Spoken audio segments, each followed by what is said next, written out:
one's asking why. The world keeps spinning, no one seems to care. Lost in the noise, a silent prayer. Does anyone out there even hear the cry?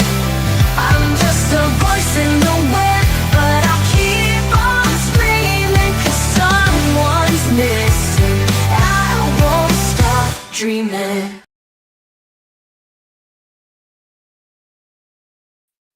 Good morning. Good morning. How are we this morning? I'm exhausted. How about you guys? Thanks for joining. Hey, Fox, Pigtails, Stormy, and who else we have? Thank you for joining us, Invisible Amy. Love a little, bend over. Cute name. Sarah Ellen, critical consideration. Suitcase Sammy, Billy Chew, Toe Jamie, Alex Caden, The Landers, Dexter, Tree Nut, Cherokee Cherry, Spanky, Stan the Man. All right.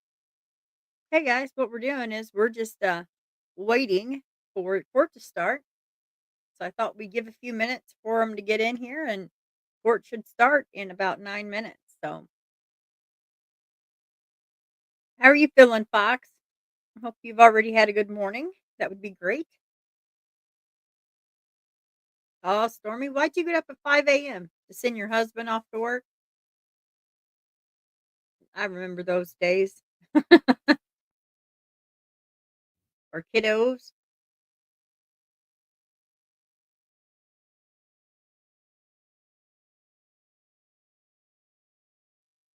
Oh my goodness, Fox. You know what? Some people are just so childish. It's not like we have lives outside of this YouTube. Good morning, Tandy. Thank you for joining us. Yeah, I have figured out on these YouTube streets that you can piss somebody off just by being here happy. So, you know, we try. We try our best. If it's not good enough and they can do it better, by all means, please take that challenge and get those missing flyers out there if you guys can do it better. Tandy, Tandy, where's Tomboy?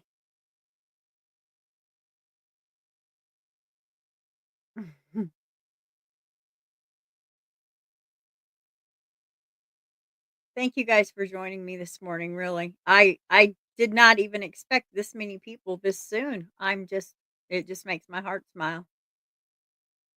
I just have to see Evelyn get some justice. She definitely deserves it, along with many, many more children. Did you all see that there's a missing plane and oh no, really? Ugh, what is up with that? 10 people. Wonder what this deal is with all these planes. Hmm, that's really odd.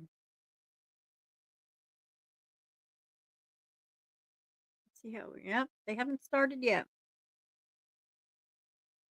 I for sure don't wanna miss anything. I know yesterday trials get boring, guys, and I get it. So if you guys have to step away at any point today and just come back, I get it.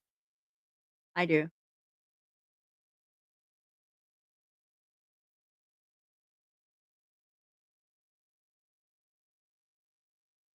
Well, at least that's a little bit better than your normal mornings, Fox, isn't it? Usually you're running like a chicken with its head cut off. I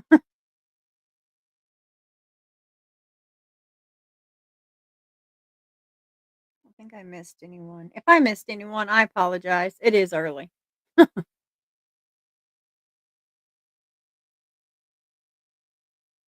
terrible. These plane crashes. I mean, so many at one time. I'm sure it's just, a natural thing, but still, it just seems like we're seeing it so more often.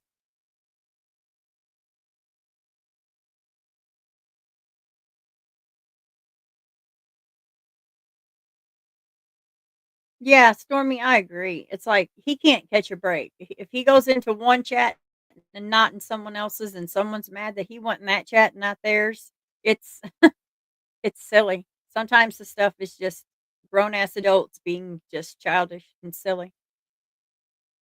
I just don't let it get to me anymore. I'm just not going to do it.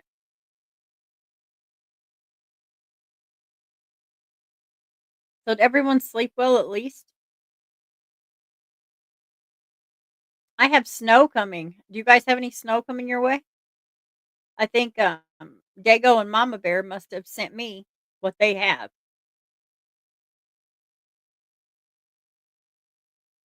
Yeah, Candy, I agree. But even if he does that and tells them to just kick rocks, oh, well, my goodness, he's the worst person because he told someone to kick rocks.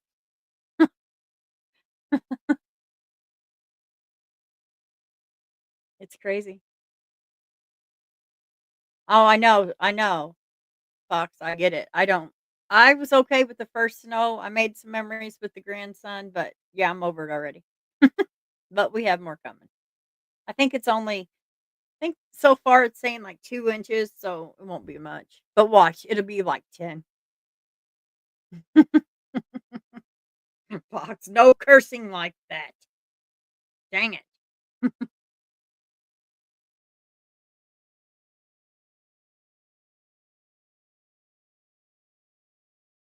There she is. Good morning, tomboy. Oh, he's good.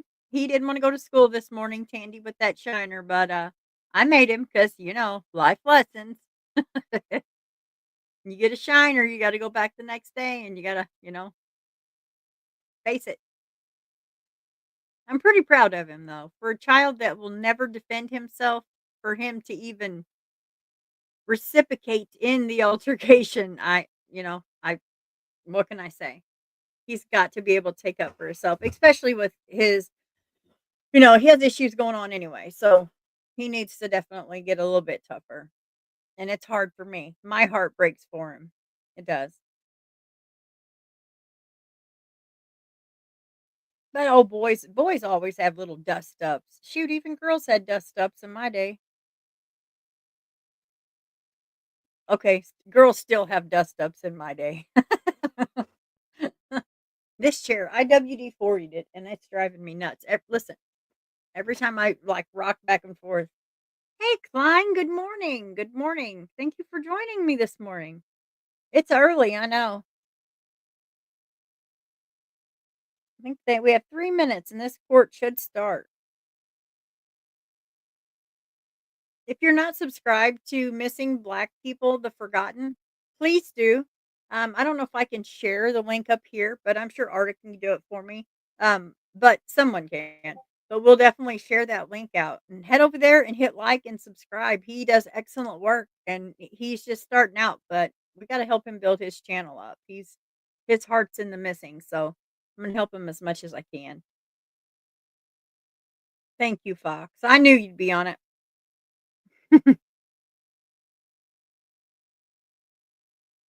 Yeah. Yeah, they and I'm sorry, guys. I know it'll be going back and forth, but Dago just can't air a trial. He'll go to sleep. If he airs a trial by himself, he is out. There's absolutely no way he can make a whole trial by himself. I'll tell you another channel I came across last night, and it's called Vapor. And, he's doing excellent with the Justice for Crystal Jones case. Excellent. He did excellent with that case. So you may wanna check him out too. I watched him last night, and he's going hard for Jana, so I have to respect that also. And Klein, anytime I'm up on panel, if you wanna join me, just send me a message, I can send you a link. I know you're new to this with panels and stuff with promoting your channel, but still, anytime that I'm doing missing flyers, if you wanna join me and jump up there with me and read them off with me, I'm okay with that. It may help build your channel a little bit too. And Fox, you're always welcome. Oh, here we go, guys.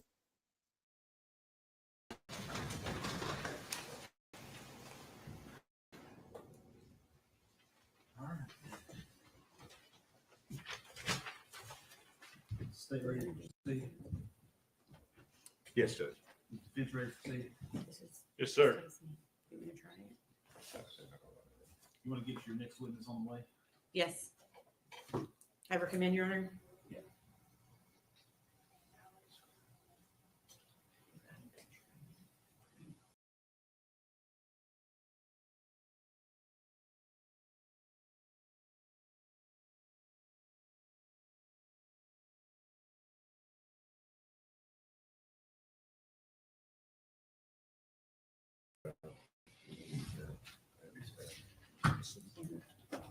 Nothing? Yeah.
Yeah, I agree with that. It's basically 4 weeks. Yeah, and not necessarily that way.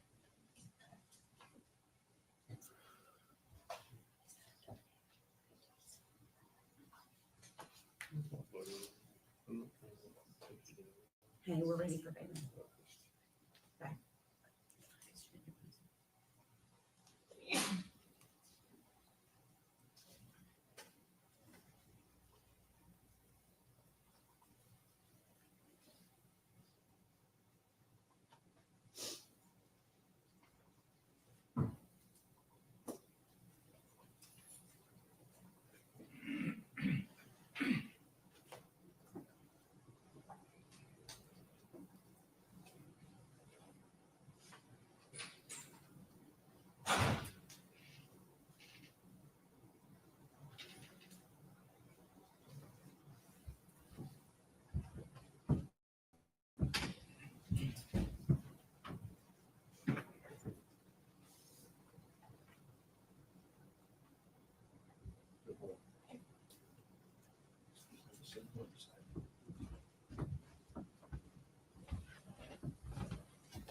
Good morning.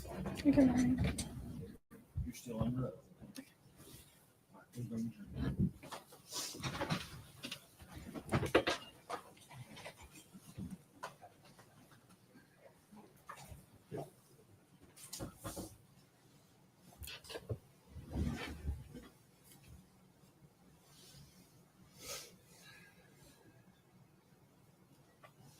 One stand.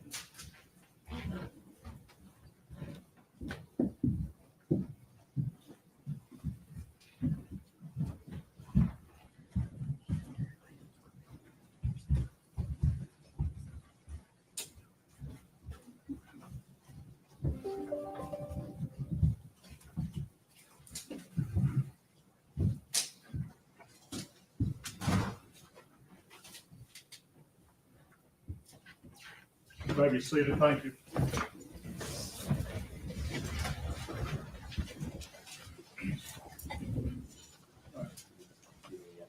Oh, thank you. Ladies and gentlemen, yesterday when we left, I gave you certain admonitions. Does any juror have anything to report about those admonitions? If you do, raise your hand. Let the record reflect that none of the jurors have raised their hand.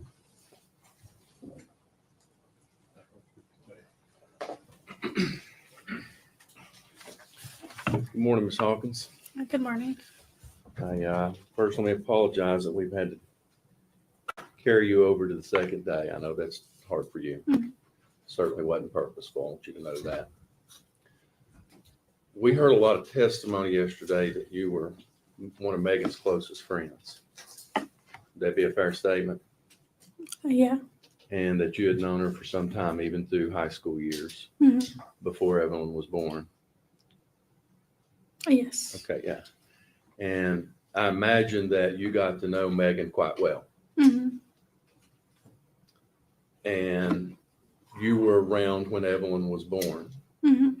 Spent a lot of time with Megan and both Evelyn, Mhm. the first year of Evelyn's life. Would that be a fair statement? Yes. And during any of that time in those 12 months, first 12 months up to Evelyn's first birthday, did you ever see any signs of abuse or neglect on Evelyn? The only thing that I ever really noticed was every now and again I would look back and she wouldn't be buckled up correctly, but we would just buckle her up. Understand. I guess what I'm saying is you never saw any injuries on Evelyn that gave you concern. No. You never saw anything on Evelyn. She appeared to be thriving well. You didn't have any concerns that she wasn't being fed or cared for. No. You didn't have any concerns that she was being physically abused. No. And I imagine, regardless of your relationship with Megan, had you suspected those, it's quite clear yesterday from your testimony you loved Evelyn, you wouldn't have stood for that regardless of your relationship with Megan, would you? No. Okay. And in this time that you were spending with Megan, did you ever hear Megan say or indicate that she didn't love Evelyn? No. Did you ever hear Megan say or indicate that she no longer wanted Evelyn and would maybe consider giving her up for adoption? No. Did you ever hear Megan say that Evelyn was an inconvenience on her life? No. You're familiar with Megan's background and her family situation. Mm-hmm. You're aware that Megan was in foster care, correct? Yes. And you're aware that Evelyn was born while Megan was in foster care. And would it be fair to say that the one consistent love in Megan's life was Evelyn Yes. above everything, her family? Yeah. Judge, we're going to object to her being able to get into the defendant's head on how she's feeling about people in her life. The way the question's phrased, I'll sustain. Thank Okay. you. Well, were you aware that Megan had some fractured or broken relationships? Yes. Did it appear that Evelyn was the one constant thing that brought Megan joy? Yeah. Okay.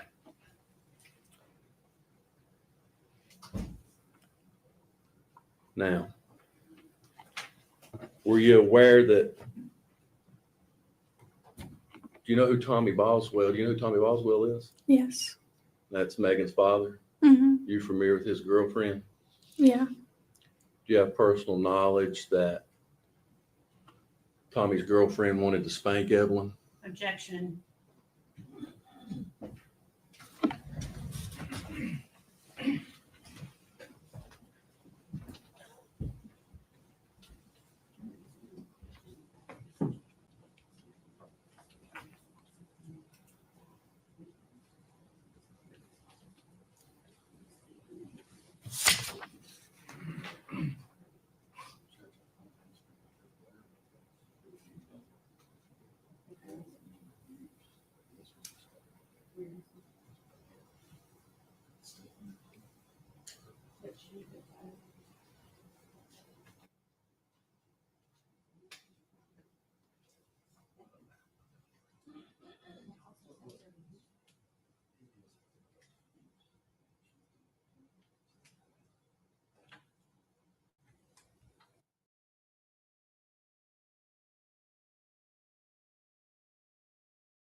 The cord is muted. It's not me. So you guys are aware. Sustained in part, overruled in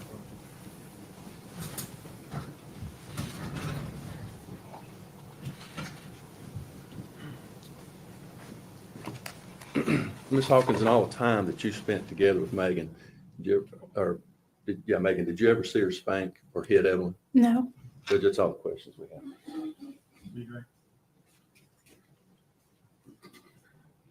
Nothing, Your Honor. She's free to go. Judge, I mean, I don't oppose that.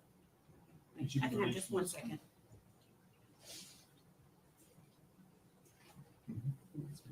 I do have one question here. Bailey, did you know Hunter Wood? Yes. Okay. Did you know that the defendant, Megan Boswell, was in a relationship with Hunter Wood?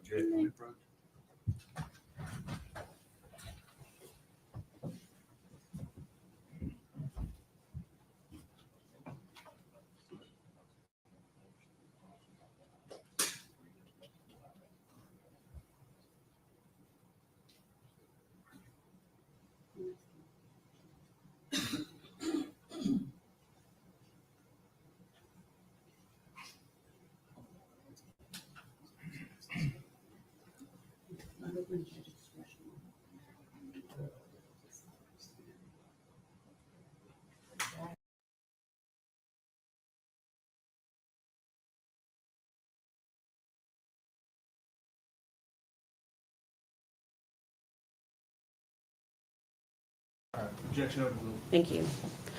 And were you aware that they were in a relationship? Yes. Okay. Did you personally ever see Hunter around baby Evelyn? No. Okay. Thank you. Recross.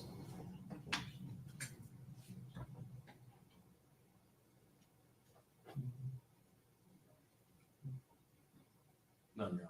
All right. Is she released from her subpoena? Yes, Your Honor. Ms. Hawkins, thank you for your testimony. You're released from your subpoena. You're free to go. All right. Thank you. I'm under. All right, next.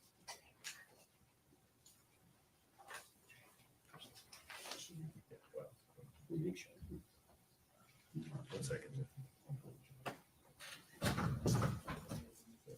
The state would call Crystal Crawford. What was that last name? Crawford, CRAWFORD.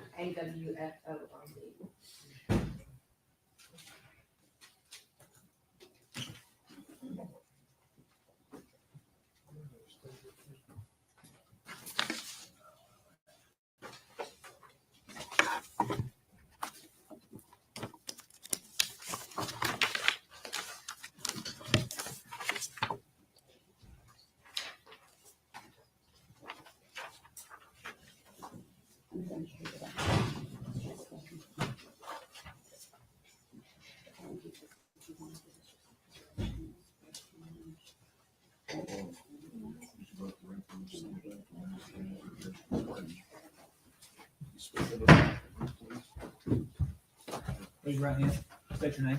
Crystal Crawford. You solemnly swear affirm testimony you're about to give will be the truth, all truth, and nothing but the truth. Yes, sir. Have a seat. Evelyn.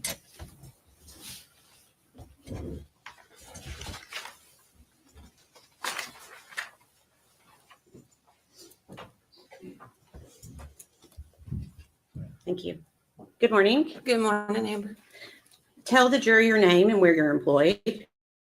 Crystal Crawford at the Connaught Lodge in Kingsport, Tennessee. Okay. Is that located on Airport Parkway in Kingsport? Yes, ma'am. Okay. How long have you been employed there? I have been working there almost 10 years. Okay. What is your title there? Front desk clerk. Can you give us a brief description of your job duties at the Econo Lodge? Front desk, laundry, some days housekeeping also. Just whatever needs to be done. I do all his management paperwork and all that. Okay. So those duties include things like checking in and checking out guests. Yes, ma'am. Okay. And I'm assuming Econo Lodge creates records and maintains those records at the hotel? Yes, ma'am. Okay. And when you enter information to the hotel, is it into like a computer system that's maintained? Yes, ma'am. And are those records preserved for a certain amount of time? Yes, I believe up to 5 years. Okay. When you create these records, is it essentially the same procedure each time? Yes. Okay. I'm going to pass you a document. Okay.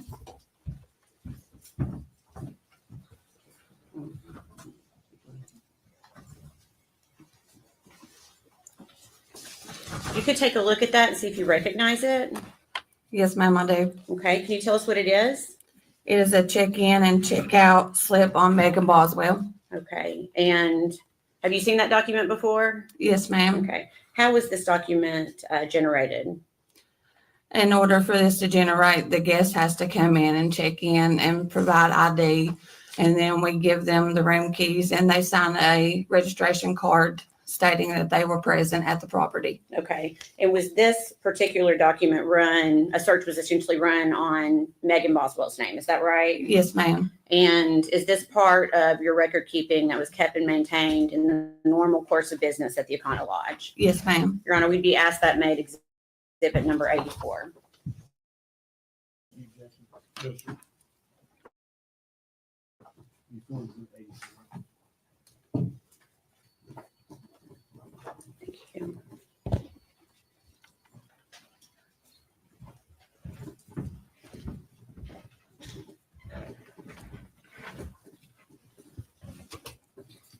I'm waiting for this screen to, You're fine. sorry, Judge. Permission to publish? Go ahead. Okay. And Ms. Crawford, you should be able to see this on your screen as well. Yes, ma'am. Okay. And is this the document you were just referencing that was produced at the Econo Lodge? Yes, ma'am. Okay. You recognize Megan Boswell's name as having been at the Econo Lodge on 3 dates in 2019 and 1 date in 2020. Yes, ma'am. Okay. Can you tell the jury the dates that Megan Boswell checked in and out of the Econo Lodge in 2019? She checked in on 10/11/2019, checked out on 10/12/2019, checked in on 12/14/2019, checked out on 12/15/2019, checked back in on 12/15/19, checked out on 12/16/2019. Okay. And then she had one more, it looks like on January 6, 2020. Is that right? Yes, ma'am. And if I could please have exhibit number 83 passed to the witness, please. It's Would you like to see Oh. the next one? That's the.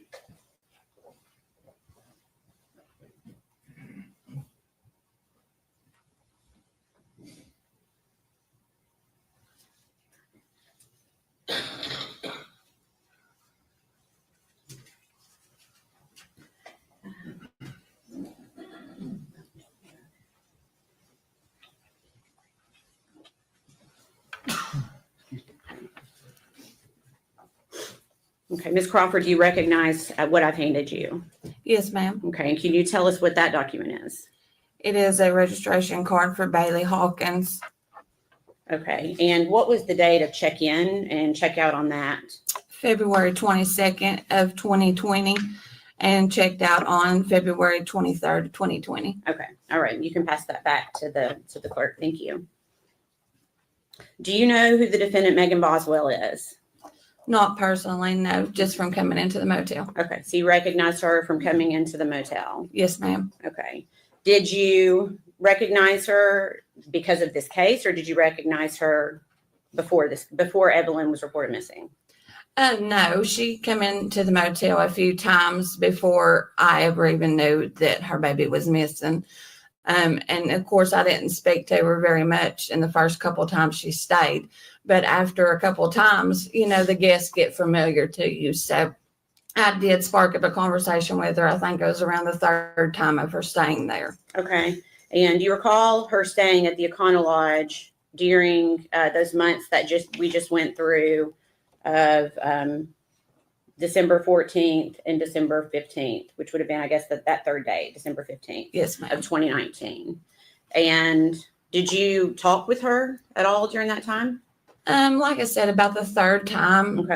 I spoke up, you know, a conversation with her probably for about 20 minutes or so, maybe a little longer than that. Okay. Were you aware that if she had a child?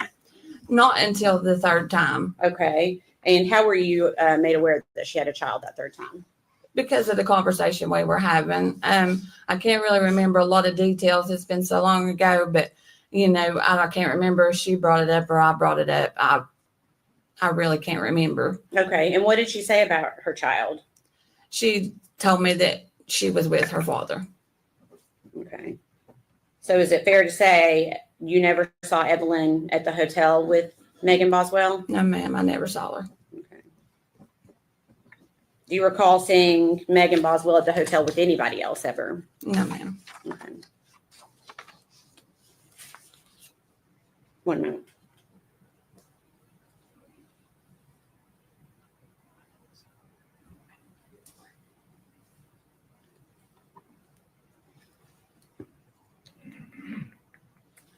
During the times that you saw the defendant, the 2 times in December and the 2 times in January, did she ever appear to be crying? No, not that I can remember. Did she ever give appearance of being scared or worried? No, ma'am, not that I can remember. Did she ever express any concern to you about the safety of her daughter? No, ma'am, not that I can remember. All right. Please answer any questions the defense has for you, okay? Yes, ma'am. No questions, Ms. Witness. Ms. Crawford, thank you for your testimony today. You're released from your subpoena, ma'am. You're free. Thank you.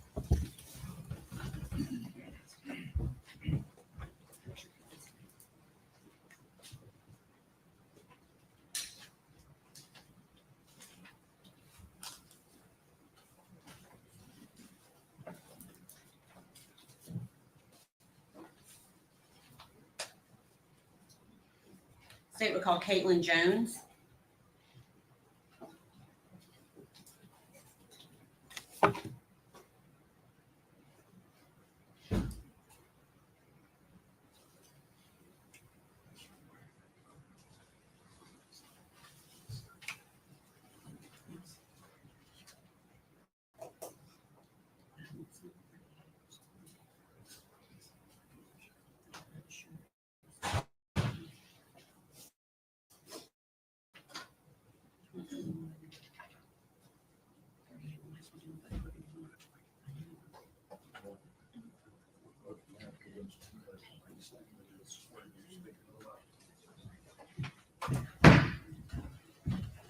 Raise your right hand, ma'am. State your name. Caitlin Carter. Solemnly swear affirm testimony back to you the truth, whole truth, and nothing but the truth. Yes, sir. Scoot up close to the microphone. Good morning. Good morning. I just realized I called you Caitlin Jones. You are now Caitlin Carter. Is that right? Yes, ma'am. Okay, I apologize. Okay, so you told the jury your name. Where do you live? Kingsport. Okay. Do you know the defendant, Megan Boswell? Yes, ma'am. And how do you know her? We were friends in college. Okay. And if you can, I'm going to ask you to maybe pull that microphone just a little bit closer. There you go. Thank you. You were friends in college. When you were in college or when she was in college? When I was in college. Okay. And when did you first meet her? Middle school. Okay. Did you continue to stay friends for middle school until you were in college? No, ma'am. Okay. Did you reconnect at some point? Yes, ma'am. Okay. And that was when you were in college, I guess? Yes, okay. ma'am. So during that time, is that when you met Evelyn? Yes, ma'am. Okay. So that means you've met Evelyn in person. Yes. Okay. How many times do you think you have been around Evelyn? 4 or 5 times. Okay. And are those times that when you were hanging out with Megan Boswell Yes, as ma'am. well? Okay. When you hung out with Megan, was Evelyn usually with her? Yes, ma'am. Okay. Do you ever recall seeing Megan when Evelyn was not with her? Yes, ma'am. Okay. And when was that? The end of our friendship. Okay. Which was when? The 1st of December. Okay.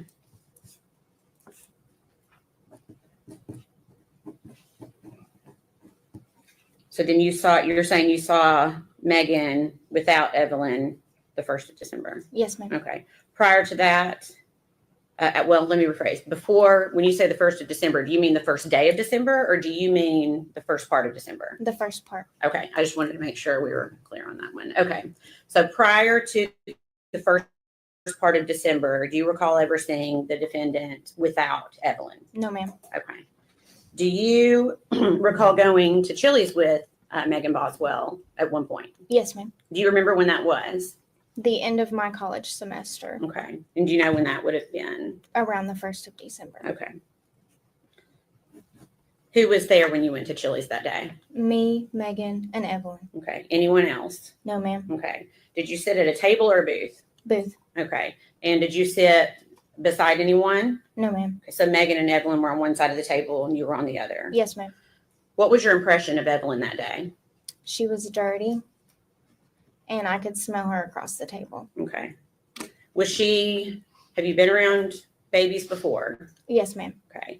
Was she beyond what a normal dirty baby would be? Yes, ma'am. Good.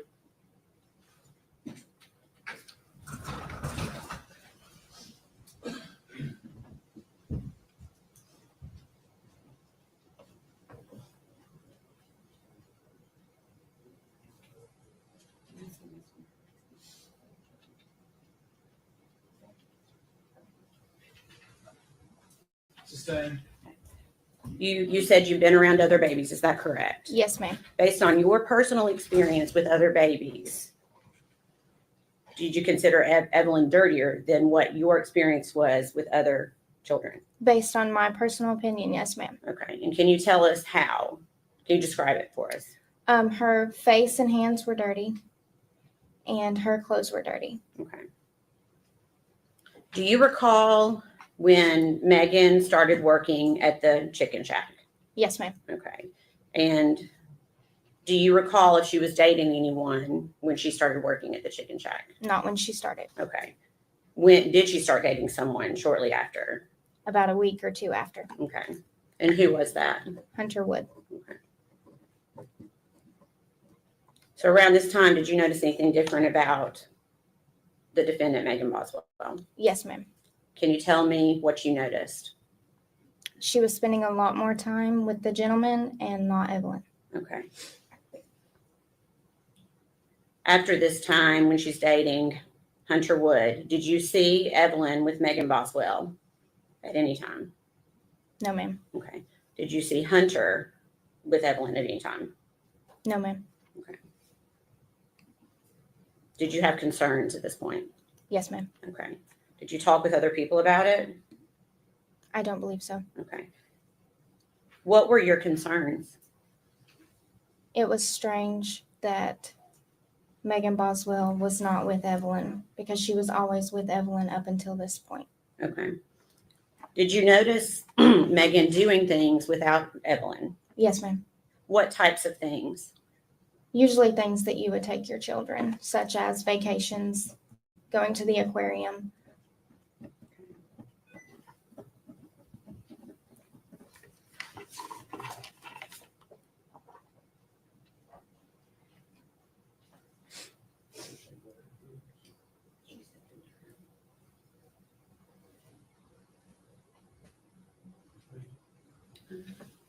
December.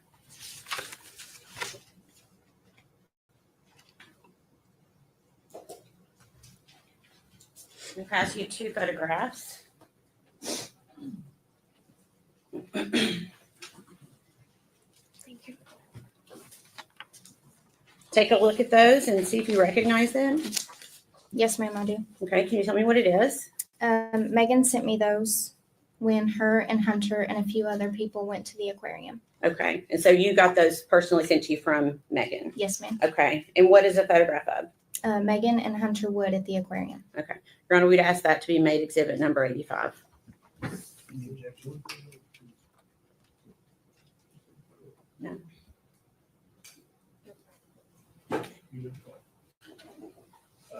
Judge, I would say that these photos are cumulative. They're essentially the same photo. If the court wants to admit them, but I would note they're cumulative. All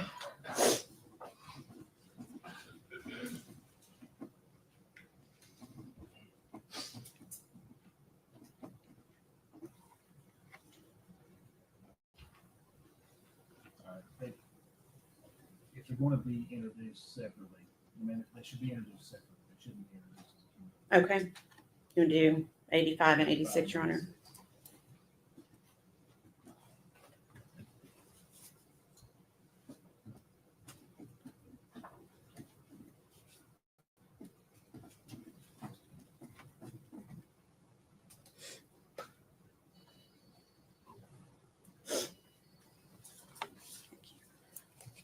Permission to publish, Your Honor.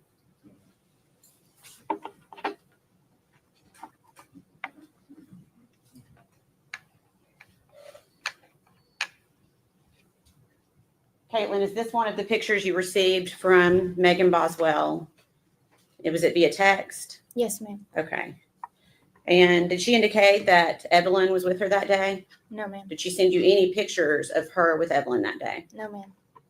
Did she seem to be upset at all that day when No, she ma'am. sent you these pictures? Okay. Did she also send you this photograph from that same day? Yes, ma'am. Can you tell me what the date is that's behind her on the photograph? Can you read that? On the top, Yeah. it says 2019. Okay.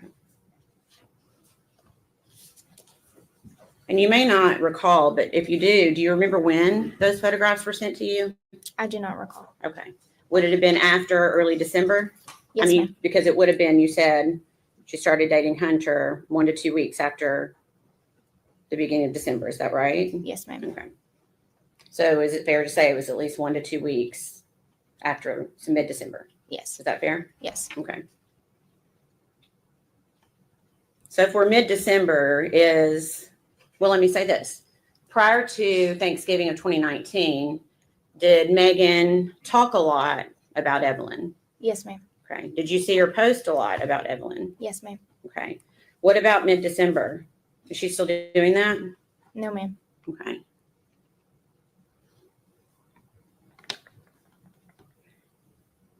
At some point, did you ask her where Evelyn was? Yes. What did she say? She said that she was with her father. Okay. When you say her father, do you know who do you think she was talking about, or who was she talking about? She was speaking of Ethan. Okay. Did she say why Evelyn was with Ethan? Yes, ma'am. What did she say? She said that Ethan came home and got emergency custody. Okay.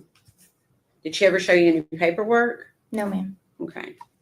Did she ever say why? Ethan seen photos of Evelyn with a bruise on her head, and he used that. Okay. And the defendant told you that? Yes, ma'am.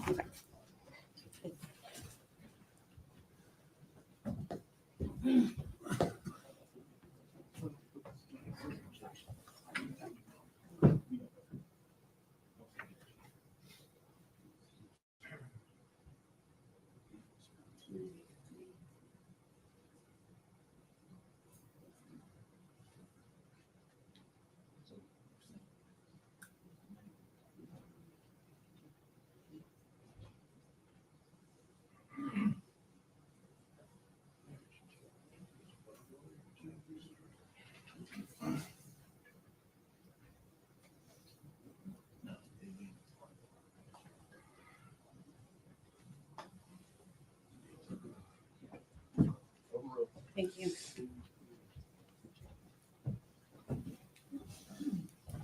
Okay. So we're going to go back to that. Did Megan say why Ethan had taken emergency custody of Evelyn? Yes, ma'am. And what did she say? She said that Ethan had saw photos of Evelyn with a bruise on her forehead. Okay. You said she never showed you paperwork of custody. No, ma'am. Okay.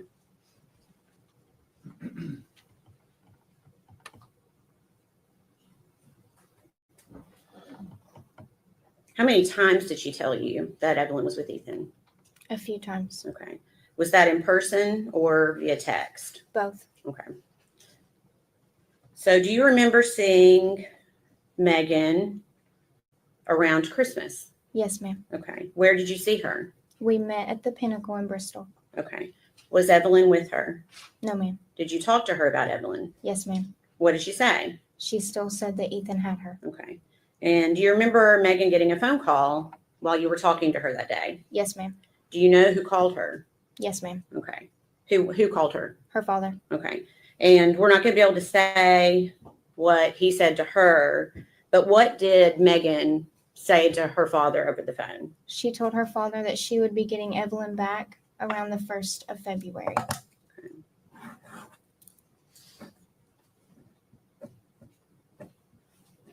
Okay. During this entire time, did Megan ever seem upset? No, ma'am. Did you ever see her cry? No, ma'am. Did she seem worried about Evelyn?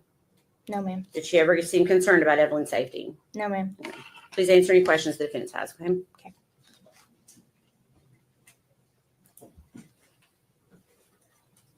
Morning, Miss Jones. My name's Gene Scott. How are you? I'm doing well. It's Miss Carter. Oh, Miss Carter. Yes, sir. Sorry, I got it wrong. Did it used to be Miss Jones? Yes, sir. Okay.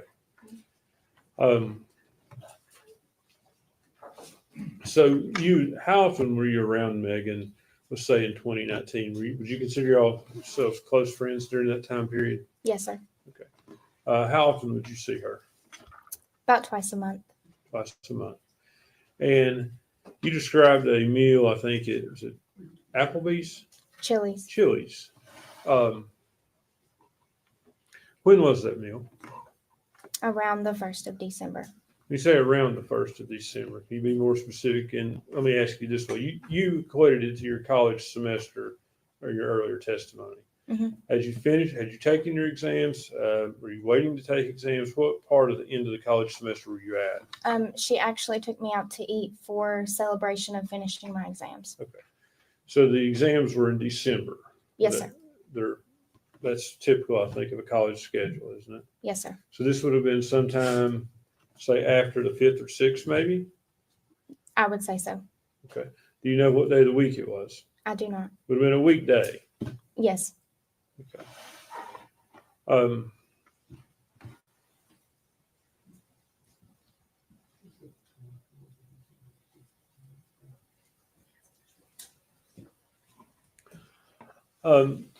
Ms. Carter, you described Evelyn as being dirty that day. Yes, sir. Had you ever seen Evelyn dirty before? No, sir. Did you ever see any signs of abuse? No, sir. Did Megan seem like a loving mother to you? Yes, sir. Did she seem devoted to Evelyn? Yes, sir. Did you ever see her neglect her in any way? No, sir.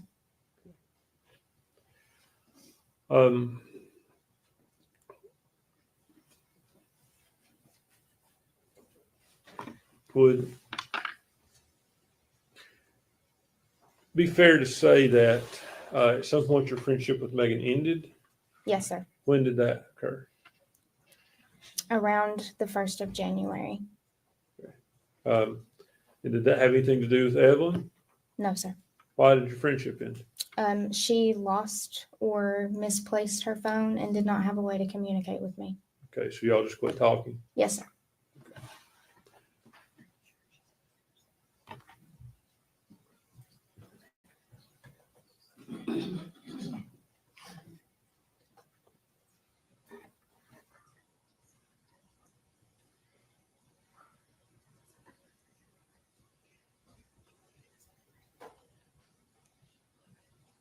Ms. Carter, just so we know,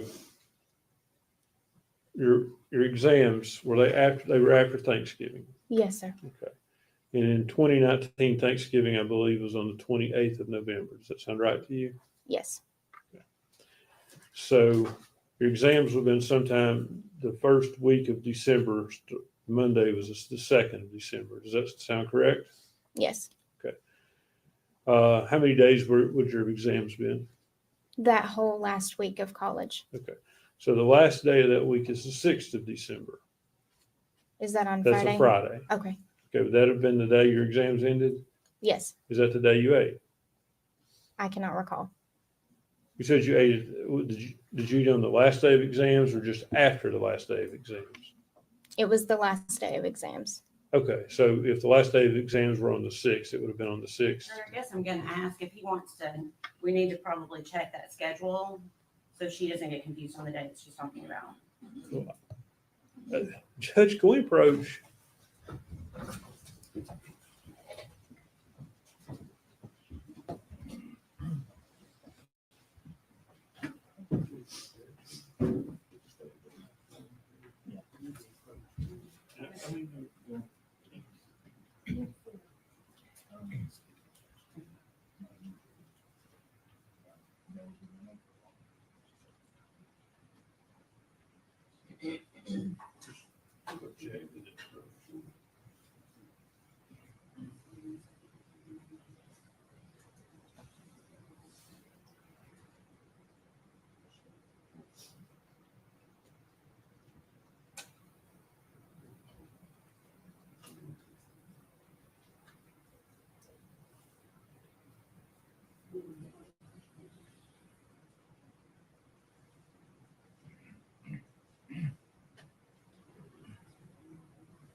In my opinion, if this is all defense has, they are screwed.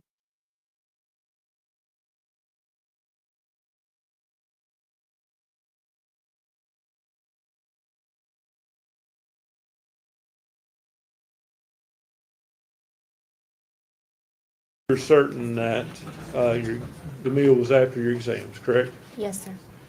And you're also certain that the exams were after Thanksgiving? Yes, sir. No doubt in your mind? No, sir. You have no memory issue with that? No, sir. You just can't remember what day in December it would have been? Yes. Um, You would agree with me that your exams were definitely in December? Yes, sir. And do you know for sure they ended on Friday? Yes. Okay.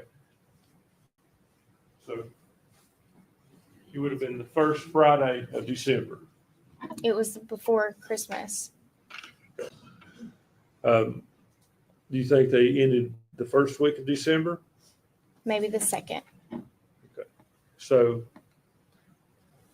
they could have ended, the meal could have been no earlier than sometime the first week of December, or maybe even into the second. No, sir. Okay. Do you have any difficulty in remembering that whatsoever? No, sir. Thank you. Redirect your honor.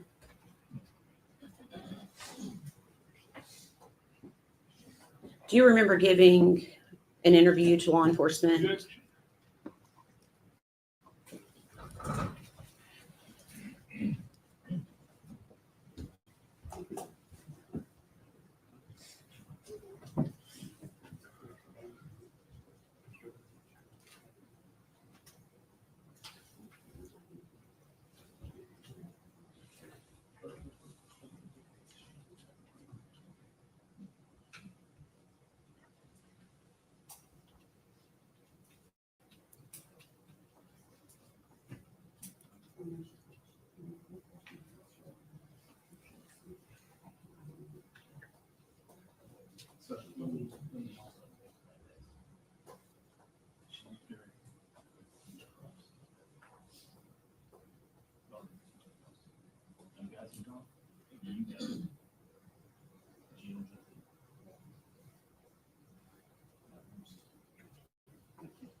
Can we have just a second, Your Honor?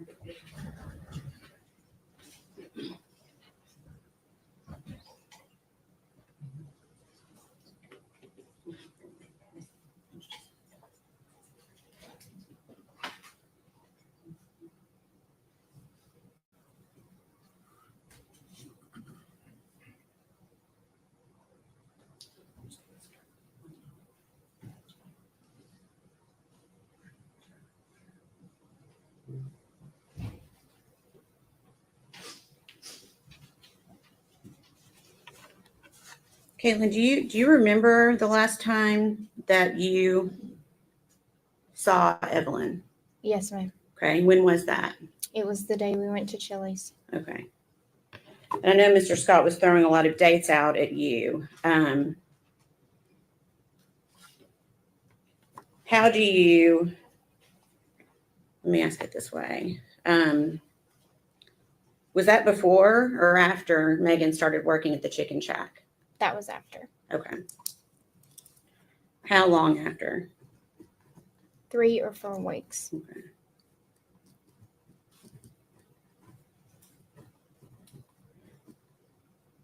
So you think that that was after she had started dating Hunter? Yes, ma'am. Okay.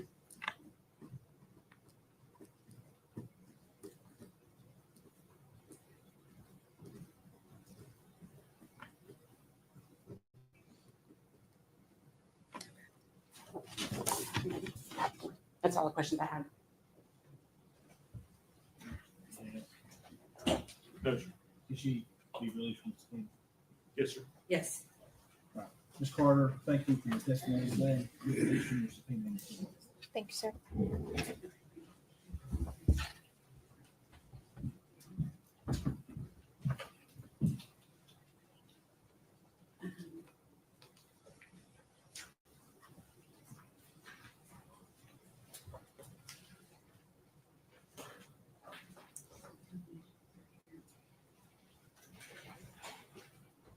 statement called Gail Kite.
Raise your right hand and state your- You solemnly swear affirm testimony you're about to give will be the truth, the whole truth, and nothing but the truth. I do. Have a seat right here. Okay. Good morning. Good morning.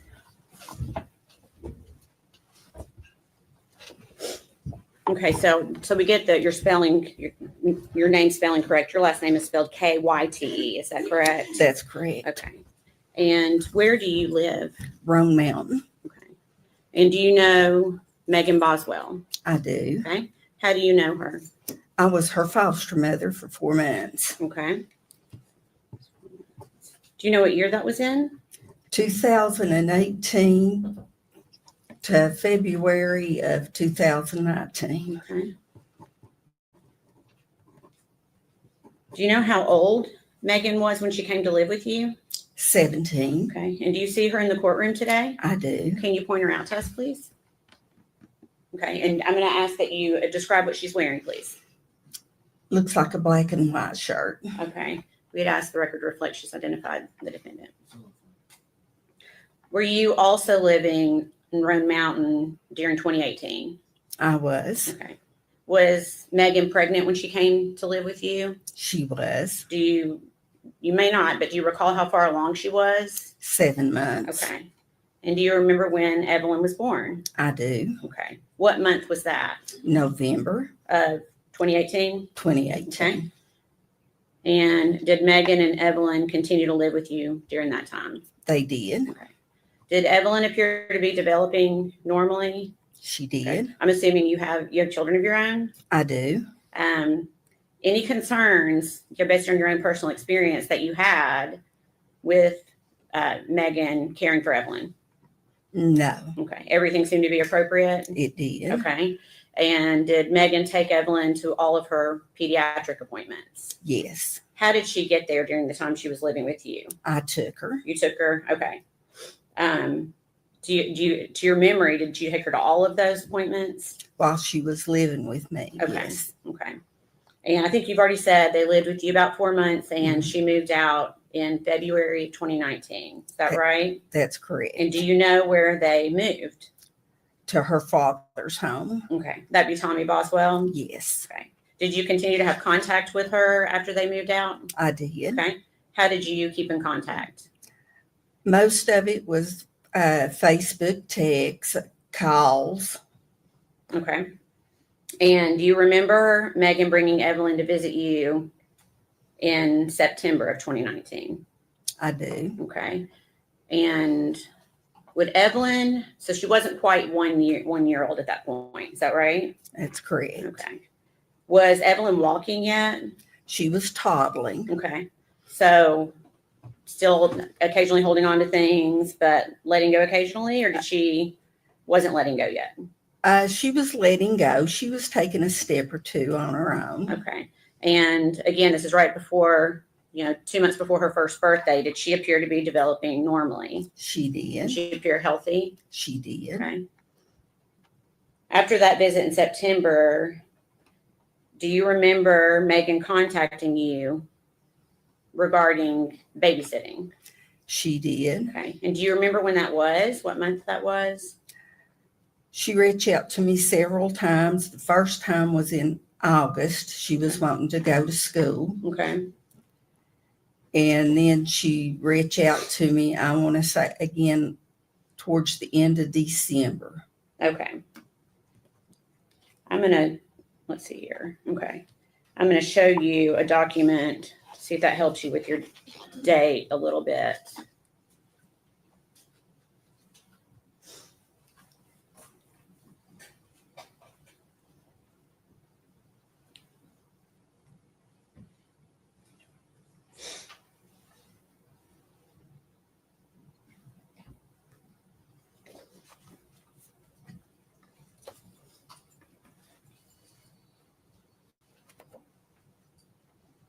Okay. Do you we won't be able to say what it is quite yet, but do you recognize that document? I do. Okay. What is it? That's text messages between me and Megan. Okay. And what is the date of those messages? December the 3rd of 2019. Okay. And is that a fair and accurate representation of the conversation that you had with her via text or Facebook Messenger on that date? Yes. Okay. Your Honor, we'd ask that to be made exhibit number 87. No, sir. Full exhibit.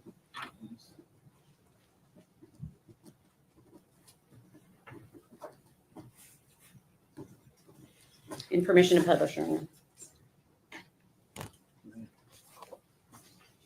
Okay.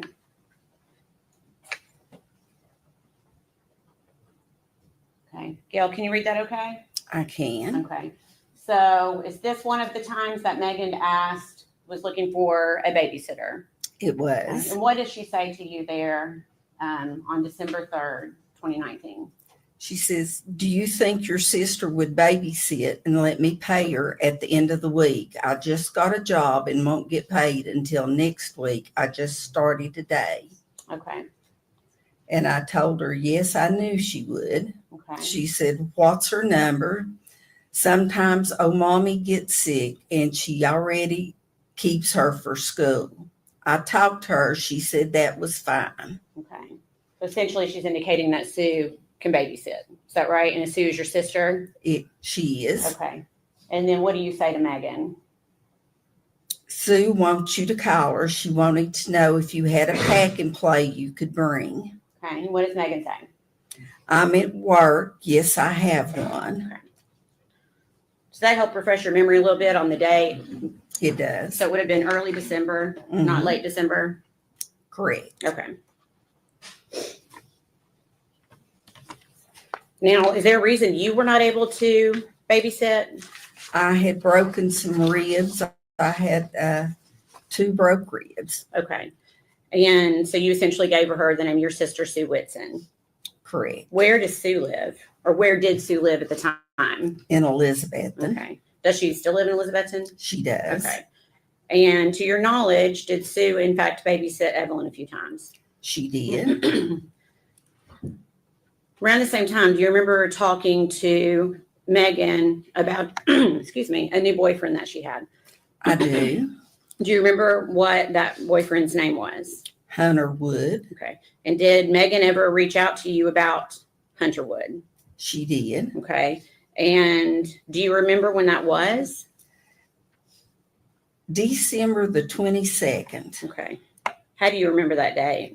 It was a Sunday. There was a church play, and we were getting ready to go, and she wanted me to meet Hunter. Okay. And I told her that we were getting ready to leave for church. So she said that they would meet us at the church. Okay. What type of play was it at church?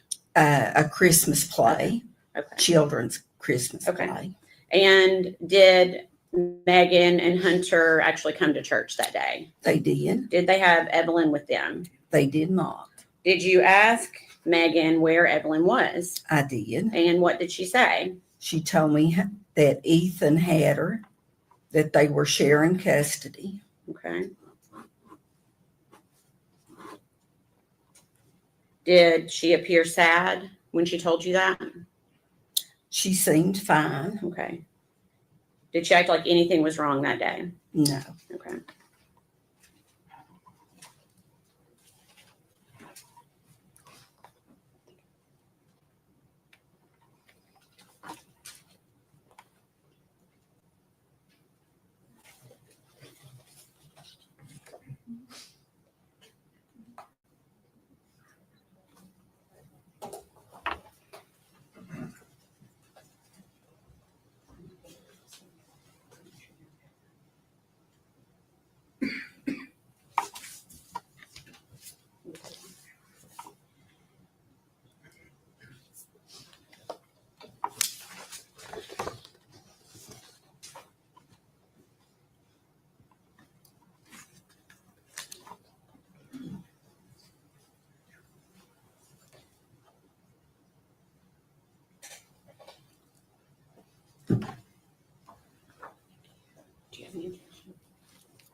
I'm sorry. I'm sorry. I thought they were discussing it.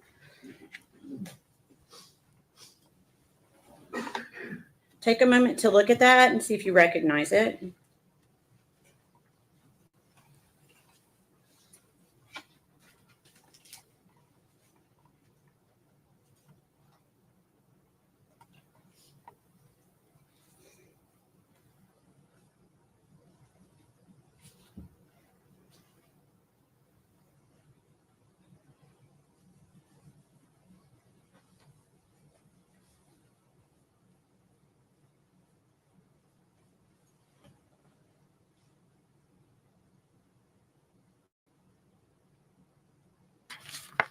Do you recognize that? Okay.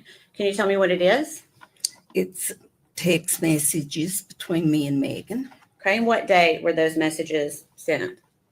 January the 13th. Of 2020?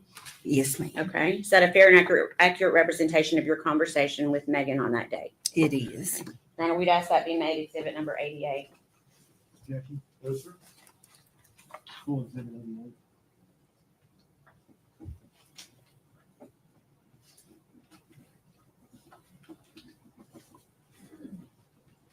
Permission to publish?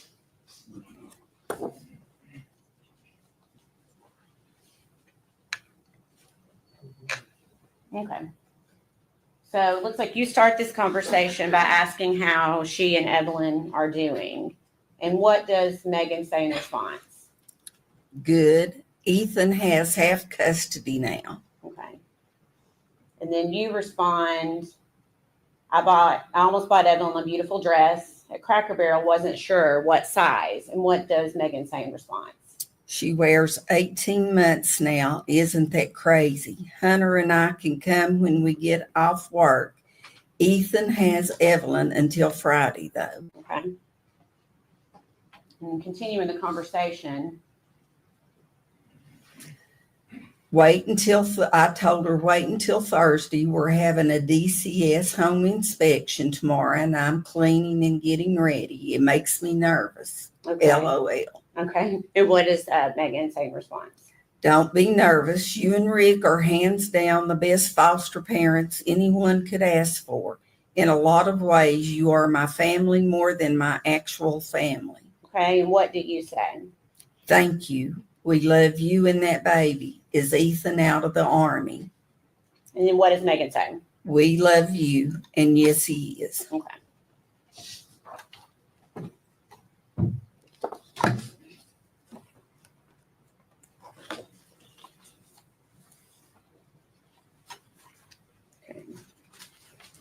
We're going to move forward to February of 2020.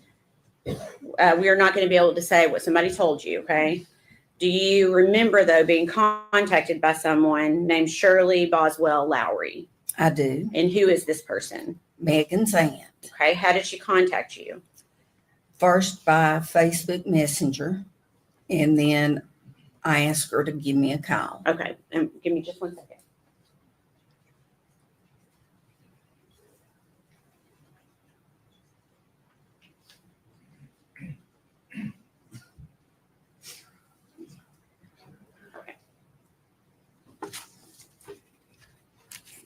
Had you ever been contacted by her before? No. Okay. Okay. So again, we're not going to be able to talk about what she told you, but what did you tell her about what Megan had told you? I told her that I didn't know where Evelyn was. I also told her that last time I'd spoken with Megan that she had told me Ethan had half custody of Evelyn. Okay. And did you have Evelyn? I did. I know not. that may be a crazy question, but you did not. No. Okay. What did you do? Based on that conversation, what did you do? I tried calling Megan. Okay. And did you call her phone? I did. Okay. And I got a hold of Tommy. Megan's dad, had Okay. her phone. Okay. And what did you tell Tommy? I was looking for Megan, and then he discussed the same thing Shirley Okay, yeah, had we- discussed. And we won't be able to get into what he said. We can only essentially get into something that maybe Megan told you or something that you say yourself. I know it's a little confusing. Okay, so essentially you call Megan's phone, but Tommy answers. Correct. Okay, and you're essentially trying to get in touch with Megan. You didn't get in touch with her that way, so what did you do next? I text her by Facebook. Okay. And did she respond to you? She did. She Okay. said she didn't have a phone. She couldn't talk, that it had to be by text message. Okay. And was that Facebook Messenger? It was. Okay. Did you contact anyone else that day? I did. Who did you contact?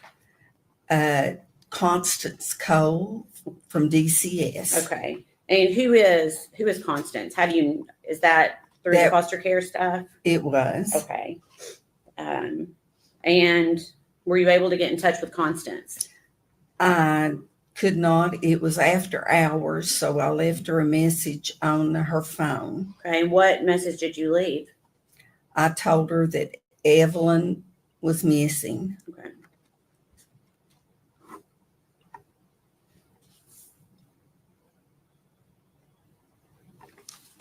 So when is the last time you yourself saw Evelyn alive? When she brought her to my home in September. September. And that'd be September 2019? Okay. Please answer any questions the defense has for you. Good morning, Ms. Scott. My name is Gene Scott. How are you? I'm fine. You? I'm good, thank you. I want to talk to you just a little bit about, you came to know Megan when she came into your care in foster care. That's correct. She was pregnant at the time. She was. Did you go to doctor's appointments with her, take her there and stuff? I did. Okay. How did her pregnancy go? Did it seem to go normal? It did. She was a little underweight, but she started putting on weight once she got there. Okay.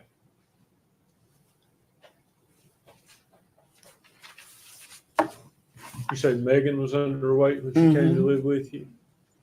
She was 7 months pregnant, and you couldn't even tell she was pregnant. Goodness. Were you present for any medical procedures she received while she was pregnant? No, not most. I would take her, but I would stay out in the lobby. Do you know if she had any medical issues while she was pregnant? No, You don't know, or, I don't know. okay. Had you been told she had intrauterine growth restriction? For object to hearsay. Probably is.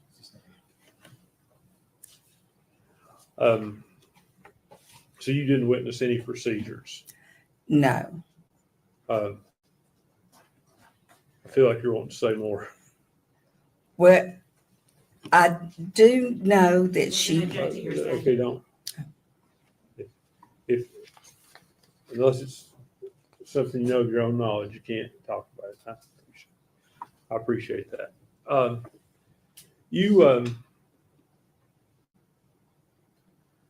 How did she act while she was pregnant? Did she take an interest in being healthy and having a healthy baby? She did. And I guess you were with her when she had the baby? I was. Okay. Did she seem to take to the baby right away? She did. And I guess, basically you were helping her raise the baby when the baby was first born.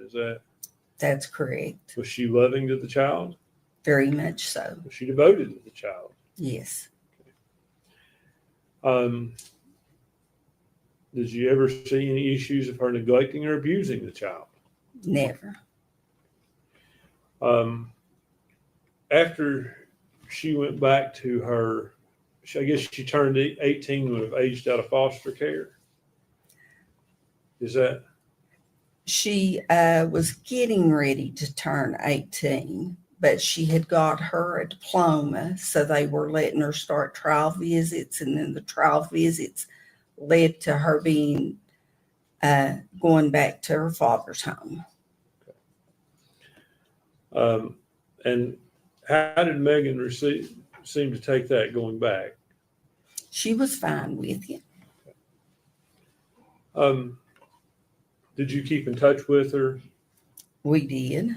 Okay. Up through, you said the last time you saw Evelyn was in September of 2019, right? Correct. So up until that time, did you ever see any signs of abuse, neglect, or anything but a loving mother? No.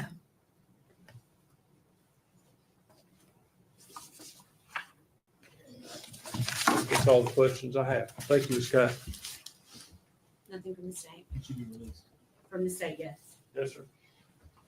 Ms. Kite, thank you for your testimony today. You released from your subpoena, ma'am. You're free to go. Good.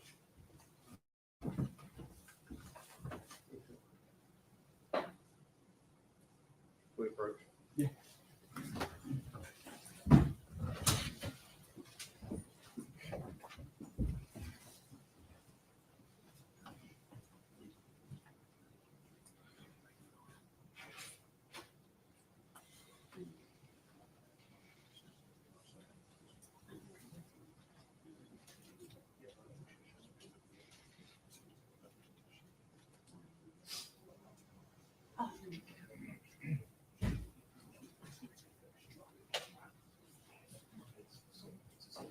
Okay, I just want to make sure I didn't run out. That's the first time they come up.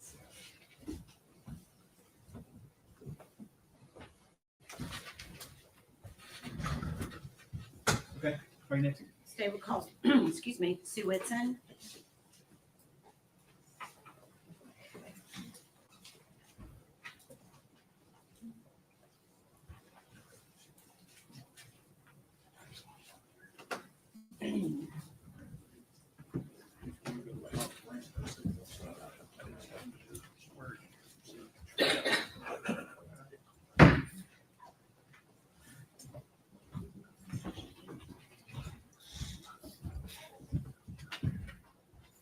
Raise your right hand and state your name for me. Sue Whitson. You solemnly swear or affirm the testimony you're about to give will be the truth, the whole truth, and nothing but the truth. Yes, I do. I need you to speak up.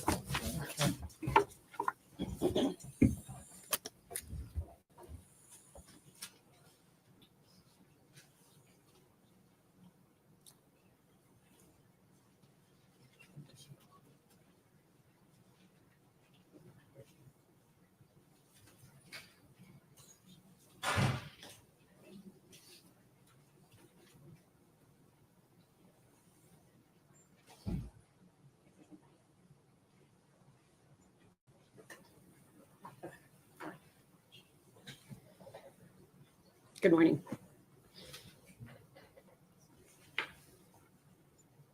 Okay. Your name is Sue Whitson, Yes. and is your last name spelled Whitson? Yes. Okay. Where do you live, Sue? In Elizabethton. Okay. And do you know Gail Kite? Yes, I do. Who is Gail Kite to you? She's my sister. Okay. And to your knowledge, has your sister taken in foster children through the years? Yes. Okay. And was Megan Boswell one of the foster children that came and lived with your sister for a while? Yes. And were you aware that Megan Boswell had given birth to a child named Evelyn? Yes. Okay. And were you aware that at some point Megan and Evelyn moved out of Gail's house and got their own place? Yes. Okay. And were you contacted by Megan to babysit Evelyn? Yes, I was. Okay. Do you remember how you were contacted by her? Text message. Okay. And did you actually babysit Evelyn Yes. for her? Yes, I did. Do you remember how many times? I think maybe 3 or 4. Okay. When you babysat, was it in your home or Megan's home? My home. Okay. So she would bring Evelyn to you in Elizabethton? Yes. Okay.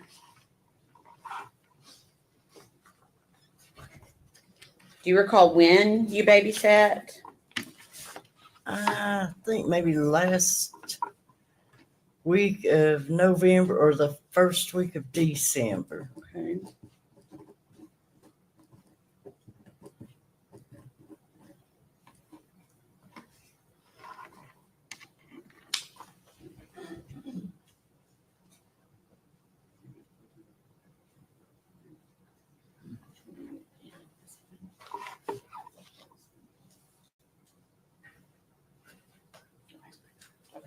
I'll pass your document. See if you can identify it.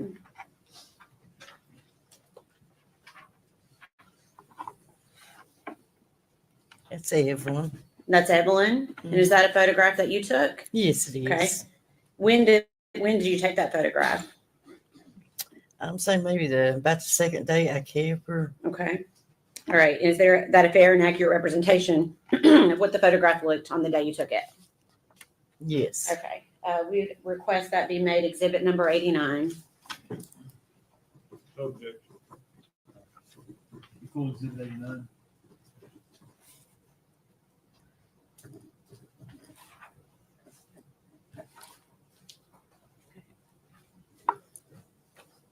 And permission to publish, Your Honor. Go ahead.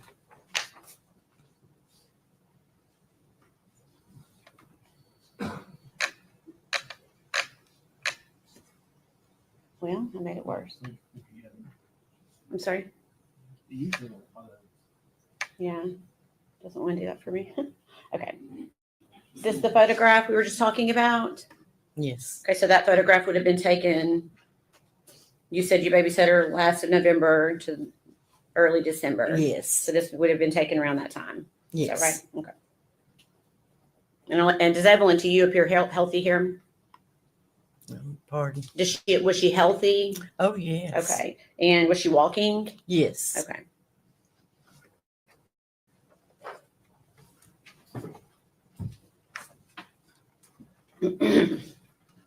Do you remember the last day that you babysat Evelyn?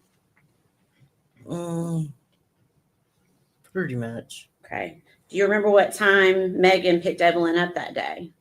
It was late that night, say maybe 10:30. Okay. And you may not recall, but do you recall the date? I'm not sure. Okay. Did Megan indicate that she needed you to babysit again after that day? No, she said that she wouldn't need me no more. Okay.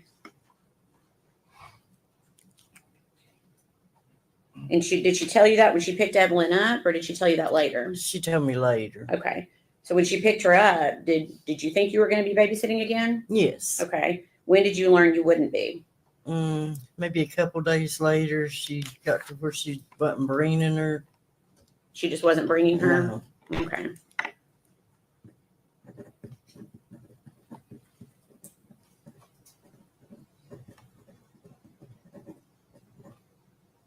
Okay. During the days that you watched Evelyn, did you have any concerns? Yes. Okay. What concerns did you have? She had a terrible diaper rash. Okay. When you say terrible, can you describe it, please? It was just really like sore looking, had marks through it, maybe scratches.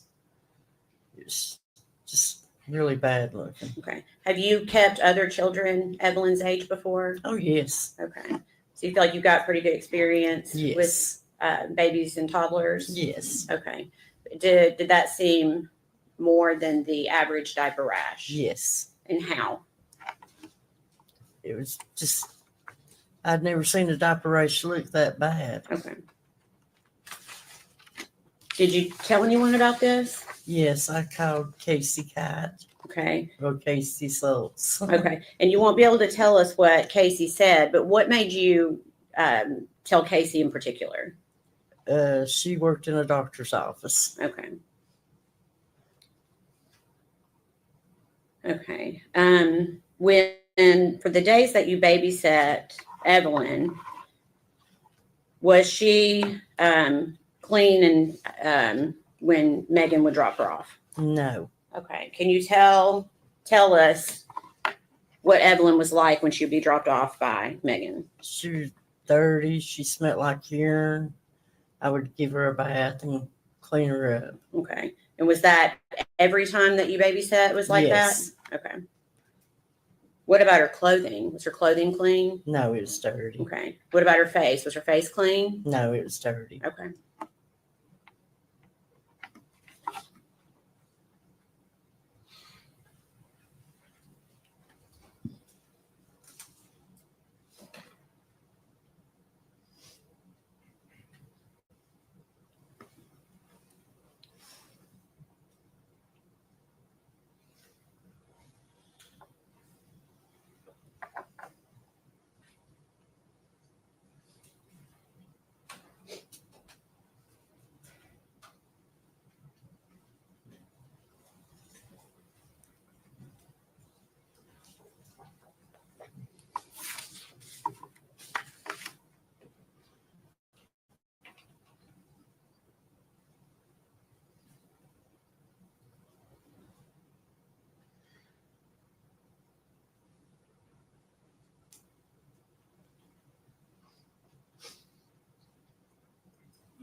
Pass the document to you.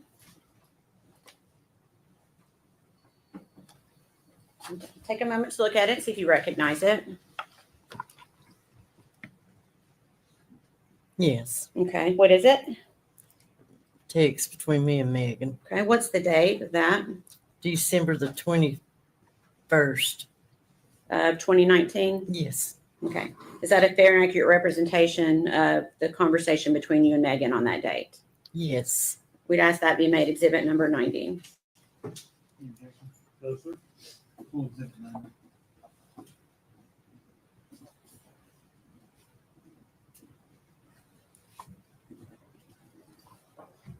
Okay. Permission to publish, Your Honor? Go ahead. Okay. Before I put this up, do you remember discussing with Megan about payment Yes. for babysitting? Had Megan paid you prior to this date? No. Okay. Why not? Did she say why she wasn't paying you? She was supposed to be in a custody battle with, I guess, the baby's daddy. Okay. Did she eventually pay you? Yes, she did. And how did she pay you? She put it in a mailbox and sped out. Okay. You said sped out? Yeah, Okay. sped her tires. Oh, okay. Okay. All right. I'm going to show you this conversation.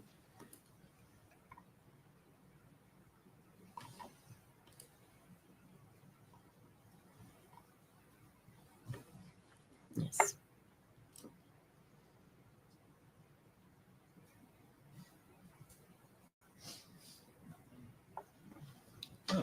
It's okay. Okay. I was hoping it wasn't me. That's okay. Okay. Can you see that okay? A little bit bigger. Let's see here. There we go. Okay. So we've got the date of December 21st, 2019, and you're saying to her, I don't know why you don't want to pay me. I could sure use the money. I'm broke out of gas. Please pay me. I hope I didn't do something to make you mad. And what does Megan say to you? She said, I'm sorry. My baby's daddy is taking me to court. I guess that's supposed to be a lot of problems lately. I'm on my way. I'll put it in your mailbox. Right. And what does she say after that? Sorry, I've been crying, or I would have stopped and talked. I'm sorry. It took me so long. It just been a process, and he has temporary custody of her. I've not gotten to see her in days. Okay. Thank you. Okay. Sue, please answer any questions that the defense might have for you, okay?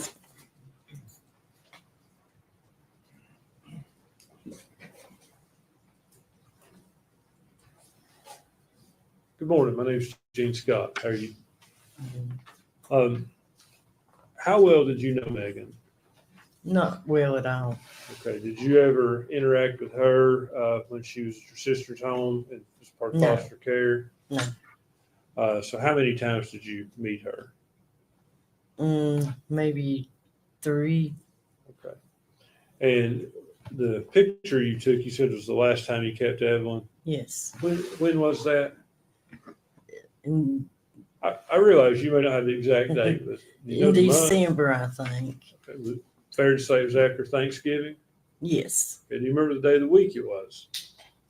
I'm not sure. And there was some talk, testimony, you said Megan later after that had told you that she wouldn't need you anymore. Is that right? Yes. Do you know, was that a week, 2 weeks, 3 weeks? I'm saying maybe 2 weeks. Was it up around the time she paid you? Yes. She ultimately paid you, I think, for that babysitting in December. Yes. Was it around the 22nd, maybe? Does that ring a bell? I'm thinking it was maybe the last week. Up close to Christmas? First week of December. That's when you said that, okay. Oh, that's what I was supposed to. Yeah, I'm not quite sure. Not trying to confuse you, but your testimony was that you last watched her sometime in December. Yes. Okay. And then we've seen your text messages here. I think they were, can I withdraw the last exhibit, please?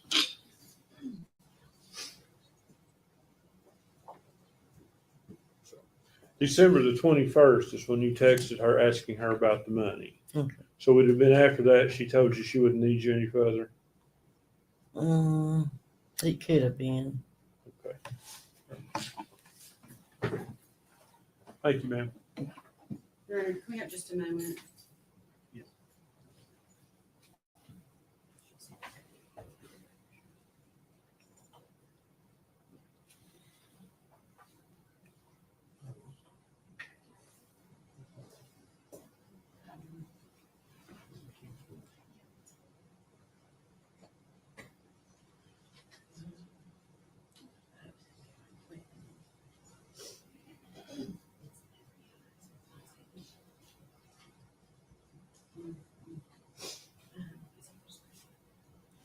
We don't have any other questions, Your Honor. May she be released. Yes, sir. Whitson, thank you for your testimony. Your release from your subpoena and your freedom.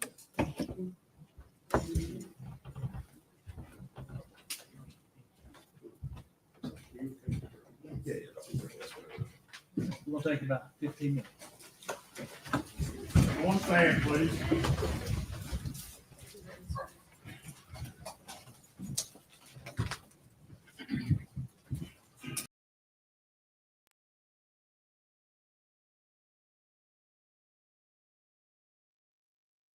What do you think, Mama Bear?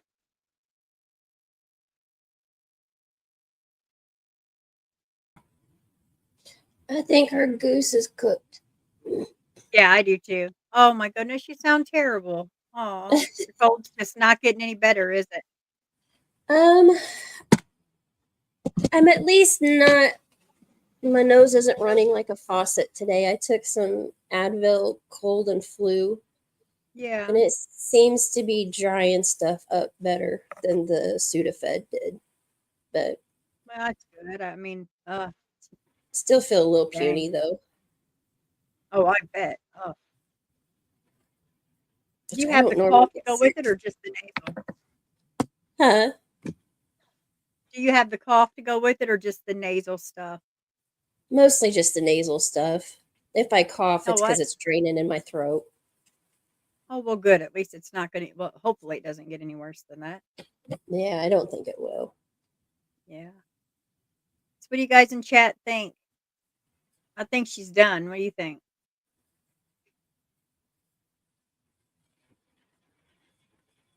Yeah, Tandy, I really do. I think this hunter just didn't want children.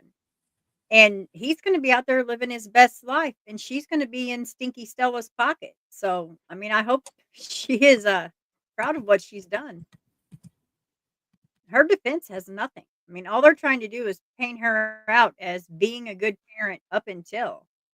But other than that, I mean, I'm not sure that they have any defense at all. Welcome, Dago. Hakadui. Hey, boss man. What? It What sounded did like you you come say? in saying chop suey, but I mean chop suey, Good. Dago. Guten Morgen. How are Chop we? suey. How are we today? Oh, I'm good. They Mama didn't Bear's start still here. yet? little. What'd you say? I said, I'm here. Yes. How are you today, by the way? Everybody all right over there? Yeah. Okay. Brandy said to give you a virtual hug and to tell you No, she's sorry. thanks. Oh. So no trial yet? Oh yeah, we're on break. Oh, Yep. okay. I was gonna say it Yeah. should have started a long time ago. Oh, I'm it not gonna did. be Yeah. able. I won't be able to stick through this too much right now because I got Juniper for a while till Brandy Okay. comes back. But and she's Yeah, very that's fine. demanding. My time is her Oh, time. of Period. course. Of course. I mean, would you have her any other way? No, of course not. But still, Oh, I just didn't want you guys to have to do everything for me. So, but we're I will not. leave We're it up and running once I get it okay. loaded in. I haven't even done that yet. If that's okay with you, and that way Well, we'll have yeah, it of course it is. still. I don't know why you just didn't hit the link and let it play anyway, Dago. I mean, Dudo, would you have done that, or would I have had to have this whole conversation with you as well? well, you can't use how I think. Yes, I can You have to because we're use how you. identical. Yes, I can. Oh, Yes, you I can. stop Yes, I can. The three of us that are it. sitting here almost, You guys we hear could be this? Do you related. guys hear how he treats me? You hearing this? Been there, Don't, done that. don't make me turn my camera on. I'm not fully clothed. Ooh, oh God, leave it off. Thank you. See? Don't you dare. We got boot Dago. Bye, Dago. Boop. I got out of the shower and came in to load this up real quick. I'm just kidding. Hey, Arctic, what's up, buddy? Hope you got a slower day today. Dude, busy yesterday. Yeah. Yep. Sure. But yeah, they're Let on their first break, and defense doesn't really have anything except for them trying to paint her out as like a good, having a good character, and even that is failing. Mm-hmm. I think we can all see through all that. Oh yeah, definitely, definitely.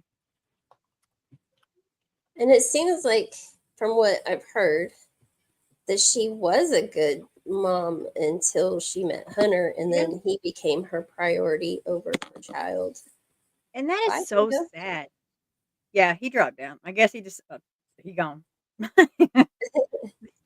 But yeah, I that is so. But they were saying that she was always dirty though, and she had the diaper rash, so she probably wasn't exactly the best mom, but she did care about her. So I guess I she mean, just found this guy that didn't want children and just did that. That makes no sense to yeah, me.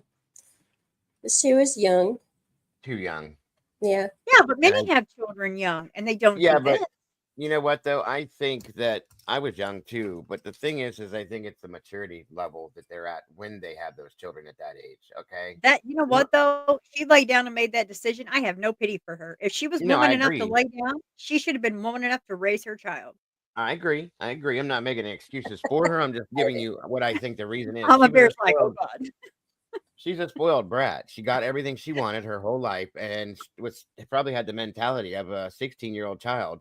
And when The thing her that life gets me stopped, though, but so many people would have taken this baby. She had her foster mom. She had her foster mom's sister. She Sister. had, Yeah.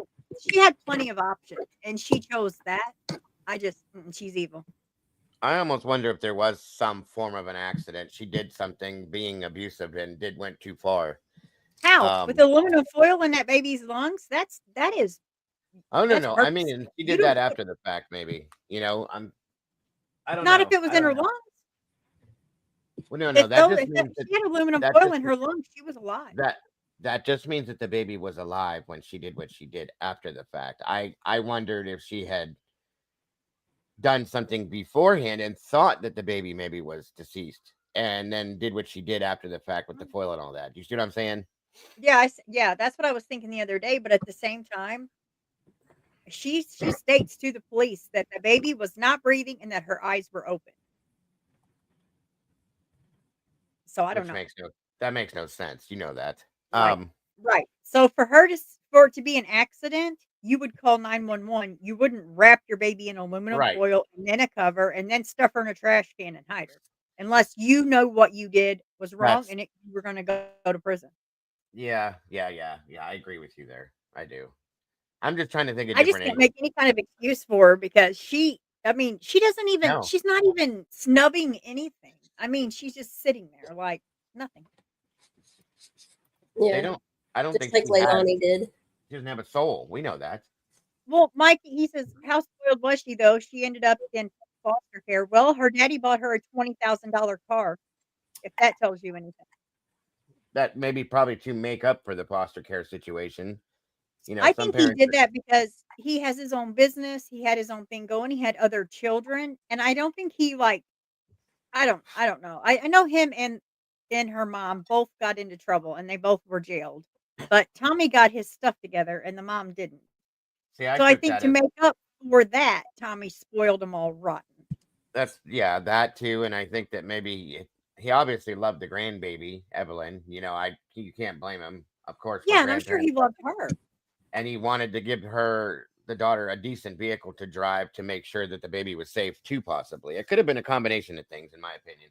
Yeah, like I think what it was his way of showing love was letting her live in that trailer, his trailer, he owned a trailer park rent free. He paid the electric bill, everything. She had to do Hmm. was live there and take care of her child, which he helped her take care of And financially. she couldn't even do So, that. yeah, and she couldn't even make it like that.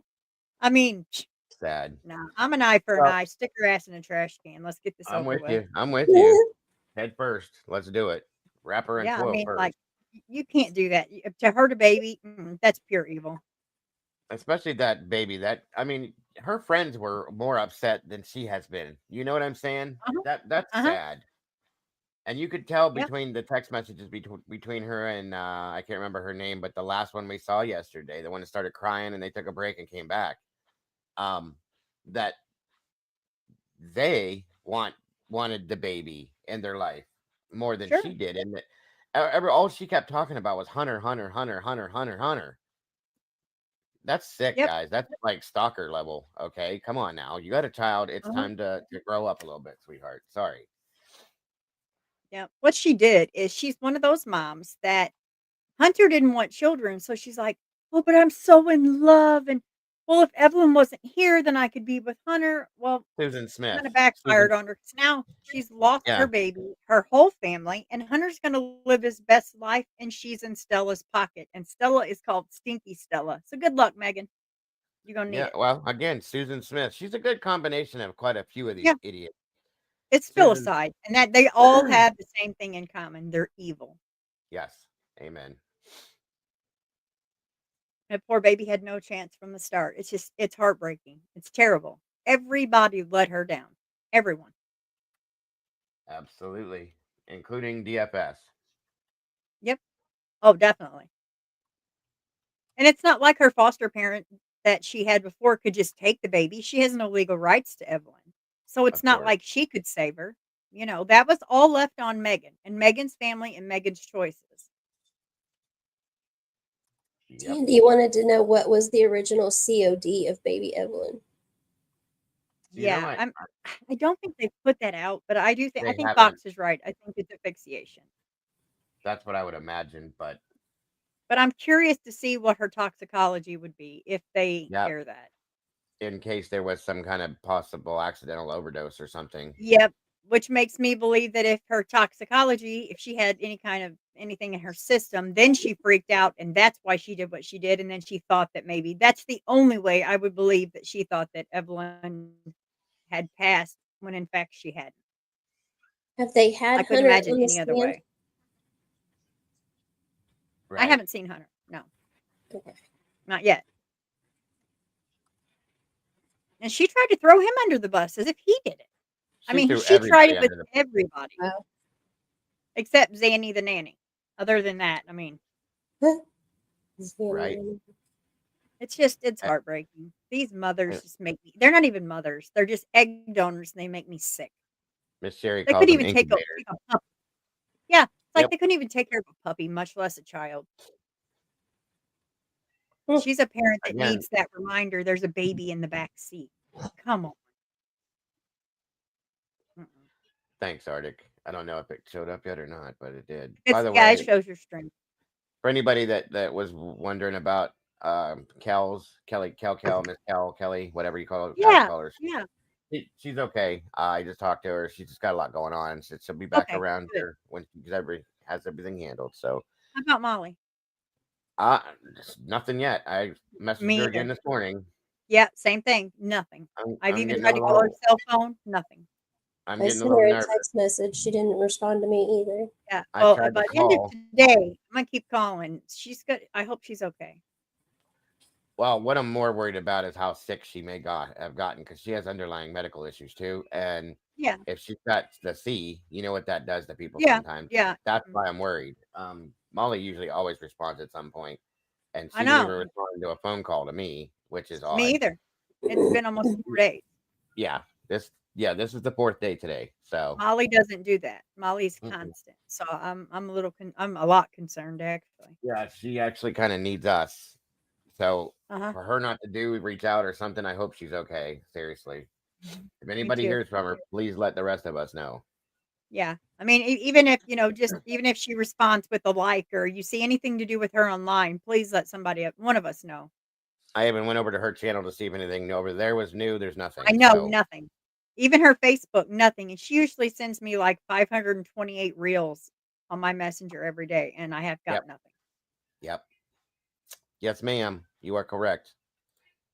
Yeah, I'm a And little nervous. I had Jerry's number, but I don't know if I still have it in my phone. If nothing else, I'll try to get a hold of him this evening. But That would be thank you. Because I'll do what I got to do to try to get a hold of her. I don't have that info, and I was even going to call the hospitals local to her to see if she ended up maybe getting admitted or something. But Well, her mom lives there too, so I do worry because I bet the whole house has got it because you know how contagious. So Well, I don't know. her mom's got medical CO issues probably worse than Molly's. well, they both have Oh goodness. COPD. That's the Yeah. thing, Oh wow. and emphysema, and that's what's got me nervous, you guys. Truly, Oh yeah. Yeah. I've been Mm. thinking about that for 2 days now, and it's like, damn it, Molly, just say hey or something, you know? Yeah. No, Mike. I asked Mike too. Yeah, Matahari. Mike hasn't either. Yeah, if anybody, Mikey would have heard from her at the very least, and nothing. So We got a thing in our emails for schools saying that they may have to shut down due to flu outbreak.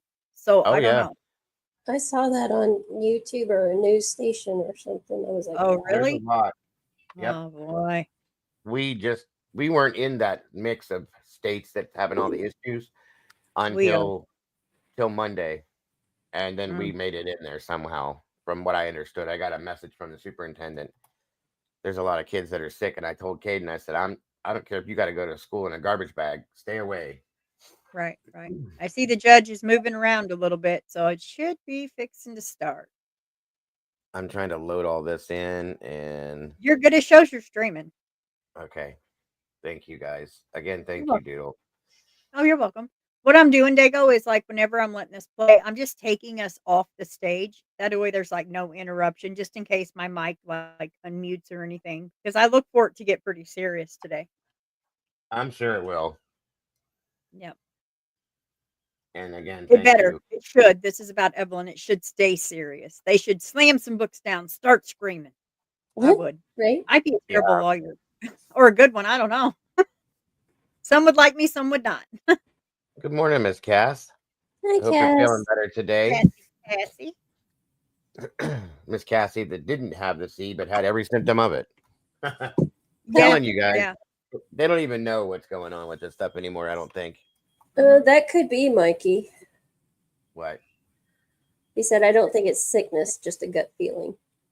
Yeah, that's another thought too, bub. What do you mean? What'd I miss? With About Molly, the oh well, yeah, maybe. Yeah. it depends. Could be. Yeah. School Yeah. canceled today? Why? Because of the snow? Shoot, I'll be right back. Okay, Dago. Sassy Cassie getting some snow. Cassie, your fevers and stuff that pop in and out worry me because that sounded like me with my autoimmune issues when they started. The little random fevers for nothing. Oh wow, blizzard-like conditions. Keep it Oh, over oh my there. God. So you soon you'll be able to just like throw Liberty and Link out the door and fall in the snow and they'll giggle and it'll be a big old fun thing. And then Kevin will throw you out there and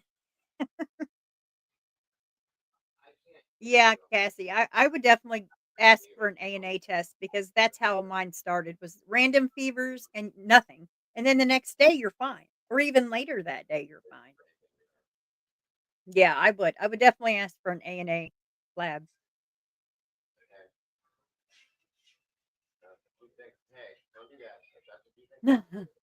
Junie's keeping him busy. That's funny. Junie always keeps him busy. I think that's so funny. She's It so is. pretty, that red hair, and she's so sweet. Her little voice. She is sweet, but she's a little spitfire too. It's that red hair. I know.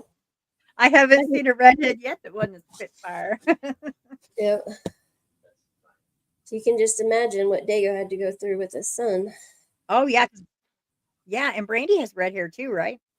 Yeah. So he's got redheads all. Oh yeah, they keep him in line. I'm sure of it. Oh, Cass. Yep. Yeah. You need to have some blood tests done, honey. Yeah. Is it cheeks and nose or just your whole face?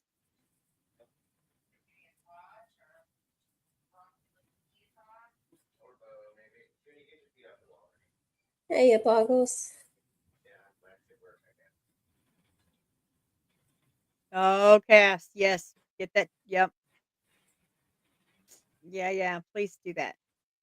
It takes 2 weeks to get the results back, but still, it would be worth it because you could feel better. I mean, they could figure it out.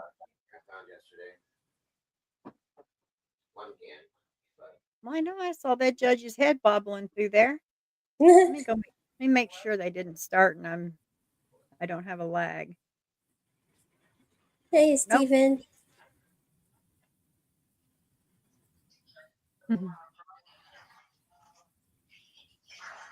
Well, Cass, we none of us like needles, but listen, if you can feel better, it'll pay off in the end.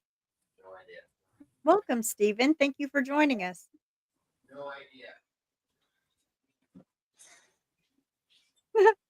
I heard Dago holler, no idea. Junie must be like, but I want this. Where is it?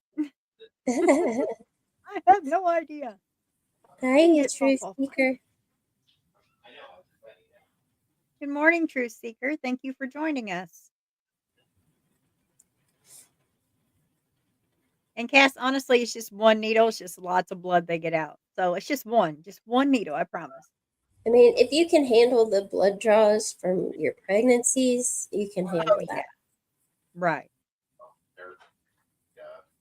A little better.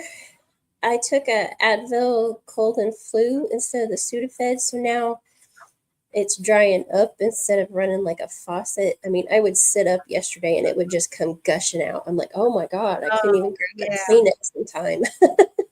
That's how my cold was this last time. I almost thought I had hay fever because my eyes and nose both. It was like it was nonstop. Yeah, I've got My that nose was so sore. that itchy, sneezy feeling in my nose Oh, constantly. yeah. Oh, that's miserable.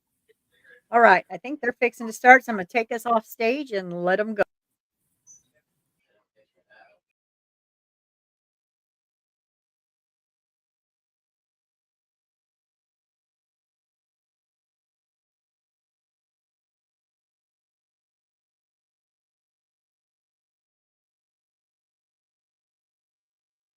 Right now, they they are muted, not me. So it's not me muted this time.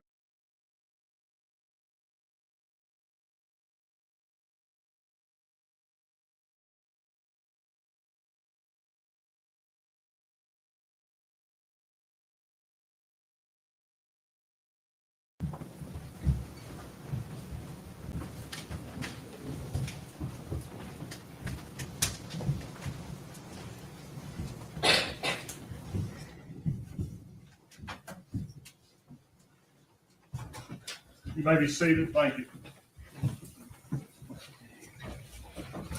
Okay, next one. This day we'll call Erica Stacy.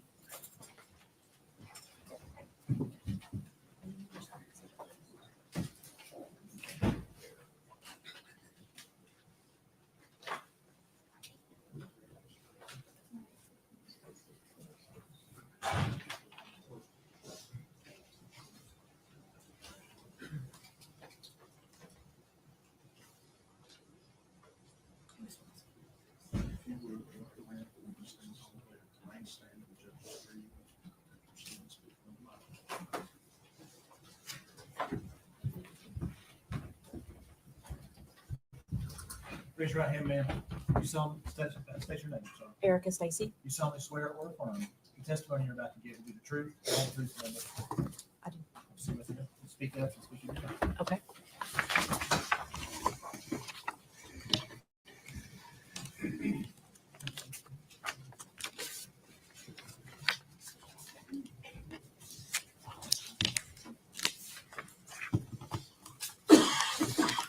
You ready? Okay, good morning. Good morning. Okay.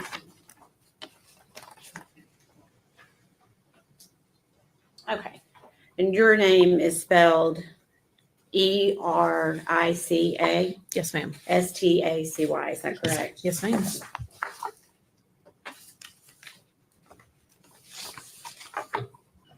Miss Stacy, where do you live? Kingsport, Tennessee. Okay. And do you know the defendant, Megan Boswell? I do. How do you know her? She dated my son, Caleb. Okay. And do you remember when they dated? It was spring of 2019. Okay. Do you know how long they dated? 2 or 3 months. Okay. And during that time, did you get a chance to meet Evelyn? I did. Okay. Can you recall how many times you met Evelyn, like in person, face to face? It was a handful of times, probably no more than 10.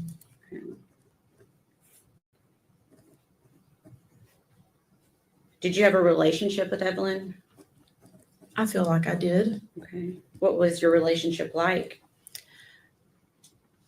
I mean, I would see her when she would come to the house, and her and Caleb were hanging out. Okay. So, what city did you say you lived in? Kingsport.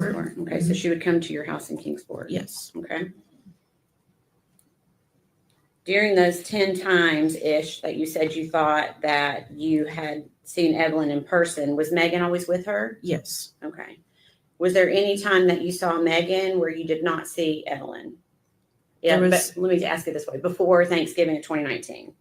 No. Okay. No, they were pretty much connected at the hip. Okay. So every time you saw Megan, you saw Evelyn? Yes. Okay. To your knowledge, personally, did Megan ever allow anyone to babysit Evelyn?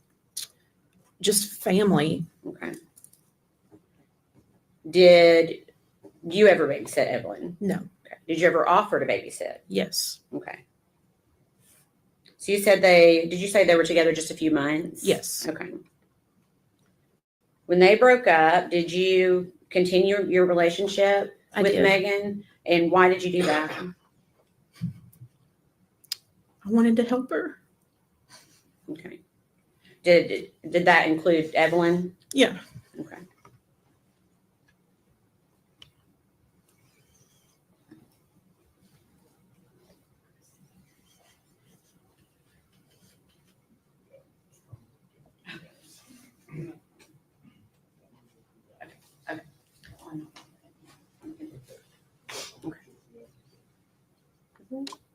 Why? Okay.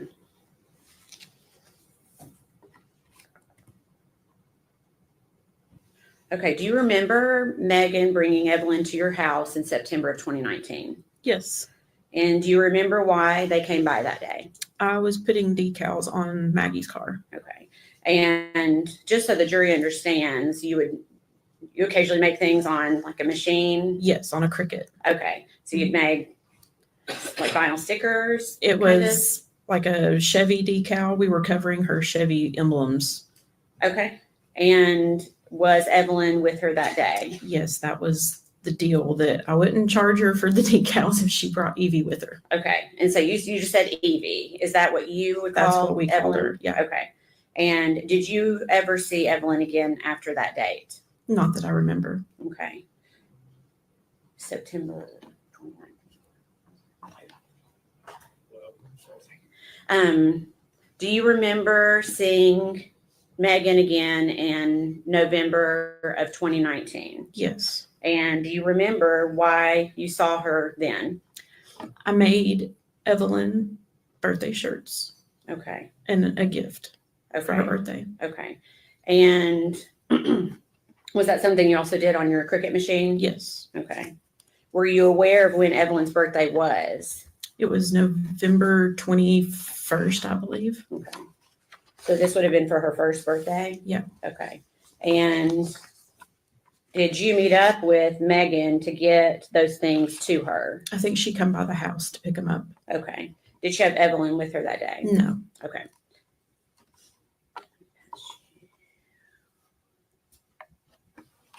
I'm going to go ahead and pass. Okay.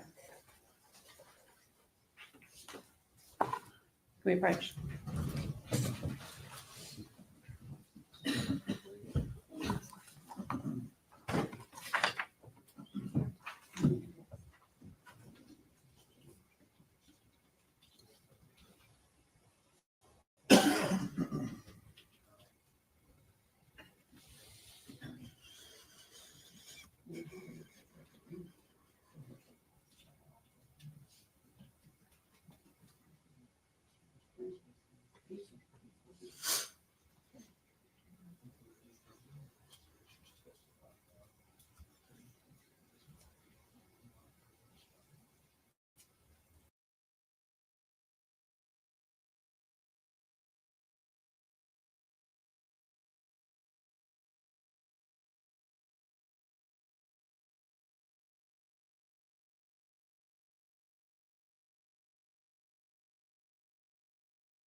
Guys, this is court muted, not us. Just so you guys are aware.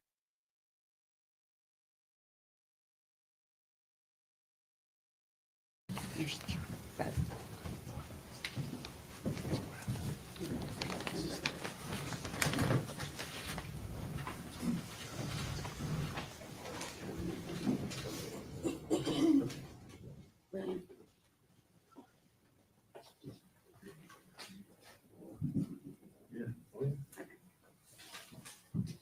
Okay.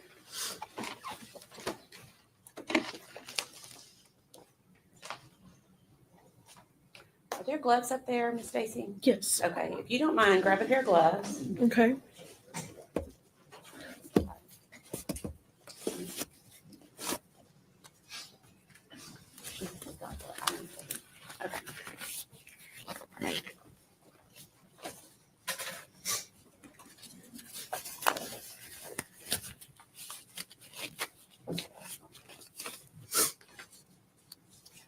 Okay, I'm gonna pass up what has been labeled as piece of evidence. That was Okay. in evidence with Sullivan County, okay? Okay. And the reason you need to wear the gloves is essentially to, well, there may be something, will the scissors work okay? Just be very careful when you cut the top of the package, just cut it across straight if you can, like. Cut reopen across an right up envelope. here? Yes. Okay.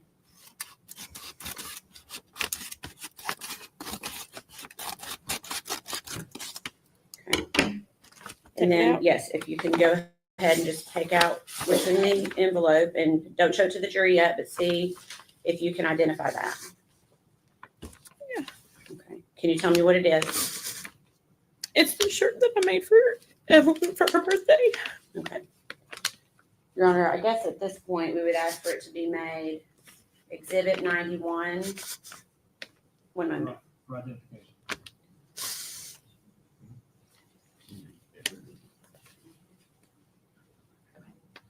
For identification only. Okay. Maybe if you could place it back inside the envelope for me.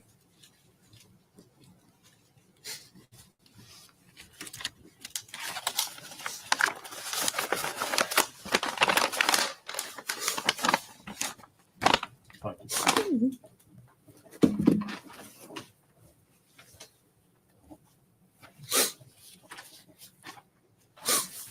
Erica, because of the rules, the way the rules are laid out, we can't yet show that. But I'm going to ask you, if you could, to please tell the jury what it looks like. It was a blue long sleeve shirt that had the yellow baby shark on it. That was her favorite one. Okay. And did you put anything personalized on it for? It just talked about it being her first year, her 1-year birthday. Okay. And you personalized that for? I did. You had put that I did. onto the, okay. Yeah. Okay. All right, I'm going to pass you, again, we're going to do the same thing. This is the last one. Okay. Okay.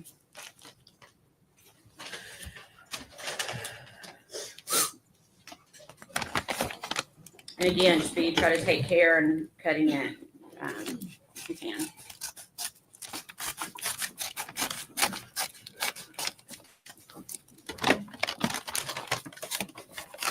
Pull it all the way out.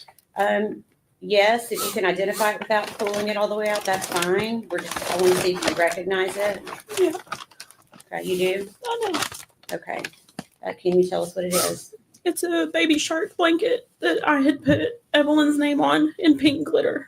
Okay. And is that also what you had given to Megan? For her birthday. For Evelyn to wear for her first birthday, or to have for her first birthday? Yeah. Okay.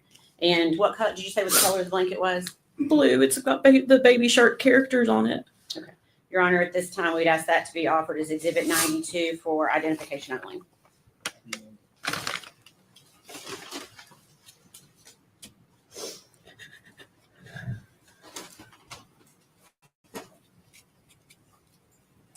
So those two items, are those the two items that you gave to Megan before Evelyn's first birthday? Yes.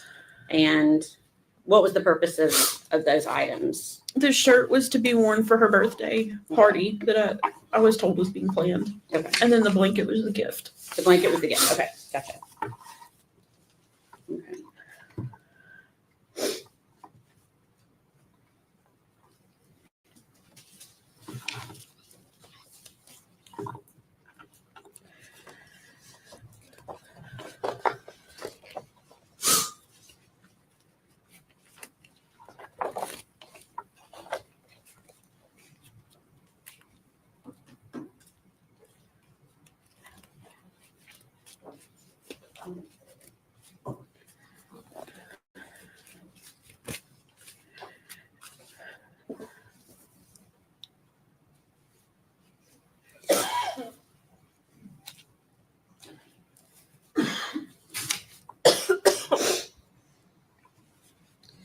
During this time that you were around Megan, did she ever say anything about Evelyn that surprised you? She would always say that Evelyn was mean as crap. Okay. And is that the word she used, crap? No, she would say mean as shit. Okay. Did she say that more than once? Yes. Okay. And that would have been around the time that Evelyn was a year old? Yes. Okay. Why did that surprise you? I was raised, you just don't say that about a child. Was Evelyn a mean baby? Not that I ever saw. Okay. What type of baby was Evelyn? Very happy, very smiley. Okay. And do you recall trying to reach out to Megan to continue to try to see Evelyn again? Yes. Okay. And would Megan respond to you? She did for a little bit, and then there was a time that she didn't respond. Okay.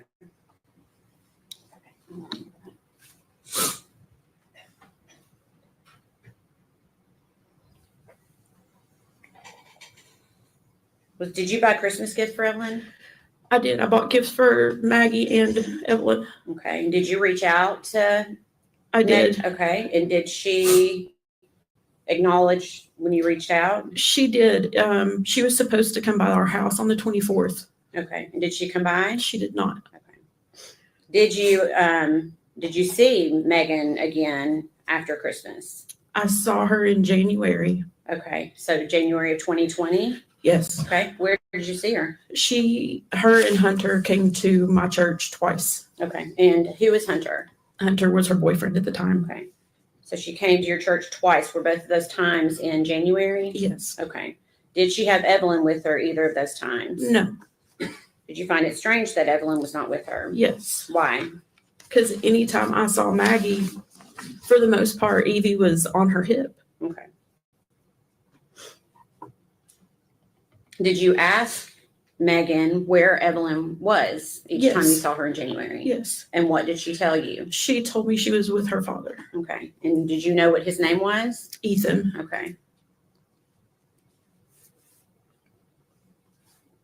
Do you remember when you saw them at church asking Megan what Evelyn thought about Hunter, Megan's new boyfriend? Yes. What did she say? That they had not been around each other.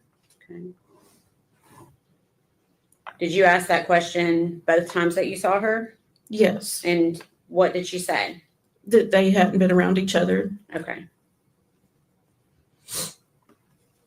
When you saw Megan at church those two times, did she ever seem to be upset about Evelyn not being around? No. Can you describe her demeanor? She seemed happy. Okay. Did she ever verbally express worry for?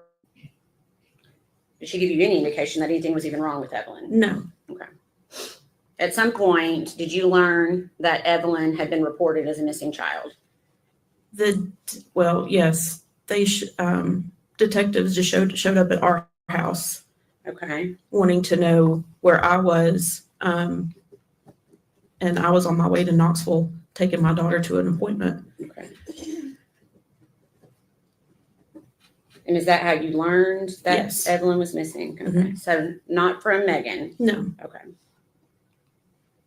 So during the time that Evelyn's missing, did you see Megan Boswell again? I did. Okay. And do you remember where you saw her? I picked her up at the Walmart in Bristol. Okay. Do you remember what month that was? I do not. Okay. I want to say February, maybe. Okay. And why were you picking her up at Walmart in Bristol? She said she didn't have anywhere to go. Okay. And I thought maybe she would talk to me if it was just me and her. Okay. Because you felt like you had that kind of relationship? I did. Okay. What was your purpose in talking to her that night? To see if she could tell me where Evie was, who had her. Okay. And are you doing this while you're driving Yes. with her? Okay. And I'm assuming you asked her those questions I did. when you got in the car. What was her response to you about where Evelyn was? She didn't know. Okay.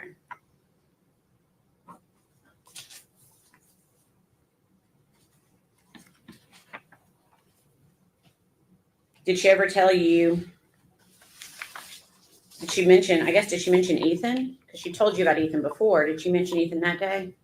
It was that Ethan had her. Ethan had quit answering her calls, her text, wouldn't answer the door.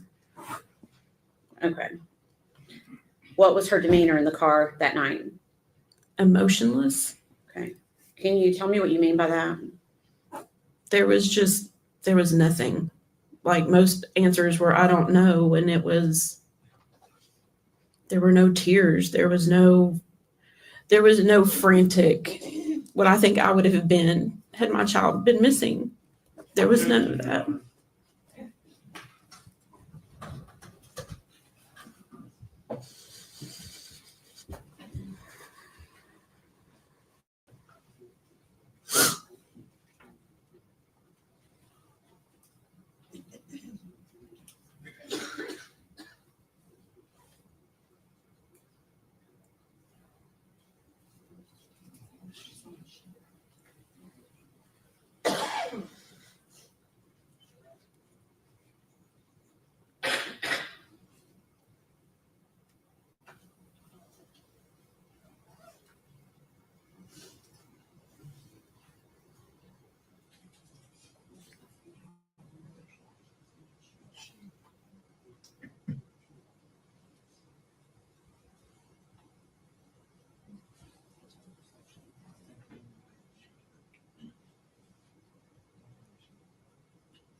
Overruled.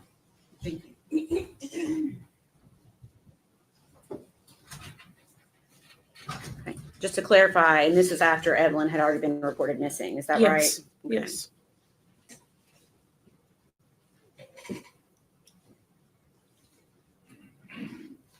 During the time that you knew Megan, do you feel like you got to know her fairly well? As best as I could. So that would be from the time she started dating Caleb. Mm-hmm. Okay. And you said that was in spring of 2019. Is that right? Yes. Yes. Did you see Megan on the news interviews that she gave? I did. Okay. Did you watch those interviews? Of course. Was the Megan that you saw on those television interviews the same Megan that you knew? No. How was she different? It almost seemed rehearsed, practiced. She just, Okay. I don't know how to describe that. Okay. We can stop with that.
Miss Stacy, give me just a second. Okay.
I'm going to pass you two papers.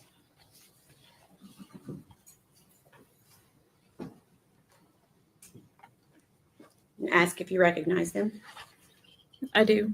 Okay. What is it? It's messages between myself and Maggie. Okay. For what date? January 8th, 2020. Okay. Is that a fair and accurate representation of your conversation with her on that date? Yes. Okay. Your Honor, we'd ask that be made exhibit number 93. Any objection? No, sir. Equal exhibit 93.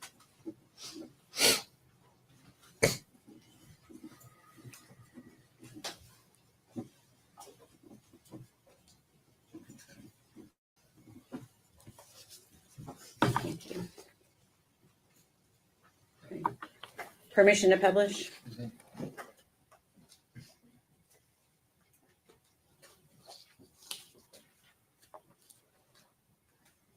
Okay. First one. You stated, I've been worried to death about you. Are you okay? Why did you send that message? I mean, that's right in the midst of people looking for Evie. And I hadn't heard from her. Okay. So Evelyn had not been reported missing yet at that point. So Then that was if I've not heard from her, because we talked quite a bit. okay. And then you asked her, did you and Evelyn have a good Christmas? And what did she say in response to you? She says we did. Did me read all of that? Actually, that's not verbatim. One moment, Your Honor. This is not.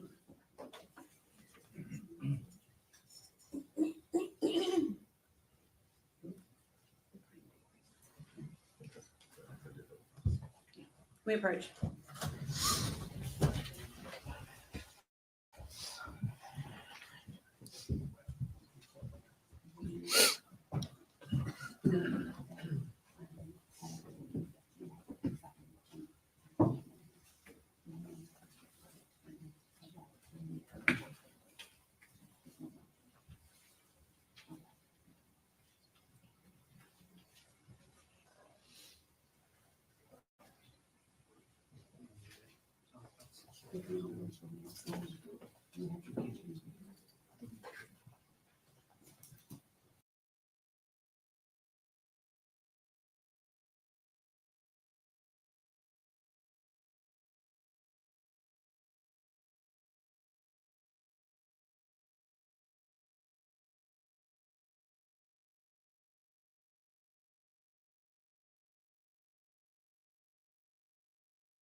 Maybe seated. Thank you.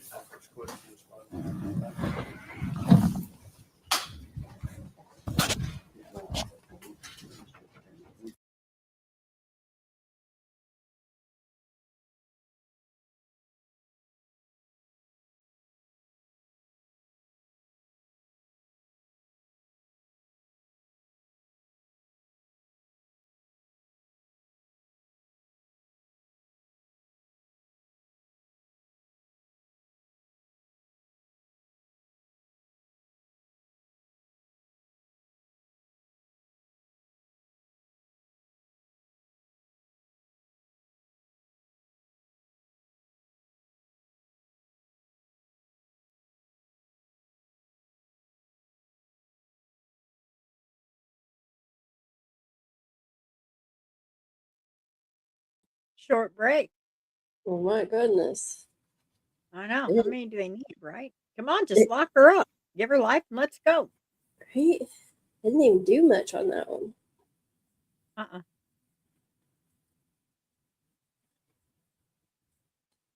I would so much rather show Evelyn than show that monster. She gets enough Right. attention. She doesn't deserve any more. And every time I see her, I think of Leilani, especially when she's got those glasses on. I know. And the way she like looks up and then she puts her head down and fakes tears. Same thing. Yep. Disgusting human being for sure. Yeah. You know, I look at any child and I see innocence and I see beauty and I mean, I just can't in my mind even begin to think how a parent could do this. I can't. Same.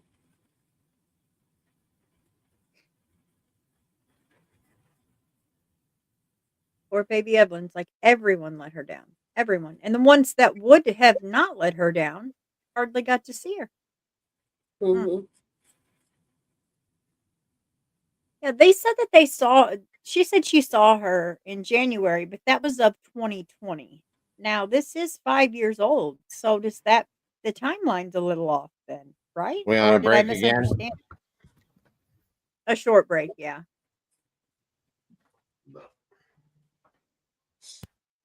Cassie said so. The outfit and blanket they had Stacy look at that was found in the bag with Evelyn. I would assume so since it's evidence. That's probably some stuff that was in there with Evelyn when they found her. Yes. I don't know if that blanket was the one, but that blanket is the one that she told the police during her interrogation that she had with her.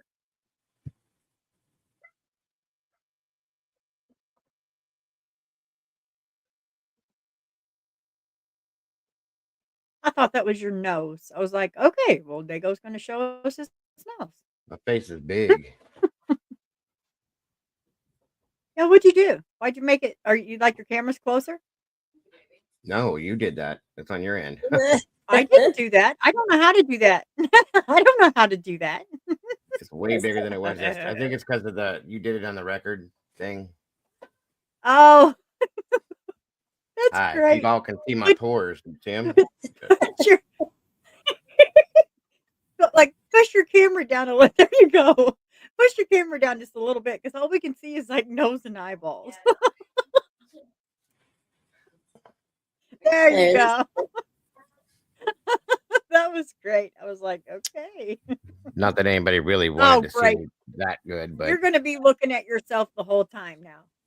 I already can tell. You're going to be constantly looking at yourself now. Yep. Next comes the beard brush. Oh, here we go. There it is.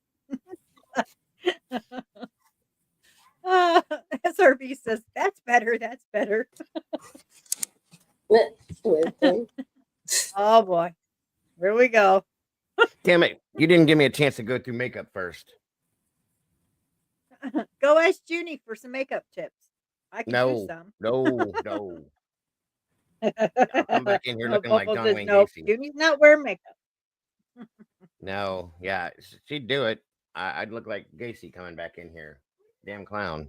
Oh, I let my granddaughter one day, and I was like, well, it's obvious she's not going to be a cosmetologist when she gets older. Come out looking like Mimi from Drew Carey. It was so cute, though. That's exactly what I would look like. Shaved my face off. I completely know, bald. Cash. She's like the damn brush. He's as bad as Mel. Mel and his, I swear, it could Mel will constantly he'll pull out his brush, and I'm like, oh my goodness, come on.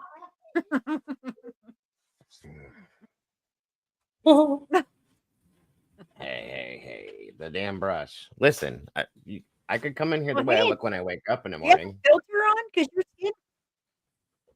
your I'm skin sorry. looks like super clear. You must have a filter on. Mm-mm. Do you have a I'm just filter on? no. I'm just that pretty. I'm sorry. Cassie. Oh, here we go. Oh boy, here we go. No, no filters. What, honey? Well, thank you, honey. Aw, hi, Junie. Say hi. Oh, she's so sweet. Hurry up. Hi, Junie. Did you brush Oh, your I hair this know, morning? SRB mouth. Hi, Junie. Hi. Aw, she looks so much like her grandma. Aw, she's so pretty. Look You at her think she eyes. looks like? Aw. You think? What I look like is my mom.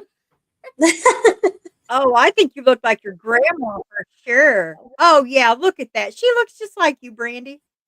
Aw, look at that. Oh my goodness. That was Doodle. Okay. That was Aw. Doodlebug. And my Doodlebug is this one, and that's Mama Bear. Mama Bear can't talk because she's sick. I can. It's just hard to hear me and understand what I'm Oh, saying. she's a doll. She is very much so. The other one, you guys don't get to see him much, but Xavier, when he's around, he would jump on top of the computer. He's so hyper, it's insane. I was gonna say, isn't he the one that like Yeah, that, climbs the walls and Mm-hmm. everything? And he's like yep, this that's big. my Preston. Same Yeah, thing. he's tiny. Yeah, he was a micro Oh, preemie when he was born, and he stayed little. He's still a little guy, but he's growing healthy. He's healthy. They're saying he's in the right percentile and all that stuff, but he's just tiny, little guy. oh my goodness. Yeah, she does kind of smile a little bit like Caden. I've seen it too, SRB. Oh, We have some beautiful kids in here, you guys. This whole community, all of our children and our grandchildren. I got to tell you, we do. All of them. oh For the yeah, ones that we've yeah. seen and heard. I mean, and that's why I like this community so much, because we all have our children and grandkids and ourselves, and it's an amazing group of people. Yeah. Yep. Truly. I And it's wonder gonna be what all they're mushy. breaking for. Oh, it was probably Hmm. a abduction or something that who No, knows. she put a text up there, and then it was the wrong board, and then they went into these chambers. So I don't know. The wrong board? Yeah, on like the big board deal, the projector where Oh, it shows the text messages right, big to the screen. right. Maybe They they're had put having the a wrong technical. one up, and then it just they go look Maybe. confused. What's up, Mikey? Mikey. Huh, funny seeing all you here. It is. It is. This is what we do. This is where we are. When we're not living our No. lives, we're in here. This is our other life. Well, right. Oh my God. I think my hair's starting to thin, you guys. What the hell? Oh, hell no. Oh my. Nope. How do I change Dago? I'm gonna have to put him back to normal. He is not gonna Nope. stop. Nope. I can't do it. Nope. Brady, my hair's starting to thin out. I know. Oh Jesus. Brandy, play Not him a- a tiny violin so we can carry on. No, not only is it turning gray, it's thinning now too. And I'm not supposed to go bald. It's not supposed to happen to me. Oh well. Yeah, join the club. Okay. I don't like that. Nope. Oh, I'm about to don't get get that. that started, Cassie. I'm about to get that spray and start spraying my head. What did Cassie say? Oh boy. Oh, really, Cass? Okay. She said, I see some bald spots. Does my hair look like it's thinning? Marie, Oh my goodness gracious. come here. Does my hair look like it's thinning out? I was looking in the thing up there and look. Just say yes, Brandy. Are you serious? I love you so much. Are you serious? I love her. You wouldn't want her to lie to you, Dago. Who wants a lying wife, right? Now that was great. That was great. Mike. No. Okay, so what's this biotin stuff again? Oh, that's what I was supposed to tell It's you. biotin, collagen, and keratin. Doesn't it help your hair grow? Yeah, know. hair, nails. Hold on, you guys. No. Oh my goodness.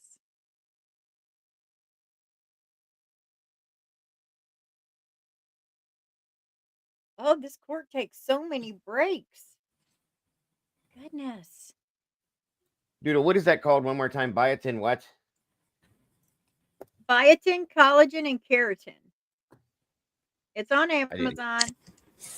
I'll send you a picture of it, Dago. Don't freak out. I forgot to tell her. It's not for me, it's for her. I mean, it's Sure. bad, but it's not Sure that bad. it is. With your thinning hair, of course. It's just for her, of course. It's called biotin. I guess like Collagen and keratin. Oh, well, What look is at that? that. There you go, Brandy. That'll shut him up. Don't be a baby. Try it again. I did try it. I just tried it. What?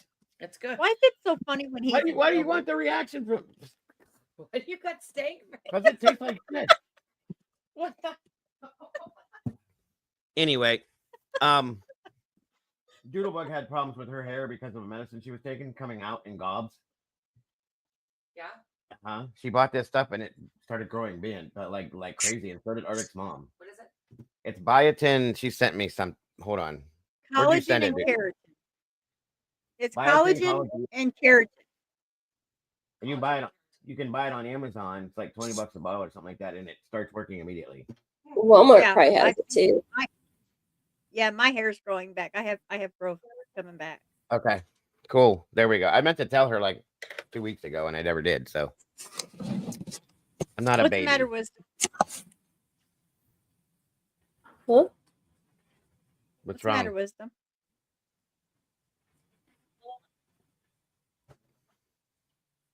I don't know. You put a.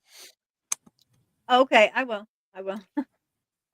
Hell, I guess I'm gonna use it Wisdom too put. now. Oh my God! So I want to. Oh, I think they're coming back. All right, guys. I think they're coming back.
Judge, I'll get response. We need to talk before we bring the jury in. I may take a client then. Oh, okay. The jury's got something.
Judge, it appears what has happened we have been admitting what I believe to be screenshots, what I think the court believed to be screenshots of text messages, which were ultimately a created document that were taken from a cell phone dump. We have, I don't know how many exhibits of that. Notice that on the last one, that exhibit, it came in admittedly without objection because I thought it was a screenshot of the cell phone dump. Or a screenshot, not of the dump itself, but of a screen. Hence screenshot. When the last exhibit was published to the jury, it contained a note that Mr. Horn noticed and led to our objection. That contained a note made by the district attorney's office. It's already been up on the screen and published to the jury. I have concern now that all of these documents, and I have concern that there could be other errors that we haven't caught. At this point, I'm going to move the court for a mistrial.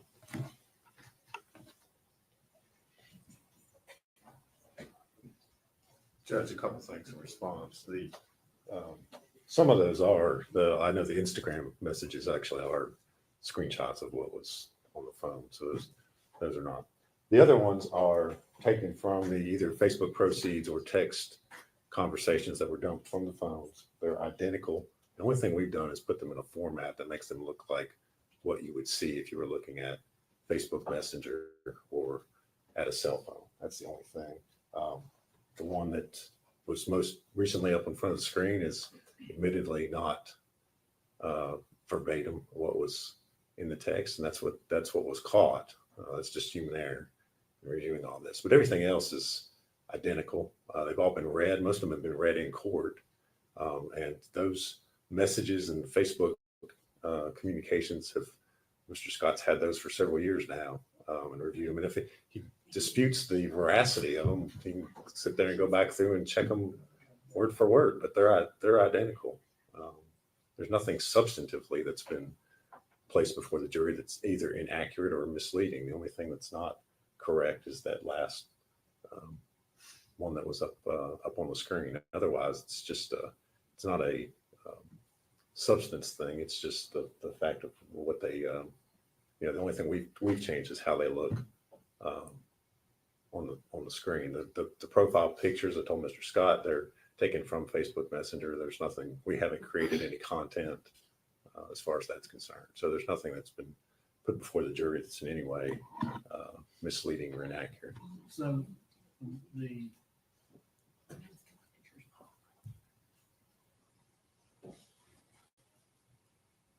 raw data was from the cell phone.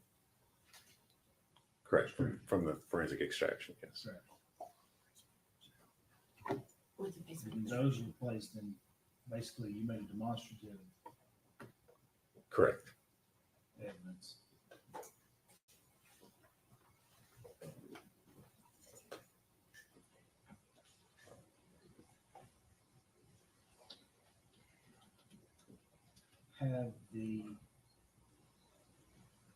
Has the raw data been provided in discovery? Oh, yes, Judge. That's been provided. They've had that for years. And the demonstrative, That was made available. Mr. Scott we had him and his investigators at our office several weeks ago. They wanted to look at it. We didn't specifically identify which things we were using. And as the trial's going on, some we've used and some we haven't used. So, but yes, they've been available. Because I was not aware of that. We did meet with Mr. Harper and Ms. Massinger. They're very kind to have us up there, but you have to understand, we talked over generally what data we had. I don't remember talking over this demonstrative data. We do have the cell phone extraction. And as these are coming in the way they look to me, I'm not raising a big stink at it at the time because it looks like screenshots. Pictures worth 1,000 words. And so we see this last one come in. But as far as someone sending me the demonstrative data and saying, we're going to use this or we have this, no. That's my understanding. Now, in everyone's defense, these files are huge. I can't tell you that I can say chapter and verse what's in every folder, and I doubt they can either. But at the same time, I find myself now in a position where we're in the middle of the trial. It would be near impossible to go back and compare all of these documents. I don't think there's, Judge Evelyn, if you want me to, I don't think it'd be that difficult for us to pull these messages from what they come at Facebook. And I mean, if you want to compare them, we can isolate those. I don't think that'd be difficult at all. I mean, it's not that many messages that have been admitted at this point.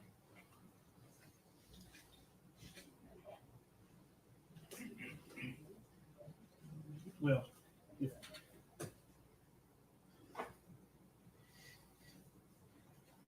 since the raw date has been given, I'm not going to bring this trial because of the now, I think if the extractions hadn't been provided, I would have to.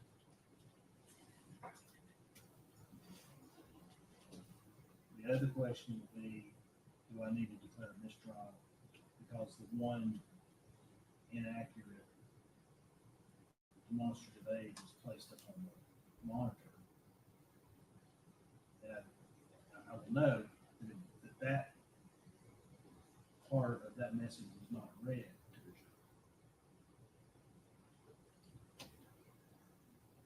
jury. It was not read to the jury. And I know that General Massengill is the one that first brought to our attention the problem.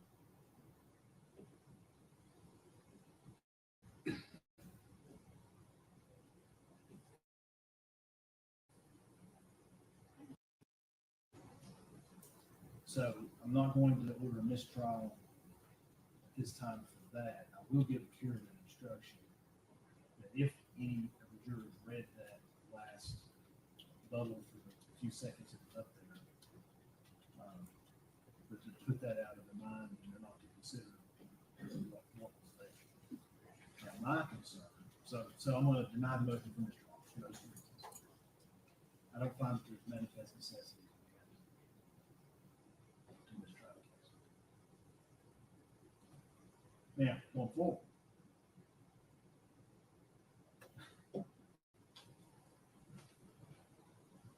Well, I guess going forward, I'll just take any objections as they come.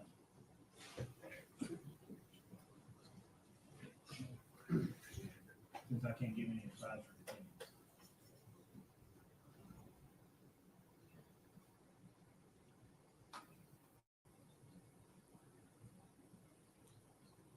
How realistically think it would take us to go back?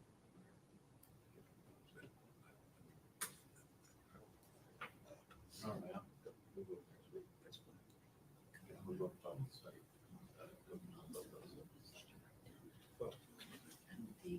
I just want you to talk about it.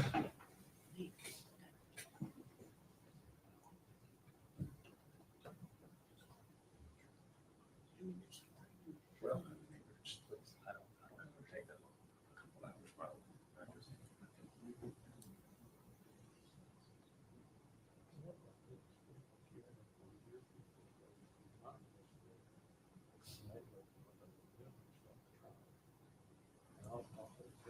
Yeah.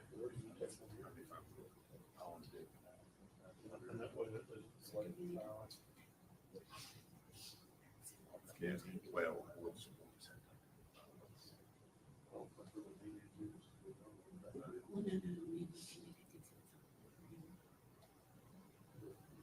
the judge could, if we up by this, take it to the other jury room. I think that's fine. I think that's fine. I don't know.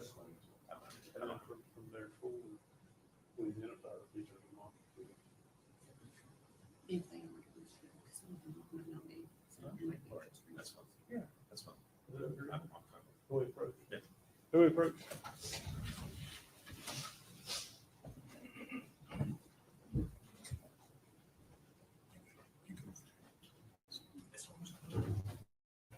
Yeah.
Now, you need to go through them over lunch, pull out, Yeah. you don't need to take them off, just pull out the screenshot ones. Yeah.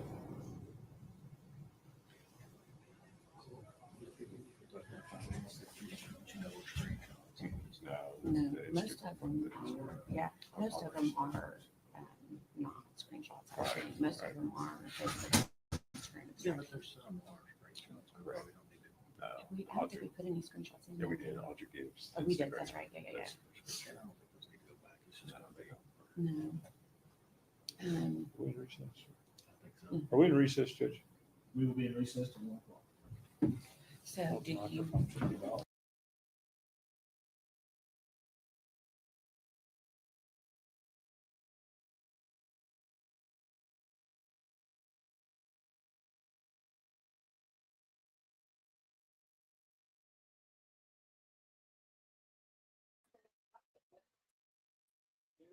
They recessed for what? Who knows? This is pissing me off. Another 15, 20 minutes? Really? Yeah, yeah. They're. Is it that or is it lunch? I heard him say, It would "Can we be, recess?" yeah, I think they said recess. Mm-hmm. That whole mistrial thing just about stroked me out. No way. No way. Oh, they'll try this throughout the whole trial. They will. They'll take anything they can get, anything. If they But Sherry, didn't, I'd be surprised. yeah, that's a good point. She's right. They better watch. He'll kick media out. That's a good point. Yeah. Hey, Cassie heard lunch till 1. Once, okay, lunch till 1. Yeah. It Same is thing I lunch did. till 1. Yes, that's the same thing I did, Okay. Cass. I looked up real quick and went, "What did he just say?" Guys, do you want me to go through my flyers today? Or do you want to just like us interact with you guys in chat? Because we have an hour. So I can go through some flyers and knock those out, or we can sit up here and chit chat. It's up to you guys. We could do morning calisthenics.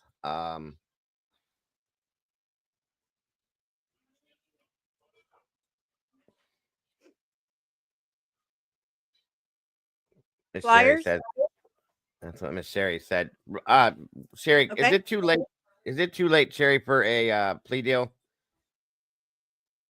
Yeah, it's too late. They would have done that before this started. Is there any way though that they can put one in? Like, I see this is where I lack knowledge on trials like this. I Well, didn't know if there were certain like things, stipulations that they could do. It is okay. Good.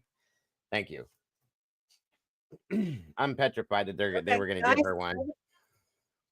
Yeah, I think it's too late, right, Wisdom? I think that she had her chance because see, she pled not guilty. Now, if she would have gotten a plea deal, that would mean she had to plead guilty, and I think she would have had to do that yesterday or the day That's what before. I Yeah, double. Sherry said yes. Yep. Thank Okay. you. All right. Thank the Lord. Okay, guys, please put a 1 in chat if you want me to go over flyers, or 2 if you just want us to have conversation or bring up some new stuff. That way we can all kind of see what the other wants and nobody's unhappy.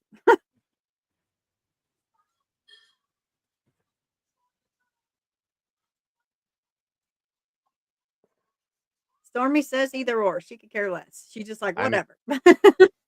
I'm good either way too. So whatever you're the Okay. boss. Who says flyers? What do you guys think? Come on, don't be shy. Just tell us. SRB said 3. 3. That would be morning. That would be 3. morning calisthenics if you hit 3. Yoga is absolutely out of the question, Sassy Cassie. Absolutely not. There'll be no yoga for me. I get Virginia down, said I will fun knock it up. Fun stuff. Well, it is a trial, so I don't know about any fun stuff. Missing plane in Alaska with 10 yeah. people and a plane crash in Brazil. Oh What? no. Oh, I'm missing out on all these Killed a things. Wow. buffalo. Okay, well, that's a little odd. Sassy's like, fine. Missing plane. Yeah. How is it missing?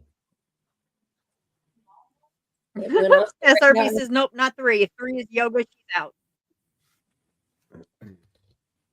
Yeah, it went over Nome, Alaska. Wow, No okay. shit. I'll have to look that up. All right, guys. So I'm not sure. I'm still confused on what you guys want me to do. We got yoga, we have news articles, or we have me going through some flyers How or maybe about some conversation. maybe you could do both? Pull up the flyers, we'll scroll through those and we can talk in between or around it or whatever. Do 20 minutes of flyers, 20 minutes of news, and 20 minutes of bullshitting. There you go. Okay, so how do I? Here's my question. Here's my question because remember now I'm new to this, so I have to stop my screen, right, and then go over to pull up my flyers. Do you have one screen or 2? I have one screen. That's all I have. Okay. You should be able to pull it up in the background and then Under share it. present. Yeah, Let's see. and then you I share have it through. video. It just gives me video file, and I don't. Um, Yeah. is there okay? Do you have a Because link I for your go. flyer? Well, I mean, I have it on my Facebook. I just I was go gonna through my say, Facebook because I share before I go live. yeah, or if you want, like I was gonna say, you can share that link with me for the flyers, and I can pull it up on this side and put it in the background. You can just pull it up without having to touch anything. It's up to you. Okay, you would have to go to my Facebook, and then like go to my profile, Okay, hold on. and then just click the flyer, and then it just automatically gives you a slideshow of what I've shared. 1 minute. 1 minute. Let me try this. Okay. Boggle said someone stole 100,000 eggs in Pennsylvania. Oh yeah, I've heard about that happening like crazy Oh lately. my goodness! How do you gracious. steal that many eggs? Just go into the And where do farms you and put them? Where are you Right? gonna put all them eggs to get out of there? Or do I 1 minute. want to know?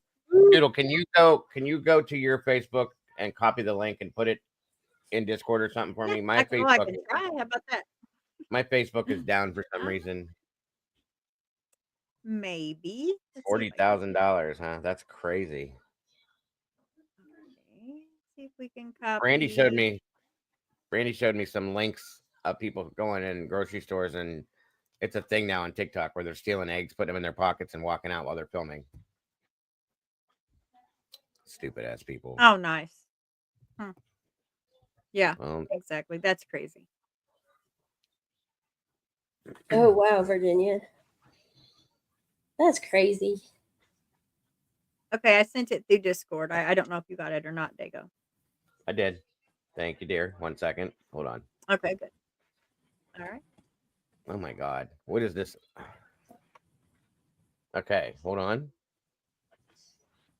Okay, I'm holding.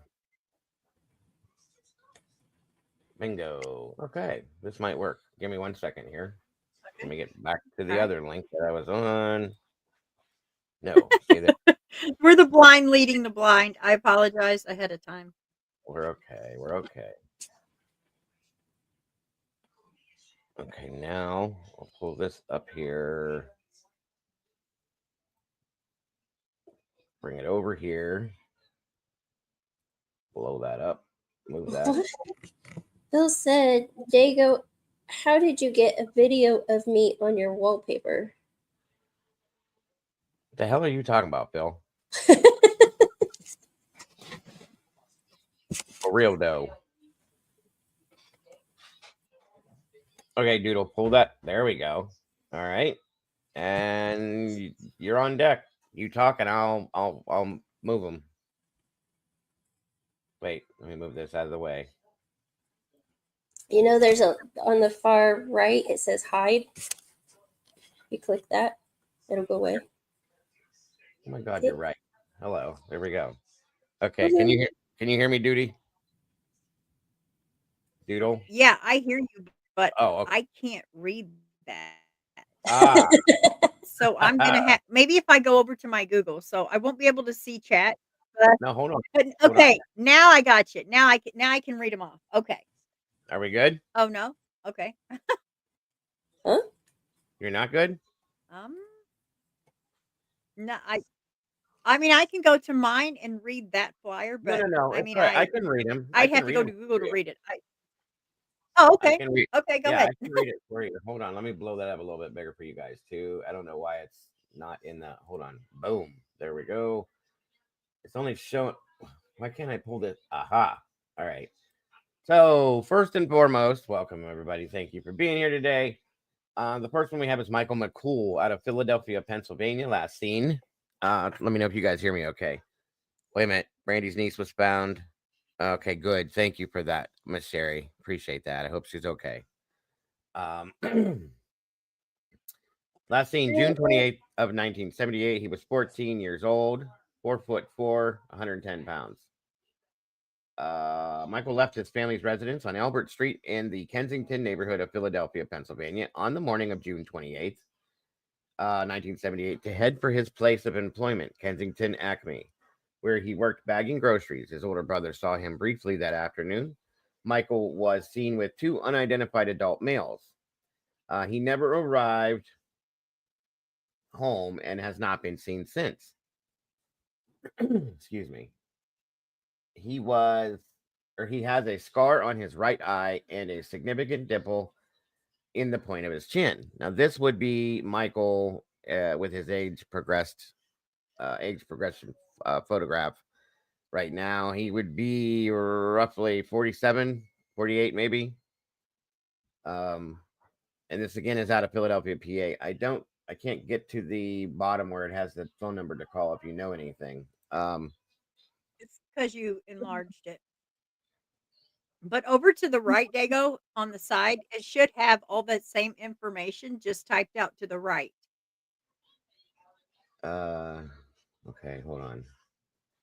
On the when you originally went on there, because that's kind of how I go off of reading them.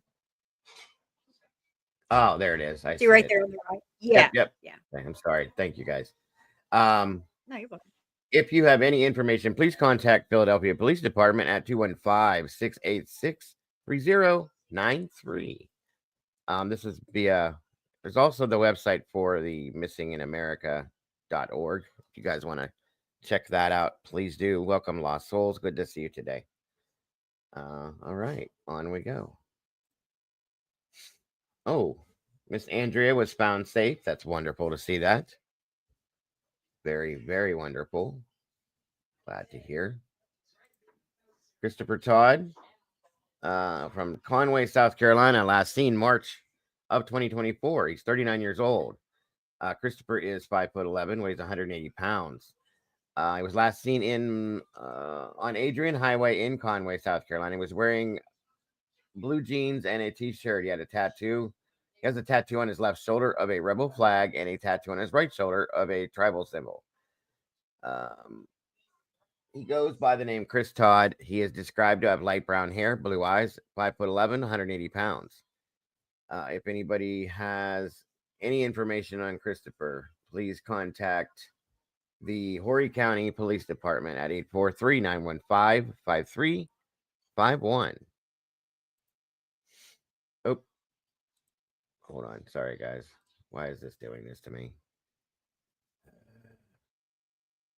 One moment, everyone. Are you kidding me? 1 second, guys.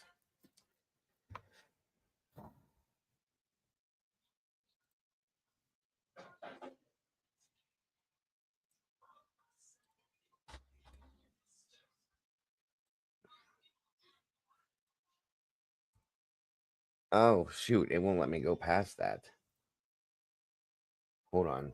If someone can let me know as soon as they come back, if they can keep an eye on that court, then I can take that off, I think, and stop. But if I stop the screen, it won't end the stream. Correct? Or am I wrong? I've never done No. that. What do you mean stop the screen? Where it says stop screen, like sharing. What it says, the middle, Oh. the bottom where it says stop screen. Will that No, it stop won't. the It whole? won't. No, it won't end it. Okay, No, then I can just pull up my my Google Okay. bed. Let me try this. See, I shut my Facebook down because I was supposed to redo it the other day and we never did, and I just left it go. Okay. So that's why I can't get in. I'm sorry. That's All what right, it's all about. Good Lord.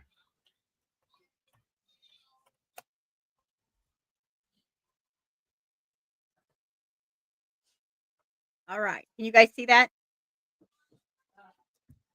Thank you, honey. This makes carpet scrub today. Yeah. Okay, then I will read this way.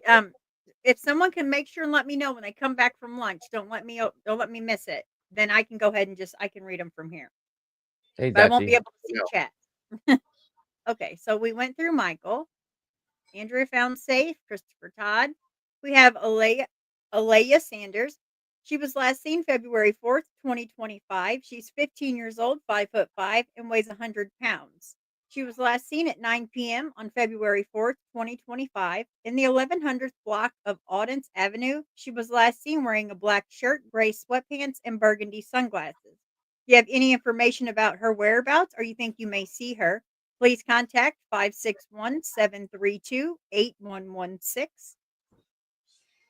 Next, we have Tamika Cross. She's missing from Chicago, Illinois. Last seen January 23rd, 2025. She's 23 years old, 5'3", and she weighs 100 pounds. She was last seen in the area of the 1600th block of West 77th Street and is believed to be in a dark Dodge Charger with Illinois plate number EU17622. She was last seen wearing a gray jacket and hoodie and has dreadlocks in her hair. If you have any information about Tamika, please contact the Chicago Police Department at 312-747-8274. We have Lane. Lane is missing also from Chicago, Illinois. Last seen January 29th, 2025. She's 27 years old, 5'7", and she weighs 165 pounds.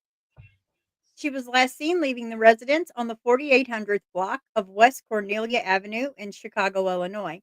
If you have any information about Lane, please contact their police department at 312-746-6554. Charles was found safe. Chelsea is missing from Delaware County, Ohio. She's 42 years old, and she was last seen January 12th of 2025. She was last seen at a gas station on West Broad Street on the west side of Columbus, Ohio.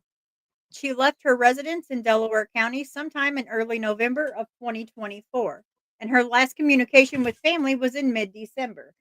There is a concern for her well-being. If you have any information about Chelsea, please contact their police department at 740-833-2810, extension 3823. Next, we have Nautica. Nautica's missing from, is that Washington? Yeah, Washington. She has not been seen or heard from since January of 2025. That's the only information I have about her. If you have any information, please contact 509-574-2500. We have Aline. Aline is missing from Oregon. She's excuse me, last seen January 26, 2025. She's 35 years old, 5'6", and she weighs 200 pounds. She was last seen leaving her home on the 26th. She has a large tattoo on her chest with the name Roses on her shoulders, and a fish tattoo on her forearm. She is described to have black hair and brown eyes. You think you may have seen her, please contact their police department at 503-618-2318. Next, we have Felipe. He's missing from Florida. He's 46 years old, last seen February 6, 2025. He's 46 years old, 5'10", and he weighs 120 pounds. He was last seen around 6 a.m. on February 6, 2025, at his Margate home located near the 6,000th block of Northwest 9th Court. He left his residence on foot wearing a white hoodie, green, blue, and plaid pants, gray sneakers, and a white backpack. He is considered endangered. You have any information about him, please contact their police department at 954-972-7111. Next, we have Crystal McKinney. She's missing from Lakewood, Colorado, last seen January 30th, 2025. She's 38 years old. She was last seen at St. Anthony's Hospital in Lakewood. Crystal was wearing a pink hat with black pom-poms, black leggings, and navy blue jacket, and white tennis shoes. She suffers from a developmental disability.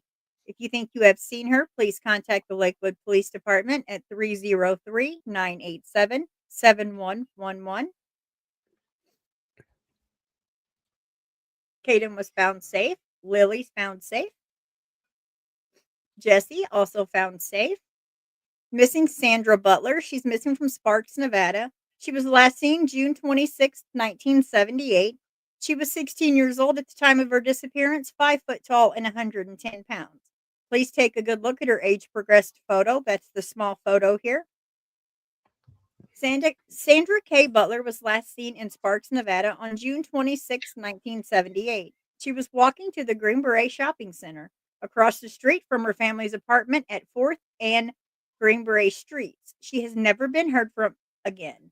At the time of her disappearance, she was considered a runaway, and authorities did little to find her. It's possible that Sandra was a victim of a serial killer, couple Charlene and Gerald Galeo, who were ultimately convicted of the kidnapping and murders of several teenage girls in California, Oregon, and Nevada. You have any information about Sandra? Please contact the Sparks Police Department at 775-353-2231. This is Edward. Edward is missing from Oregon. Last seen June 22nd, 1978. He was 14 years old at the time of his disappearance, 5'3" and 120 pounds. Please take a good look at his age progressed photo. This is what he may look like as of today. It says he was last seen while camping with a church group. He went off by himself to go fishing and has not been heard from since. Edward was last seen wearing brown jeans, a yellow shirt, and tennis shoes. If you have any information about Edward, please contact the Jackson County Sheriff's Department at 541-774-6800. Next, we have Connie. Connie is missing from California, last seen June 9th, 1978. She was 17 years old, excuse me, at the time of her disappearance, 5'5", and she weighed 120 pounds. Again, please take a good look at her age progressed photo. Connie was last seen at her Napa, California home on June 9th. She was supposed to go to a party that evening, but she never arrived and has never been heard from again. At the time of her disappearance, she was living with her father and dating a 25-year-old man. Her family didn't approve of the relationship, and she was having problems with them as a result and would sometimes sneak out of the night through her bedroom window to see her boyfriend. She also has affiliations with local gangs. If you think you have any information about Connie, please contact the Napa Police Department at 707-257-9223. Next, we have Grace. Grace is missing from Vermont, last seen June 7th, 1978. She was 5 years old at the time of her disappearance, 3 foot tall, and she weighed 30 pounds. Please take a good look at her age progressed photo. That's what she may look like as of today. If you have any information about Grace, please contact the Vermont State Police Department at 802-241-5492. We have Grace. Grace is also missing from Vermont, last seen June 6th, 1978. She is 32 years old, 5'7", and 190 pounds. If you have any information about Grace, please contact the Vermont State Police at 802-524-5993. Willie Clark is missing from Maryland. He was last seen May 1st, 1978. He is 21 years old at the time of the disappearance, 5'10" and 175 pounds. His last known address, however, was in Anchorage, Alaska. Few details are available in his case. He may go by the name Reggie, and he has a scar on his right thigh. If you have any information about Willie Clark, please contact the Baltimore Police Department at 443-984-7385. We have Cheryl. Cheryl is missing from California. She was last seen May 30th, 1978. She was 14 years old at the time of her disappearance, 5'8", and she weighed 120 pounds at that time. Please take a good look at her age progressed photo. That's what she may look like as of today. In 1978, Sherry walked out of a children's home or detention facility in San Bernardino, County. She was involved in a car accident and walked out of the California hospital. She had previously spent some time in Clark County, Washington foster home, and had run away from her girls' home in Oregon in late May of 1978. She was possibly last seen wearing a red short sleeve shirt with bell bottom jeans. If you have any information about Cheryl, please contact their park department at 707-584-2600. Next, we have Christopher. He's missing from Colorado. He was last seen April 30th, 1978. He was 9 years old at the time of his disappearance, 4'8", and he weighed 74 pounds. Please take a good look at his age progressed photo. Christopher was last seen hiking with his mother and younger brother on Gray Rock Mountain Trail in the canyon, and I'm going to say this wrong, but I'm going to try. Padre Park, Colorado, off Highway 14 on April 30th, 1978. He hiked ahead of his family, apparently lost the trail, and disappeared. There were some possible sightings of Christopher in Colorado, Wyoming, and Utah in the months following the child's disappearances. The witnesses who think they saw Christopher described him as scared, confused, and dirty. In 2 separate states, the boy resembling Christopher was selling newspapers and claimed if he sold enough, he would get a trip to Disneyland. None of the sightings have been verified. If you have any information about Christopher, please call 970-498-7000. Mary is missing from Louisiana. She's last seen March 2nd, 1978. She's 16 years old and weighs 115 pounds. Mary was last seen in Morgan City, Louisiana.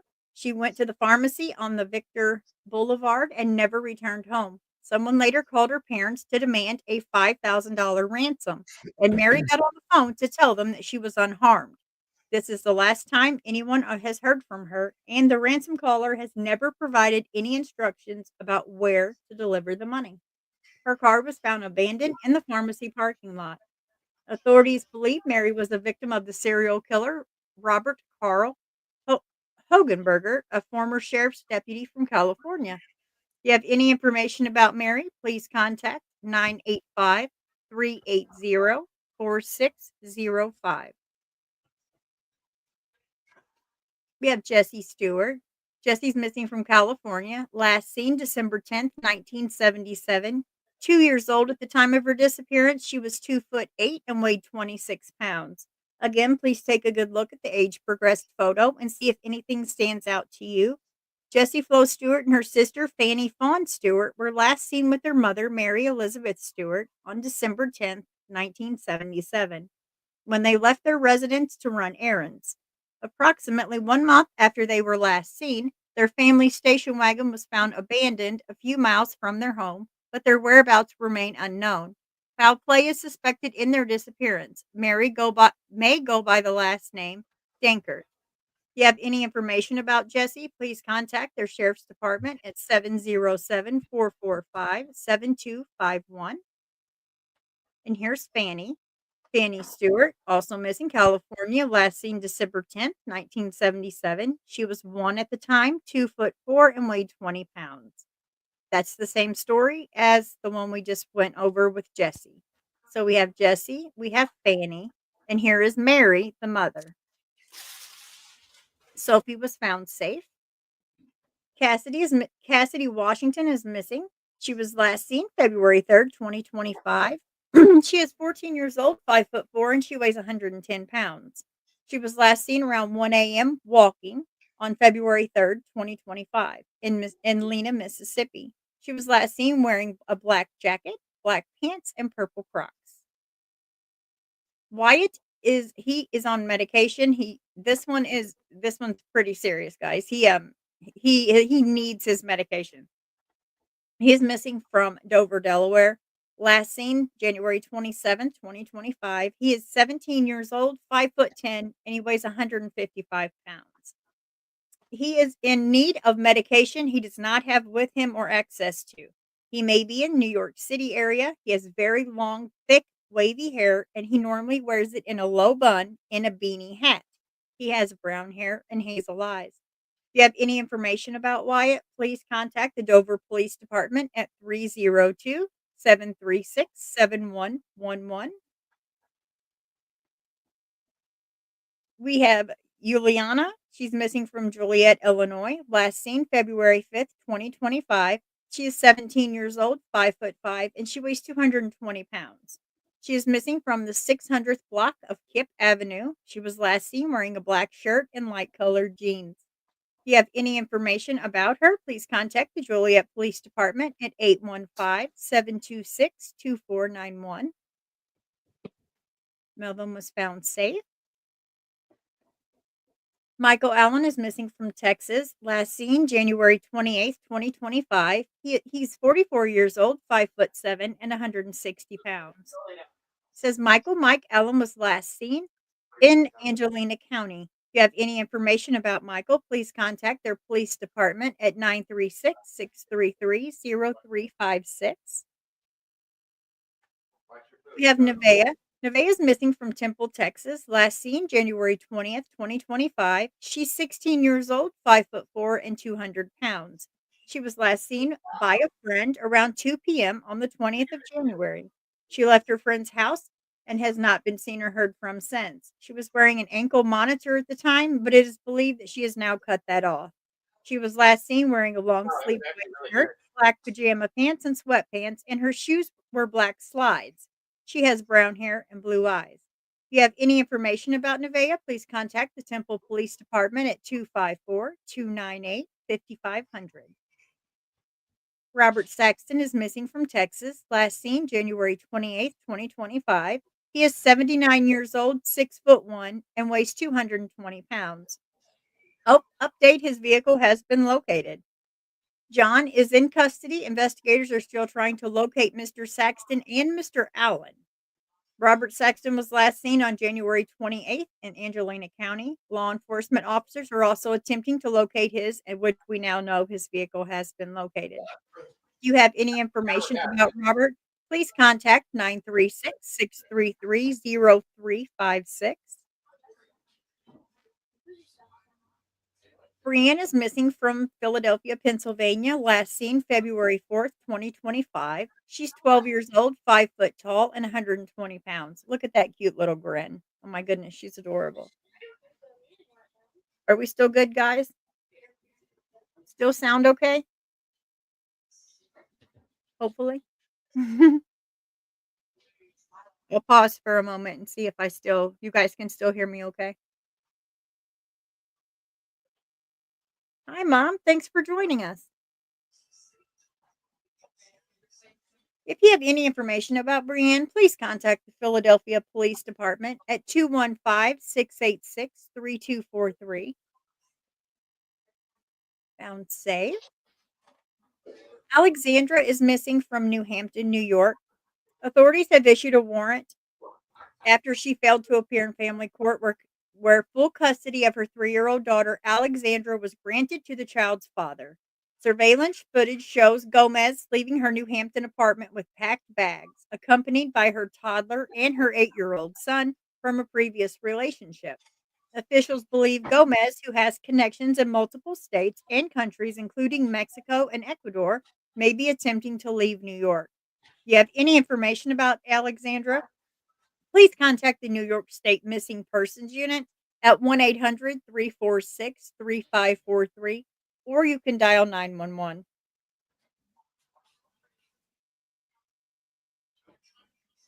Brandon is missing from Bay City, Michigan, last seen February 1st, 2025. He is 33 years old, 5'8", and 175 pounds. Thanks, Mom. Brandon Thomas was last seen at 9:30 a.m. on February 1st, 2025. He is driving a 2001 Chevy Avalanche with Michigan tags. The truck was pinged due to tolls in Ohio at 11 a.m. on February 1st and in Pennsylvania at 11 a.m. on February 2nd. He is described to have brown hair and brown eyes.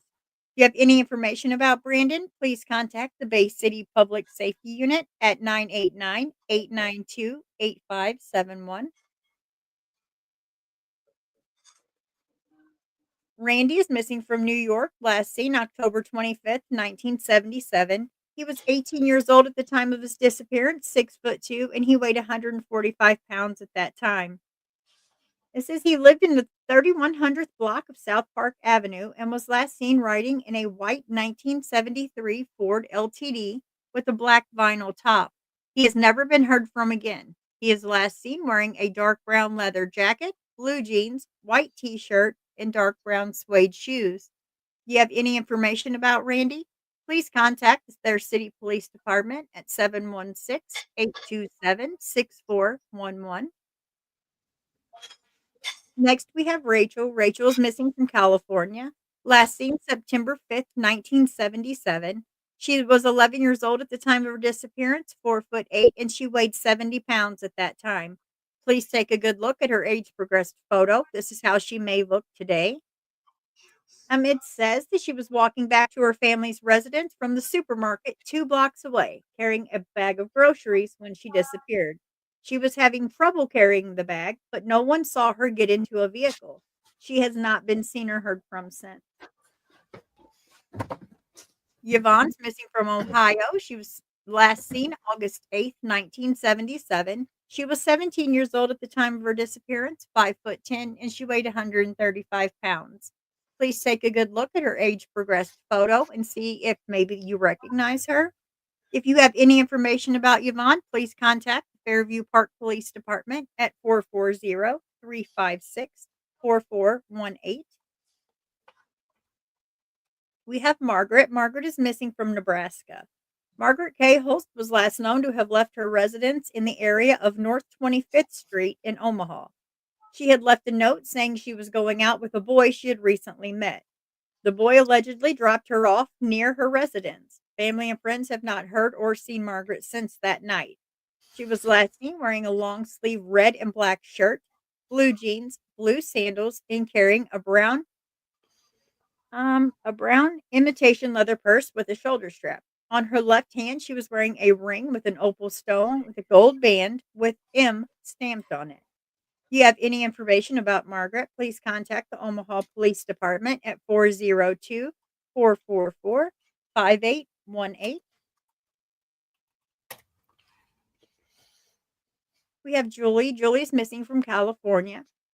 She was last seen August 1st, 1977. She was 15 years old at the time of her disappearance, 5'3", and she weighed 130 pounds.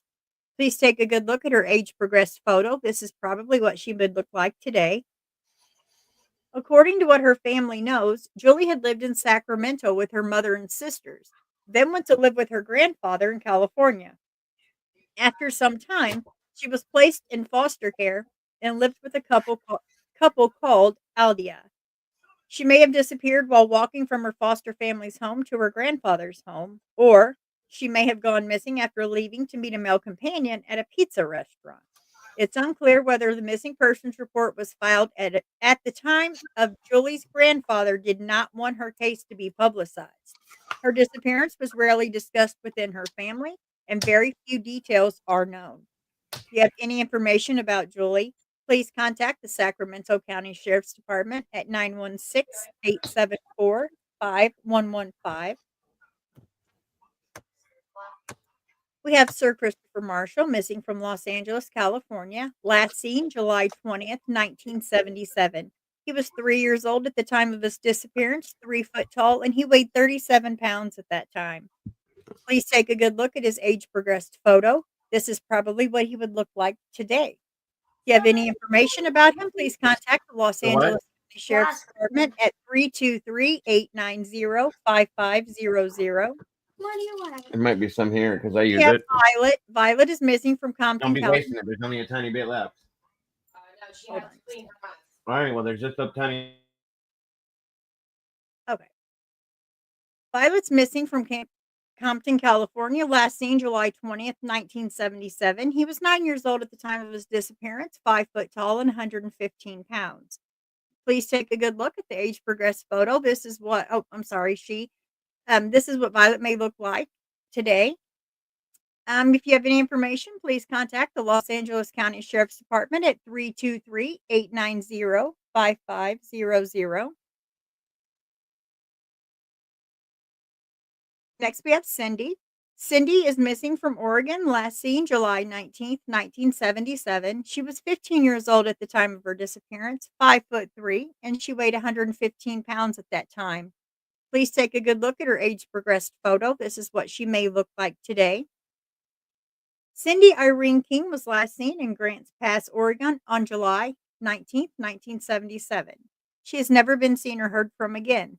It's unclear why she was in Oregon at the time of her disappearance. Her family is most likely in Kentucky and Tennessee. When she was last seen, she was wearing a retainer. Cindy's ears are pierced, and she has a small scar near her right temple. She has a tattoo near her groin. If you have any information about Cindy King, please contact the Josephine County Sheriff's Department at 541-474-5123. We have Nancy Jason. She's missing from Maryland. Last seen July 17th, 1977. She was 18 years old at the time of her disappearance, 5'7", and she weighed 124 pounds at that time. Please take a good look at her age progressed photo and see if you may recognize her. It says she was last seen at her residence on July 17th, 1977, when she picked up some medication at her residence. She was affiliated with the Divine Light Mission and was planning a trip to Florida to attend a meeting of that group. She had laid out clothes, money, and a camera for this trip, but these items were left behind at her residence. Nancy was also known to travel via hitchhiking. If you have any information about Nancy, please contact the Montgomery County Police at 301 279 8000. We have Audrey. Audrey's missing from New York, last seen July 15th, 1977. She was 18 years old at the time of her disappearance, 5'4", and at that time she weighed 115 pounds. Again, please take a good look at her age progressed photo and see if she looks recognizable to you.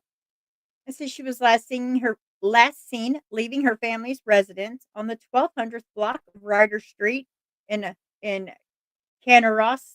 I'm not even going to try. Maybe Canarossie section of New York City at 2 p.m. on July 5th. She told her mother she was going 2 blocks away to purchase cigarettes and would be right back, but she has never been seen or heard from again. Audrey has a medical condition and needs her medication. She did not have any identification or medication with her at the time she was last seen.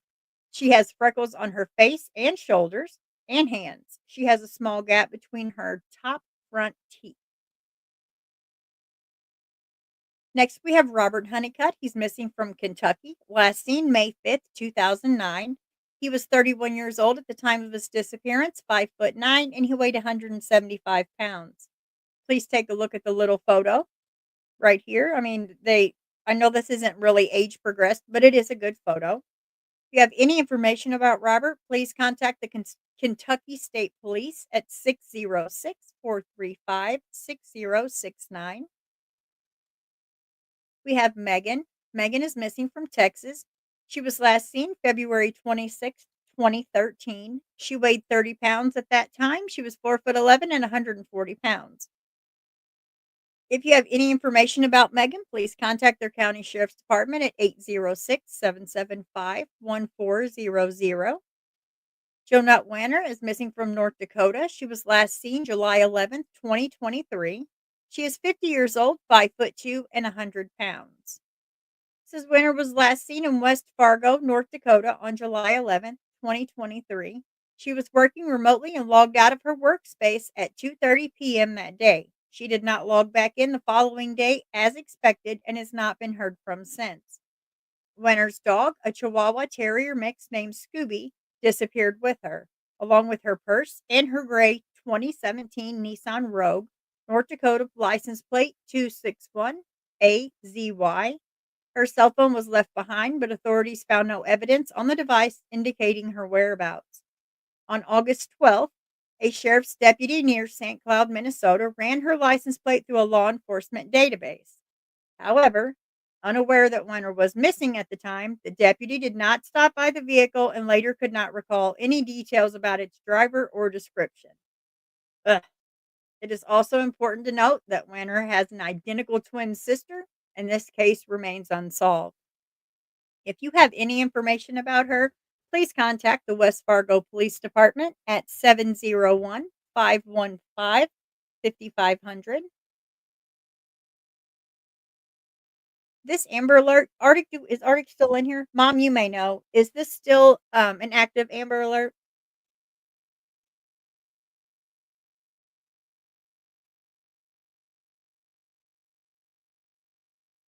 I think this still is active, but just in case, even if it's not, I'm going to go ahead and read it. It can't hurt anything.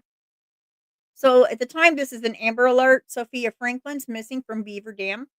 Last seen February 2nd, 2025. She is 16 years old, 5'9", and weighs 100 and I think that says 186 pounds. Let me go back up here and make sure. Oh, it says update on the Amber Alert. Suspect has now changed plates on the vehicle. They are now Pennsylvania state plates, KGW 5186. She is believed to be in Arkansas. Okay. Sophia Franklin was last seen at her residence at 9 p.m. on February 2nd, 2025. She is believed to be with Gary F. Day. He was last seen at her residence on February 3rd, 2025 at 7:48 a.m. There is no contact order for Gary and Sophia. Sophia is 3 months pregnant. If you have any information about Sophia, please call 911. Let them know immediately that you may see her. All right, let's see if I can go back over here. I kind of want to make sure. Okay, I want to make sure just in case they do come back. And then I will see if I can't bring that back up. Hopefully. Let's see. Oh, looky there. I am figuring this out. All right. All right, guys. I did my part. Now let's chit chat. Chit, chit, chit, chat, chat, chat, chit, chit, chit, chat, chat, chat. Well, all righty then. Oh, I hope you guys are having a good day. Anything exciting happening? Chat, you guys, anything? No? Same old, same old. Same here. Hanging with you guys. It's exciting. I am curious to how this is going to go and how far defense is actually going to keep pushing for mistrial. I look for him to do it a few times. I really do. That tells me that they really must not have anything. You know what I mean? Right. Right. I mean, how can they? True. Very true, in my opinion, at least. We've talked about that a couple days now, though, that none of us think that they're going to have anything to work with and that they'll keep going back and blaming it on her family, but you can only do that so many times. Yeah, it's almost like they're just trying to do like character witnesses because they have nothing else. Right. I still can't. Like I said, my head about snapped when I heard the word mistrial. I was like, what did you just say? I think Mom would have had probably crawled inside herself if she'd have been in here when they said that. Yeah, they at least try that once or twice every trial. That was crazy. I'm glad he denied it right off the gate. Like, he didn't even think about it. Oh, that sounds good, Stormy.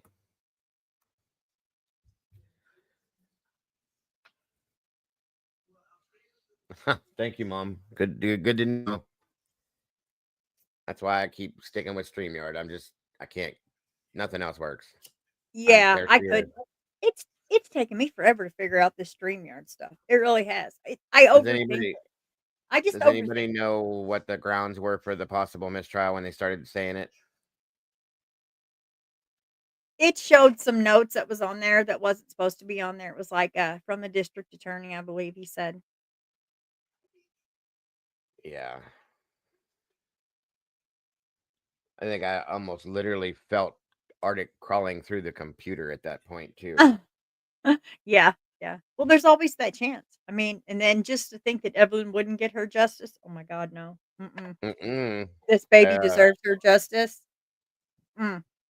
SRB said that it was because of the note from the district attorney on the screenshot.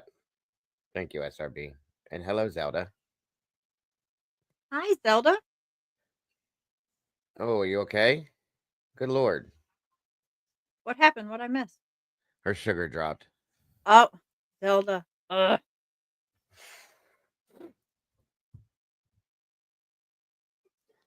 Be careful, ma'am.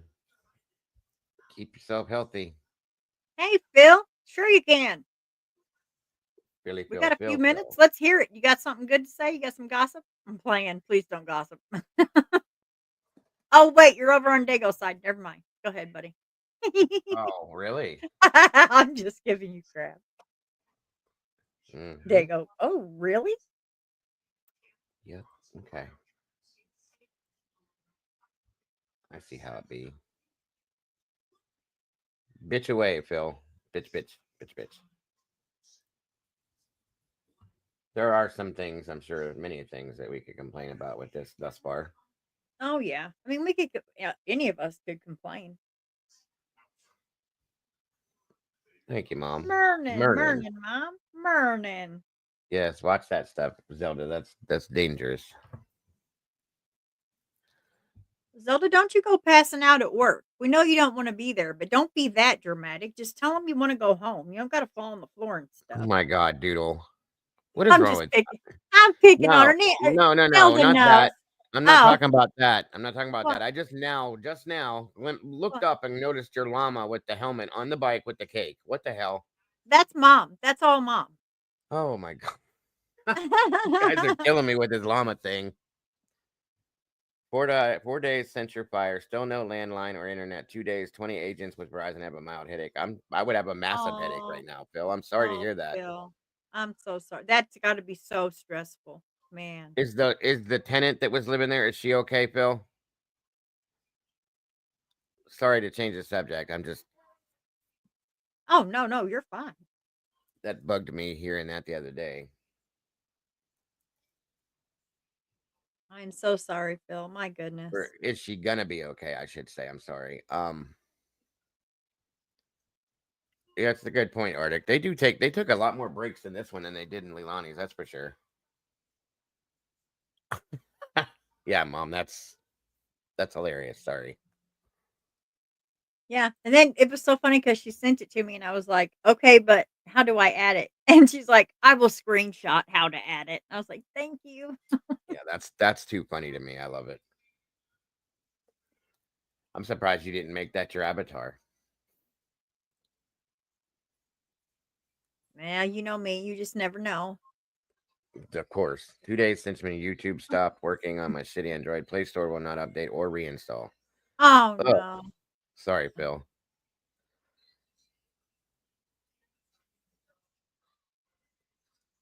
I don't know if you can hear me, Phil, but is your tenant, is she okay or is she gonna be okay?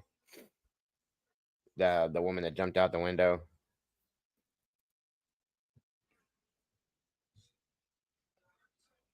Hell, you guys, for as long as this trial drug is like yesterday and stuff, I could have probably switched all this around and everything since I need to Oh, do that.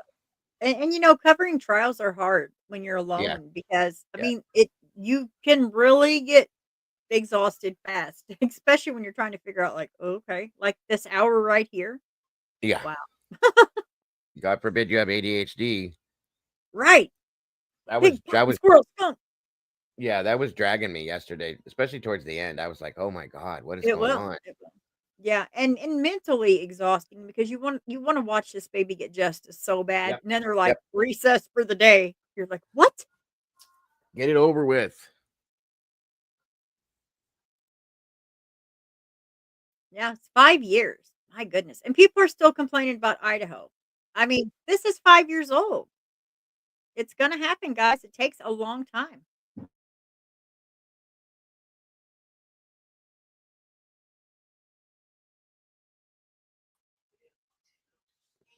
Who Welcome threw me back, out the Laura. window? Somebody threw me You out the were window. out. You threw yourself out the window. Mama bear got tired of you and threw you out the window. Probably tired of hearing my irritating, scratchy ass voice. You're not so close now. What'd you do? You did it. It wasn't me. I didn't do it. I if I did it, I don't know how. Well, that's awesome to hear, Phil. Wonderful, wonderful to hear. Oh, Better good, than Phil, expected and good. really that's amazing. Good to hear. Wonderful. You want me to get closer, Doodle? I can get closer if you want. Oh, now let's just not get crazy here. Okay. Yeah, Mom, that was the I was gonna look at that too. That's wild. How much time do we have left, Doodle? It would be 12:42 there, so we have a good almost 30 minutes because they go back at what? 1:15 there? Yeah, it's 12:43 here, so yeah, same time. Okay. Um, Here, let me show you this then real quick, since we have some time. If you want, of course. Well, sure. Let's see what they're talking about there. If you want to pull that up, ma'am. There you go. Looks like she's about to say shit. Your pause game. I'm telling you. Every time, it's hilarious. That sounds good, Phil. Appreciate it. All right, here we go. So much for waking up with us here this morning, and thank you so much for waking up with us here on Live Now from Fox. We made it to Friday. It's February 7th. I'm Jeanette Francine. As we come on the air, we are following breaking news headlines. It does take us out to Alaska. I want you to take a good look at your screen. On this Friday morning, the Associated Press reporting an aircraft carrying 10 people across Alaska's Norton Sound south of the Arctic Circle went missing Thursday afternoon, and rescuers, they continue to search into the night and into this morning for any sign of the aircraft. The Bering Air Caravan was heading to Nome with 9 passengers and a pilot, according to Alaska's Department of Public Safety. Authorities were working to determine its last known coordinates. The disappearance marks the 3rd major incident in U.S. aviation in just 8 days. A commercial jetliner and an Army helicopter colliding near the nation's capital on January 29th, killing 67 people.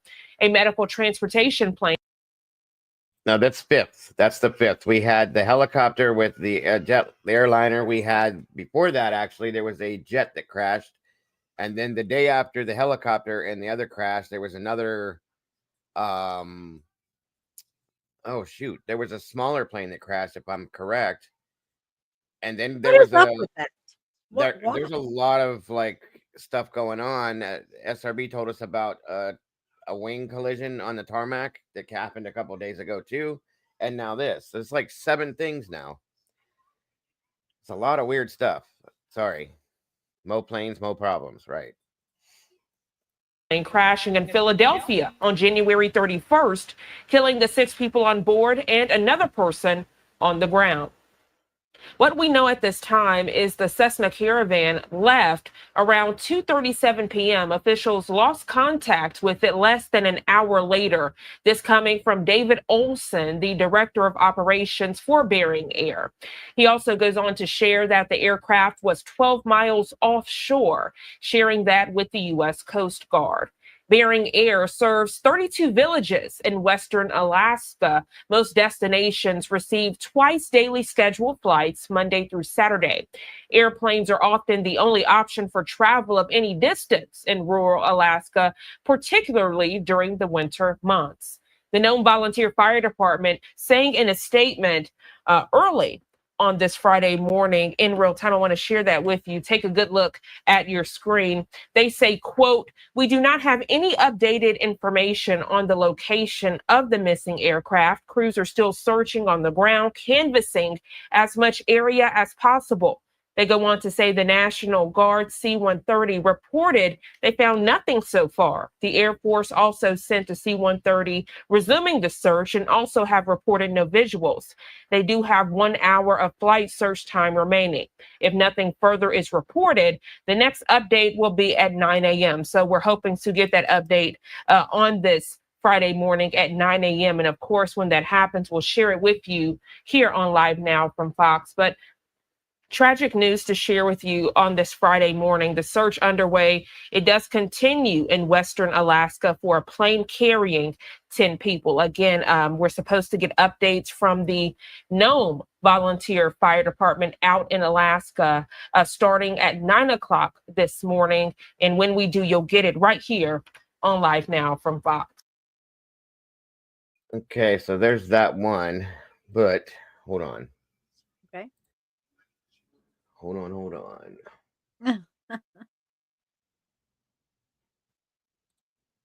And crews are searching.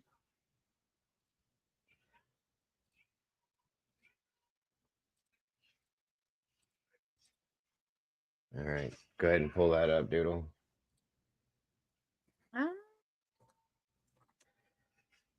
I don't see it. It's not backstage. Mm-mm. Try it again. Okay. How about now? There you go. All right. All right.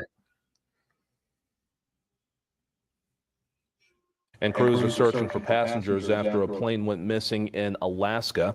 The state's Department of Public Safety says there were 9 passengers and a pilot on board the Bering Air Caravan. Now, it disappeared on Thursday afternoon, and so far, search teams have not found any sign of it. Overnight from Alaska, a search underway now. Did you see Mama Bear's message in the back chat, Doodle?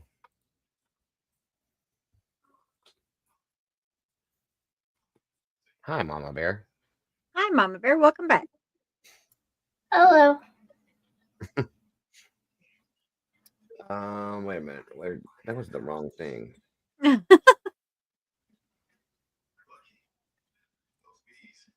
Breaking.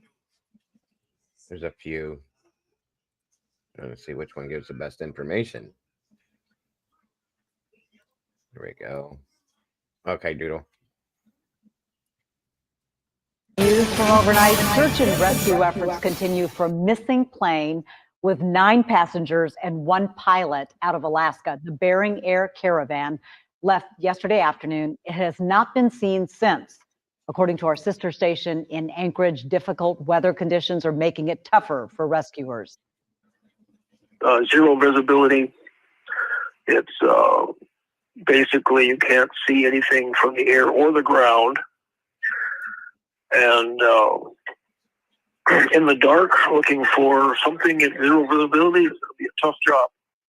Multiple agencies right now are working on the search for the missing plane and its passengers. The disappearance marks the 3rd major incident in U.S. aviation in 8 days. A commercial jetliner and an Army helicopter collided near our nation's capital last Wednesday, killing 67 people. 1 day later, a medical transport plane crashed in Philadelphia, killing the 6 people on board and another person on the ground. Developing news out of Alaska, where a plane with 10 people on board is missing. It was supposed to arrive in Nome yesterday afternoon. Within an hour of taking off, officials lost contact with the aircraft. This map shows its last known location, 12 miles off the coast. Right now, the Coast Guard is still searching for that plane. We will bring you any updates as we learn more. At this So why? Like, why so many so soon? Welcome, Dawn. Thank you for joining us. I don't know. It does make you question that now. You know what I mean? Yeah, because I mean, we had drones, and then they disappeared. No, what? That's hush hush now. Now we Oh, have no. all of this. It's like, wait, what are they doing here? Well, they didn't disappear. They just moved. Where'd they They move showed to? up. They showed up in Ohio here, up around Oh. SRB's area. A lot of Oh, them God. too. Oh, I showed that the other day. There was between 15 to 30 that were being seen in specific areas, and they were seen by the sheriff's department. They weren't just people saying it. wow. Oh. Crazy, weird situation. Mm-hmm. Something's up. And I don't know. I asked SRB about. I'm like, she's like an hour or so, maybe a little bit more from Wright-Patterson Air Force Base, and I'm thinking maybe it had something to do with that. But they're just the big ones too. Big, like big, small, whatever. Just tons of them, all in the same areas. It's weird. Oh my goodness. And Stormy says they killed a water buffalo too. Well, my That's goodness. Huh? Mama Bear. What did Stormy? The plane? The plane, yeah. Oh, they're in your county now. Damn. There really is nothing else about this plane, you guys. I can't figure it out. I was looking for maybe the last transmission between them. Nothing. Propane tank size. Wow. Yeah, they're big. Hmm. Let me see if I can show you guys that still. Yeah, I can't find anything else as far as updates on the missing plane, but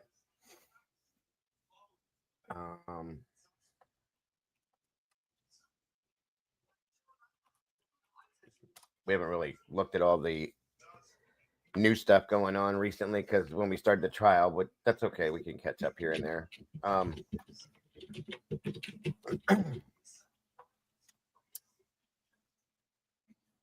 Thank you, Mom. I appreciate it. Hold on a minute. Let's see if this gives it now.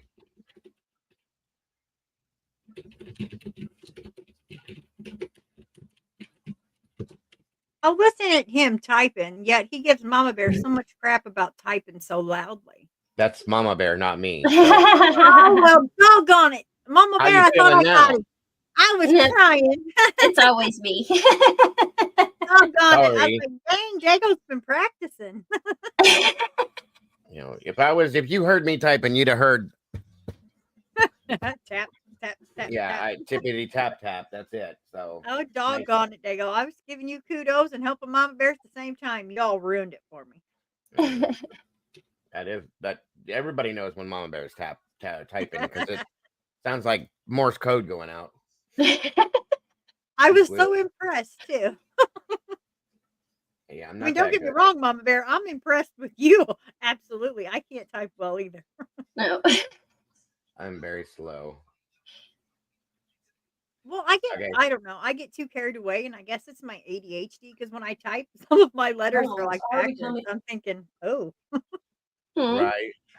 Okay, so this is the newest update on what they're doing in our area with this drone issue that just started recently here. I don't know if you saw this either, SRB, but here we go. More and drones are becoming more and more popular. And Columbus police want to make sure that they're being used safely and legally. They are getting some new technology to do just that. NBC4's Eric Halperin is in Columbus with how that will work. Eric?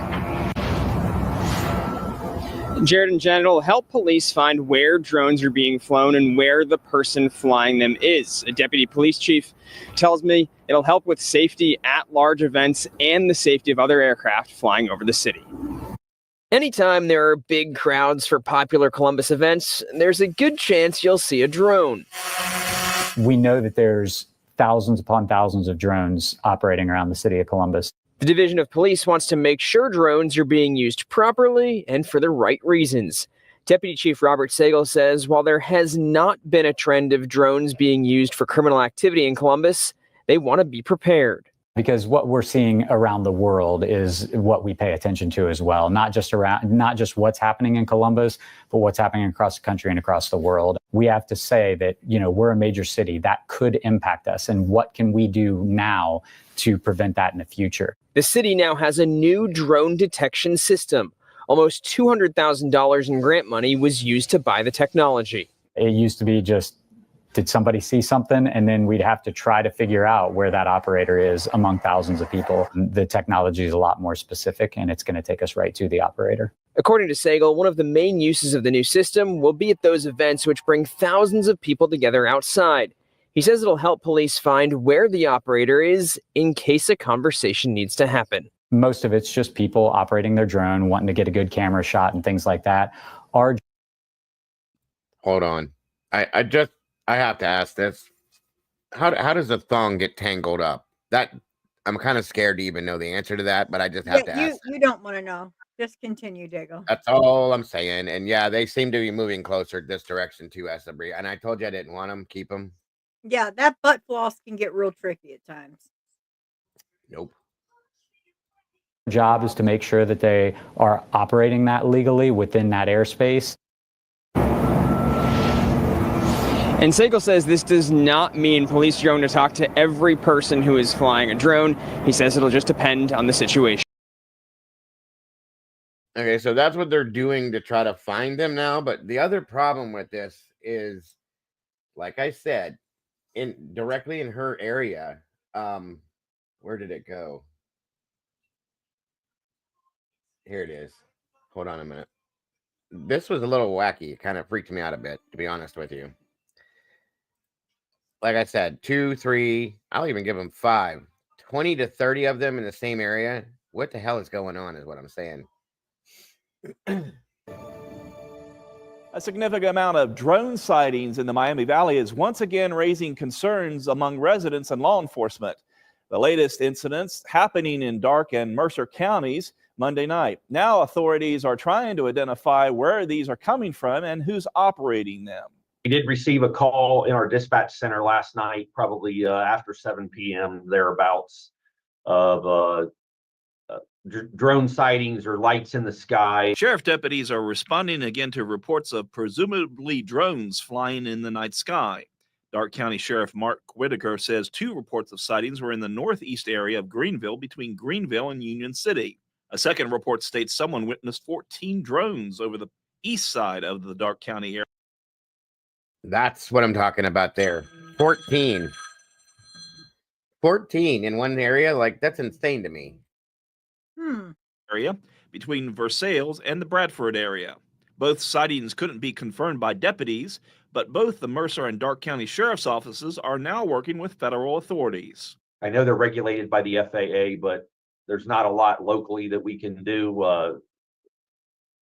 And the airspace, from what I'm being told, is fairly free. There's got to be a pretty specific violation, flying over people. And it sounds that's what it is. It sounds like they're flying just right outside Wright-Patterson Air Force Base's airspace, obviously, because they're kind of close to it. So it seems to be whatever they're doing, they know what they're doing, whoever this is, but there's a lot. And there's more than 14 and 15, like I said. Just this is the first clip that we got. I don't know if you guys remember seeing this or not. And then there's another one after. Unlicensed, these types of things. Mercer County Sheriff Doug Timmerman released a statement saying his office is aware of the significant amount of drone sightings over the past few nights. They have been in contact with the FAA, FBI, and local law enforcement in surrounding counties, including Indiana. It's still unclear where these drones are coming from or who's operating them. I want to know. I would love to know who's operating these. What's the purpose? What's their point? And I'm kind of leaning, both Sheriff Timmerman and I are leaning on the FAA to help educate us and, maybe give us a connection to find out what we can or can't do. Authorities are asking citizens to gather enough information or video footage as possible. If you see these sightings, you're asked not to try and chase them. Okay, so then hold on. How you going to chase a drone? They're coming your way too, Mama Bear. They just said they're coming into Indiana's airspace now too. I thought I heard that. I was trying to ignore it. Good luck in Missouri, because have y'all seen some people around here? I mean, wow. Well, that's what I was saying. Like, they come this direction, people will end up going to jail because they'll shoot them down. They don't care around Try to anyway, for sure. here. Wait a minute. Is that the next one? Oh yeah, here we go. Hold on. Sorry, everybody. And there is Crazy Kitty giving the side eye. All right, Doodle. Authorities in Mercer County are responding to reports of multiple drone sightings over the past few nights in Mercer and neighboring counties in Ohio and Indiana. A statement from Mercer County Sheriff Doug Timmerman says his office is aware of the significant amount of sightings, and the origin of the purpose of the drones is not known at this time. He says the sheriff's office will continue to investigate and work with federal agencies to identify the owners and operators of these drones. They also ask citizens. I think my understanding is this area here, Salina. If I'm right, SRB, correct me if I'm wrong, please. But the Salina area was pretty much saturated. Okay. And that's all farmland, if I'm right, isn't it? 1 o'clock coming back. Thank you, Sherry. Okay. All right. Okay, guys, we're going to stop. I'll bring everybody down and we'll put that back up. Thank you, Wisdom. I appreciate that. Yes, ma'am.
Wisdom says, hold on to your britches, people. The break was about the mistrial.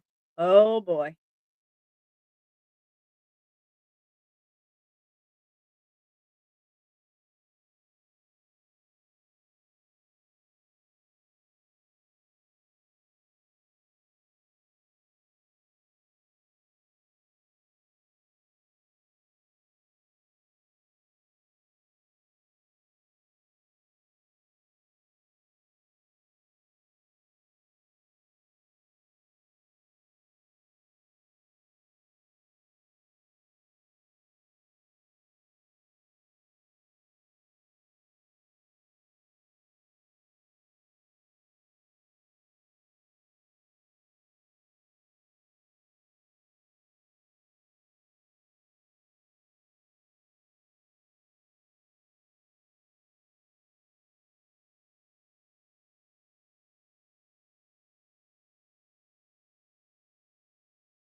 I take a Wow. drink. Well, they're Not taking quite a while.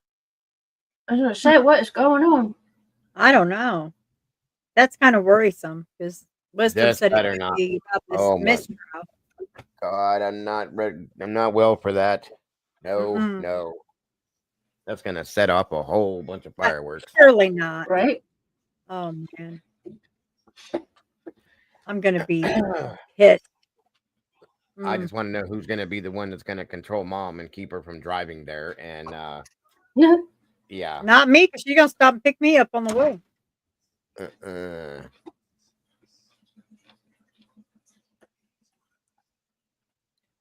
Oh god, that would be such shitty news. After 5 years of waiting, oh my god. Yeah.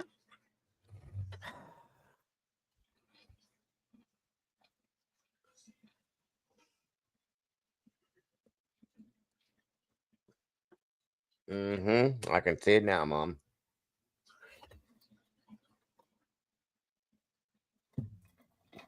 A bunch of people out in front of the courthouse flipping out. Yeah, there should still be like Throwing another rocks. 5 minutes for their lunch. Mom be down there chucking rocks. Don't fool with her. She's a rock chucker. Rock chucker.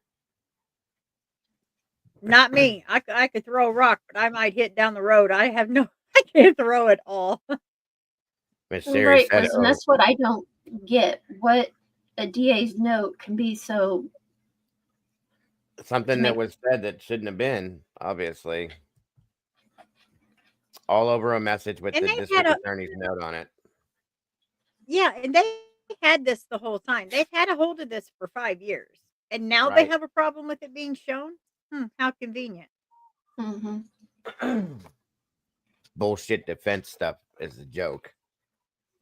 Because you can't defend this piece of crap. You have to pull shit like this. Give me a break.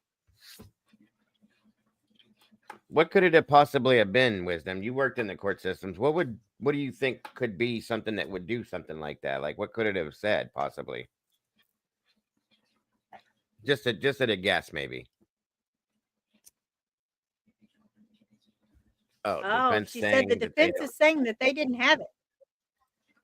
Oh, that'll definitely pull. Yeah, because everybody's supposed to have everything and see everything. Oh my God, come on. That's ridiculous.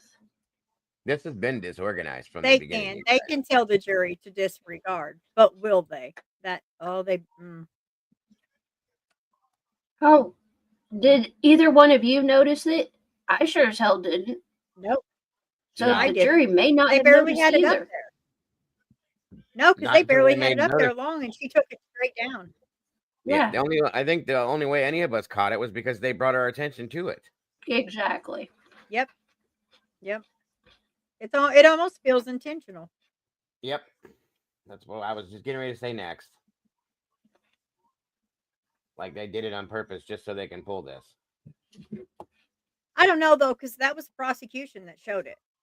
So it really couldn't have been intentional. As Sherry said, they never read that part of the page. No, they didn't. I don't remember it.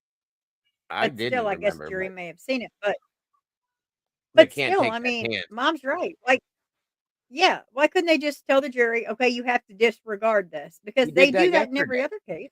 Yeah, he did it yesterday about something else like this. And he said he instructed the jury to disregard so on and so forth. They did the little sideboard and then they moved on. So what's the big damn deal this time? Arctic said that he told them to disregard. So then what's the problem? Hey, Phil. Oh, this is aggravating.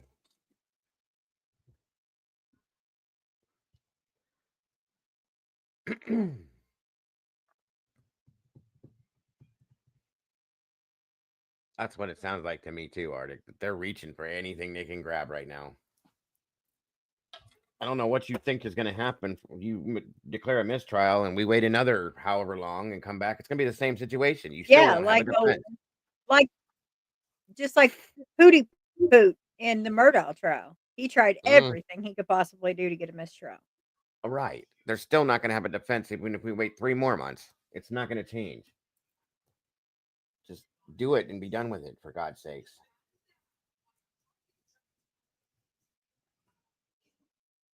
The judge said that he would admonish the jury to disregard, but defense kept going. Oh. Of course they did. There it is, because they don't have shit.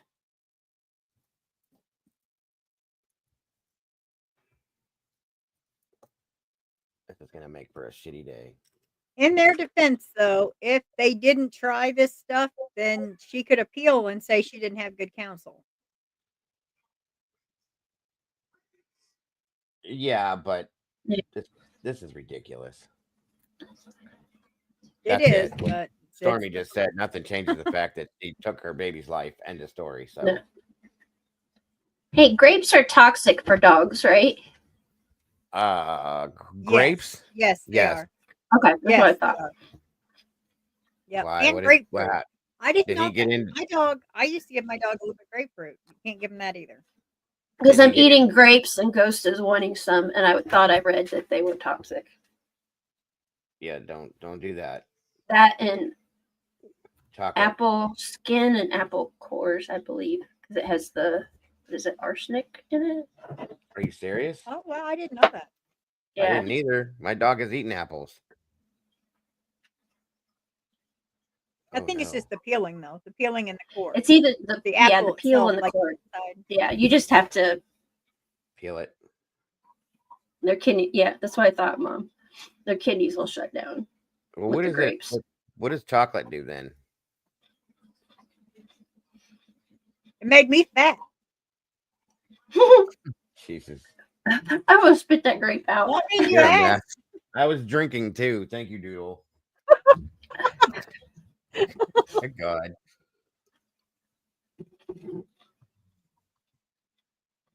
Just trying to help you out, Dago. You know. I think with chocolate, it has to be like a Or it's large amount of chocolate. Because Yeah, I've well, known dogs that have eaten like a bag of M&Ms and they've been fine. the little one. My dog has this addiction to pineapple. That's My interesting. dog loves pineapple. I know.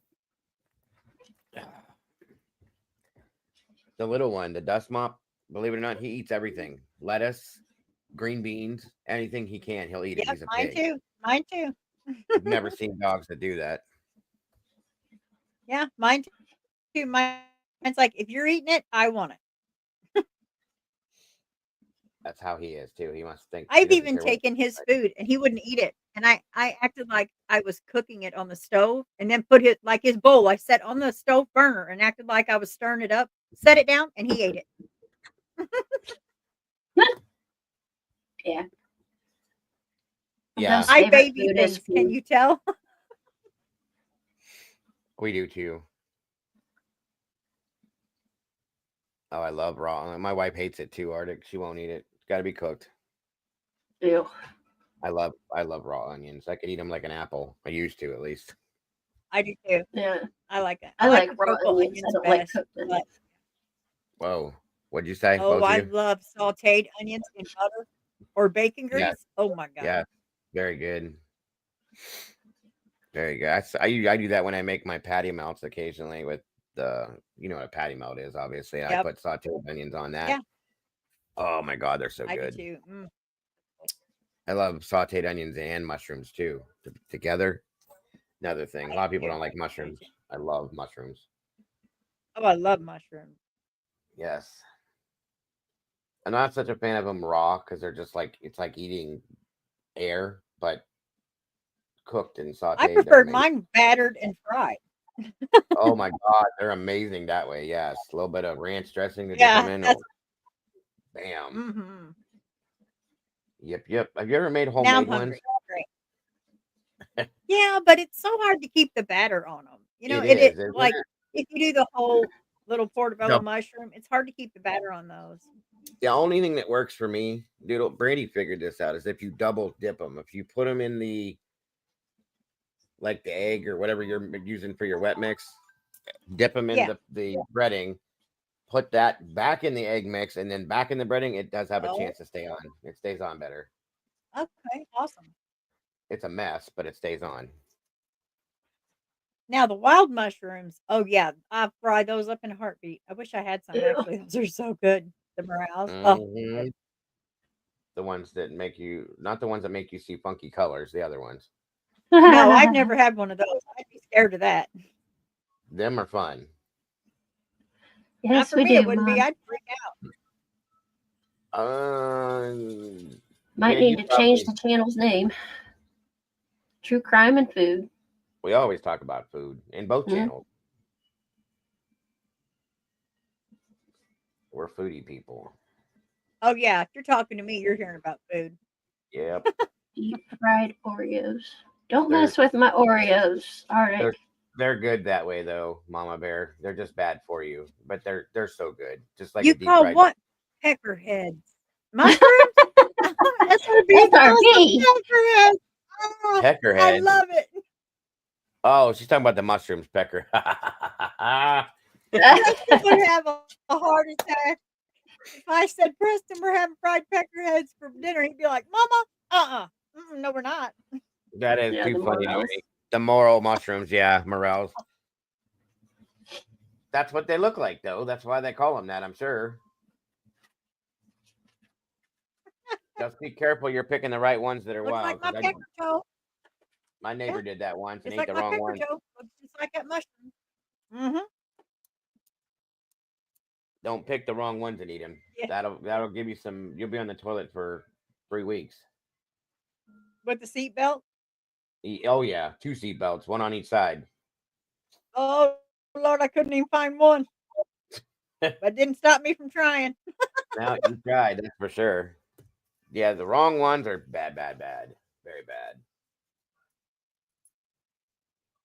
Don't be scared. I promise it would be the absolute. Oh, no, best time. Phil. I'm one of those weirdos that would have a reaction to that everyone else loves, and I would just not. No, I'd probably have hives and all kinds of crap. No way. Toe beans. This has me worried. They're taking an awful long time. Yeah, I don't. it's This unnerving as man, hell. Evelyn better get her justice. Oh my God, I'm a nervous wreck now because I'm like, come on, they should be back. What is going on? They aren't really girth though. Oh Jesus, Arctic. Jesus Christ. You guys are killing me today. I had a mental breakdown at work and now I'm eating a buttered steak. Oh, dude, shut up.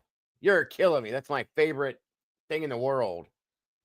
Did it come from Sandwich Factory or not Sandwich Factory? Mr. Hero? Please say no. Please say no. Please say no. Please say no. Mr. Hero has the very best buttered beefsteak I've ever had in my life.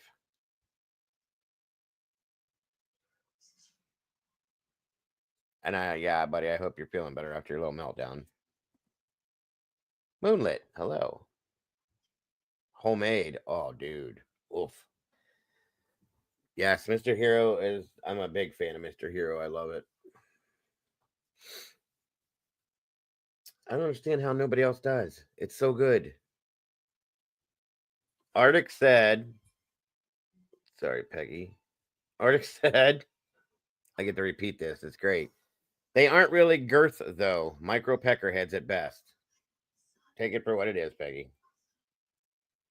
All right, let's not any more of this talk. We are covering a baby trial here. Mm-hmm.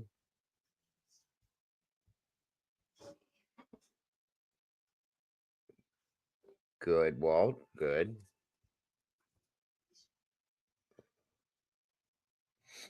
She had the most beautiful eyes. Look at him. She's so sweet.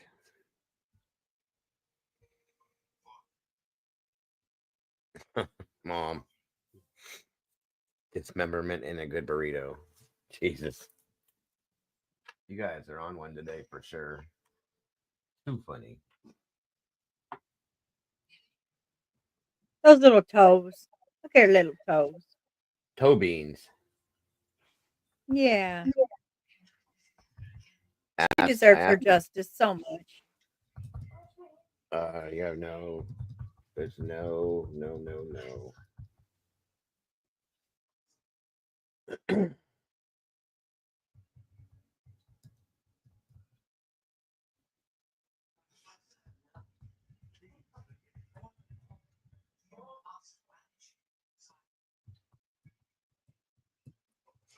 Those little Why eyes. Why was there a new barista made, Mom? Wasn't there a new one done? I went in there and it seemed like it was different.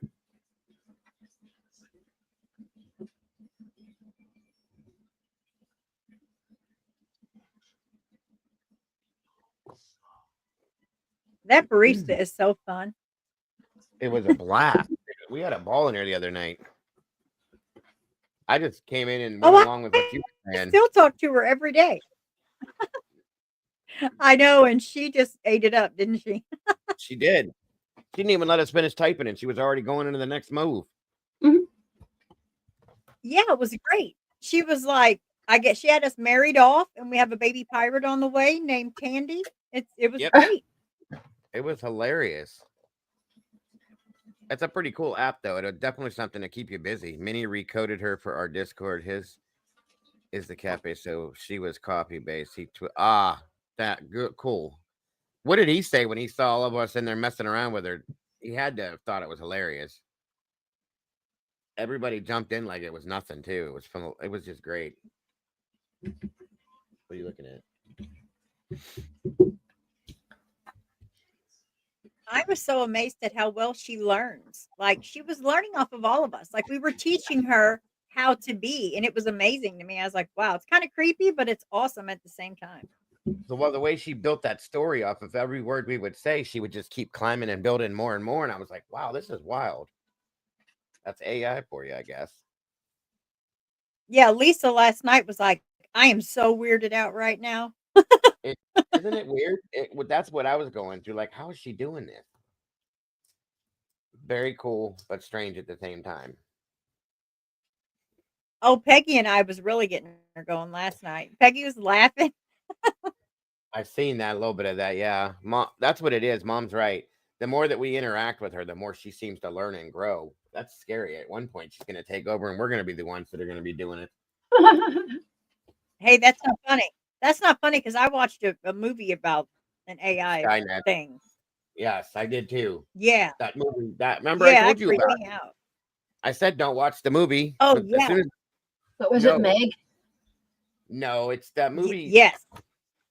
That one too. Well, it's but like there's- Meg. It's kind of like Meg, but she's updated. What was the other movie called, Doodle? It was the one where the cars all drove themselves into the. Remember? Yeah, I don't know, but don't watch it. I told you guys, do not watch that movie. I watched it on accident, and afterwards, I'm sitting there going, I don't know what to do. I don't want to touch my computer now. And my neighbor's got 2 Teslas. I was freaking out, literally freaking out. Wow, Mom, that's cool as hell. Oh, you're talking about the one with Julia Roberts where they tried to redo the thing like the apocalypse and there was this virus that was going around. Is that what you're talking about? Yeah, because it freaked you out because it was almost like the end of the world stuff. That was the other And one. you didn't The like one- it because Maybe it was the one where it all didn't the have AI in this one. all the Teslas drove The themselves. cars, were into driving themselves. Yeah. Yeah, and they were that one. crashing, and Julia Roberts was having to dodge these Teslas that were driving themselves. Yeah, It was, that yeah, was you're the right. That- Julia Roberts. It was produced by Obama, I believe. Yeah, That movie- I mean, it was a good movie, but it was like creepy. It scared the hell out of me. I told you guys I watched it and I came out and said, do not watch this movie. Leave the world behind. Thank you, Paula. Yeah, Do but not think watch about that. it. I mean, we do have cars that drive themselves right now, so it's not unheard of. No, that's why it freaked me out. And then the guy standing in the backyard and watching planes falling out of the sky, and I'm going, oh my God, no. It was flipping me Yeah, out. Paula's right. Leave the Well, I'm world curious behind. though how they're going to change. That's a dumb name for a movie, but I'm curious to the laws though. How is that The going to what? work law wise? Like if you're not drinking and driving, if you're drinking in the back seat and your car's driving you. So I'm really curious to how the laws are going to turn out with those cars. I don't want one. I will not have one. I'm just telling you, I'm not buying. Oh, I don't either, but I'm still curious. Yeah, I agree with you. That is a little wild. How do you pull it over too? As a police Yeah, and does officer, it know when to stop? Like how That- does that work? you would have to have some kind of control over the vehicle, I think, no matter what. How would I they would pull assume over? there would have to be something written in the code that Yeah. But the car would have to I don't know. recognize the Yeah, law maybe enforcement. like the backup cam would pick it up. The sound Something. or Yeah, I don't know. that the backup cam would probably have to do it to recognize the police car, the lights, the siren, all that stuff. That's wild. That's a good point, dude. I never thought of Rick. my Kia will drive itself for 5 minutes, then it asks you to put your hands back. It's nervous. It's nervous on the roads today too. I don't blame it. Phil, I don't know unless she's I'm looking, Phil, but from what I see, they're not back yet. If she's They're covering not. it, maybe she's like trying to recover, like go over what she watched earlier. But I'm looking, and it's They're it's not up 15 yet. minutes. They're 15 minutes past the time they said they'd be. So there's something going on in the background. Well, she was saying that Gazelia is doing it, or Giselle. I can't say her name right, but she's Gisela. covering it right now. But I think she may be going over it because they're not back from court TV. No, this is live right now, and there's nobody there.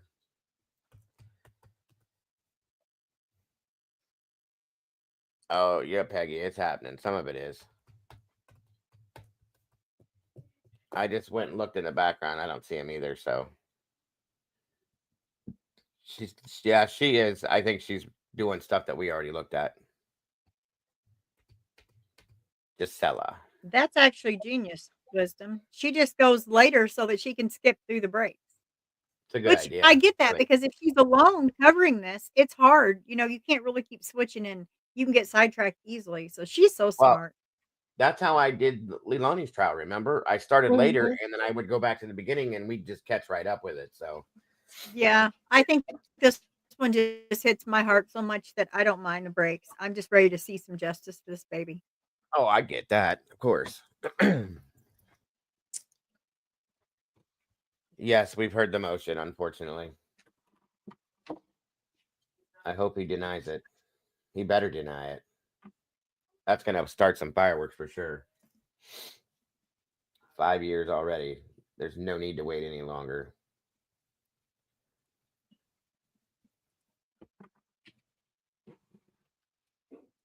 Oh, here we go.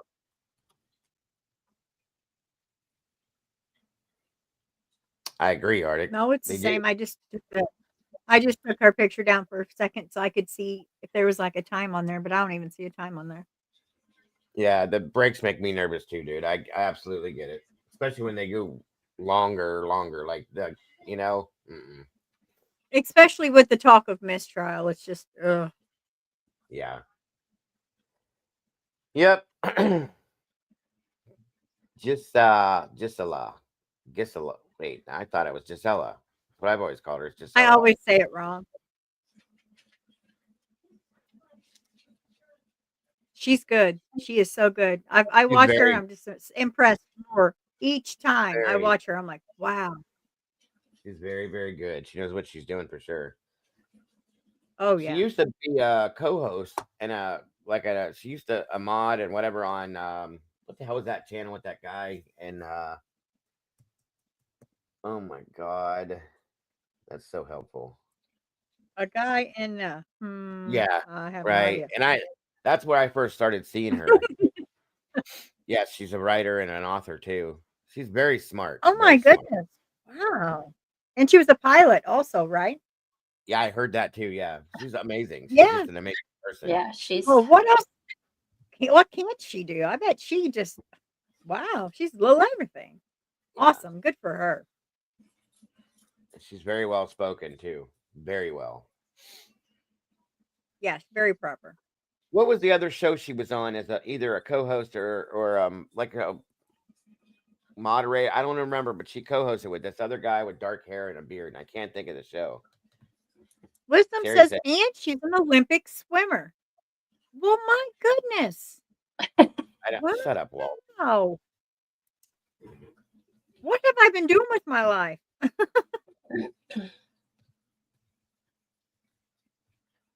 Well, thank you, Phil. See, Grizzly is the first that I followed consistently, but you all stole my heart. Oh, She's a very good. A lot of other creators, in my opinion, should watch her because she's a very good role model for YouTube creators as to the things that you should do as compared to the things you shouldn't. She's never gotten into any of that bullshit. Never, ever, ever. Right. Very professional and she's just very good, period. She's a good person. Isn't her husband an attorney? I'm not sure. Or am yeah, I I'm not wrong? I might be wrong, but I thought he was something like that. It says her and her husband are certified commercial airline pilots. Wow. Okay. No, he's not an attorney. What does her husband do, Sherry? He did something of importance, I thought. I thought there was something besides Phil flying. says, oh, like, but Phil said, Phil said.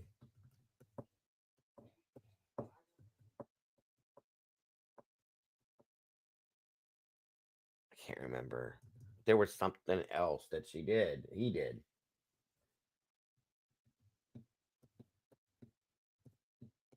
Or maybe that was plunder.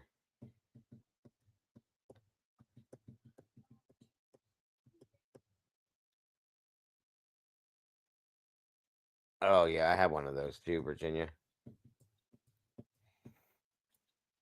Arctic said she got mixed up with Mob Crew for a bit, but she's no longer working with him. Oh, I can't imagine that. Yeah, that seems like a I can't imagine her working with anybody, to be honest with you. yeah. Her husband does IT and engineering. That's what it is. Okay. Thank you, Sherry. Thank you. Thank you. There's the wisdom and knowledge again. Either way, all the way around, she's just a good person, period. You know, a great person. There's no two ways about it.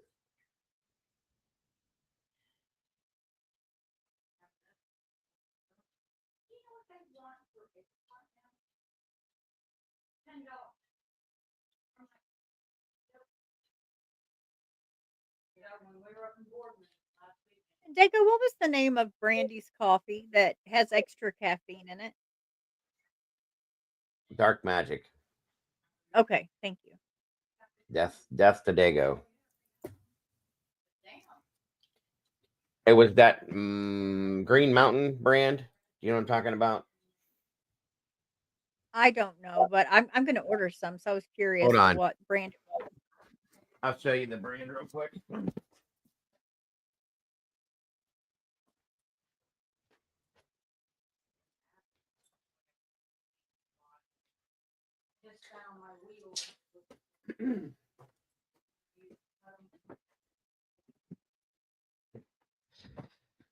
Okay. So they look like this. This is the brand name. If it'll focus. See where it says Green Mountain?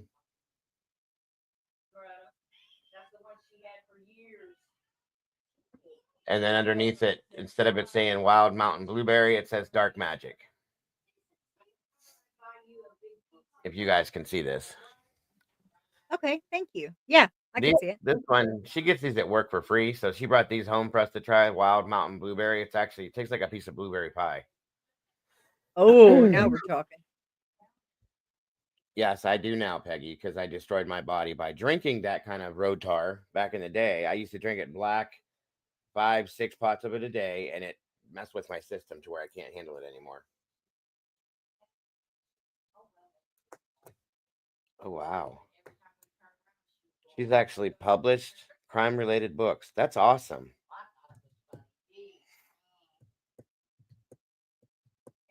This is a good brand, by the way, you guys. If you guys find it, the Green Mountain stuff, it's very, very flavorful. All the different types of it. This is a Do you medium still roast. need creamer with it? Do you still need creamer or do you think it's in it? Oh.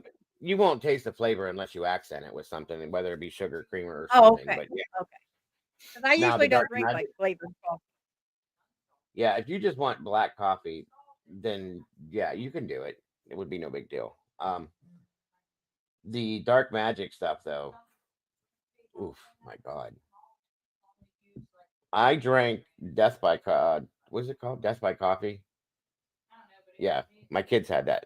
That wasn't even as strong as this Dark Magic stuff.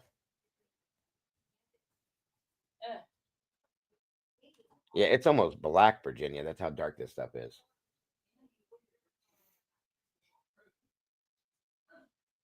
Oh my goodness, this is making me nervous. Why are they not back? Yeah, we're at Oh, 140 now. yeah, that. And Oh, man. and that worries me because if they were going to go for a mistrial, they'd have to do a whole bunch of paperwork and stuff and this, that, and everything else. So Well, they would I'm announce it surely before all that. But I do worry if maybe that it's something to do with a jury. You never know. they could be doing this right now and just not turning this back on. I don't know that they do that. I'm just saying it's a possibility. Yeah, I don't know either. Oh, I just want her to get her justice, and a mistrial is Well, not it. if she gets a mistrial, they're going to come back either way. It's just now we have to delay and wait again. Okay, but I mean, poor Evelyn has waited 5 years. I I mean, know. I know. it's I time know. to put this heifer up for life. I do agree. I do agree. I did not know that the best coffee comes from Vermont, Bill. I'm sorry. Frappes, another coffee drink. Brandy has a Ninja Arctic she uses for that if she makes them. Yeah, this baby, she definitely deserves, like, it needs to be done. That way her family I that have one of the little blend jet. I think it's called a blend jet. It's little. It's like you can take it with you, and you can just like it's like a little blender to take with you. You can make smoothies, whatever, on the go. You just charge it up. I love that. I've heard of those, yeah. My granddaughter loves it. She likes to make her own slushy with it, but I have to do it because I don't want her putting her fingers in there with that little chopper. But she'll try it. Okay, Mom. She says, I'm grabbing coffee. I'm getting shaky.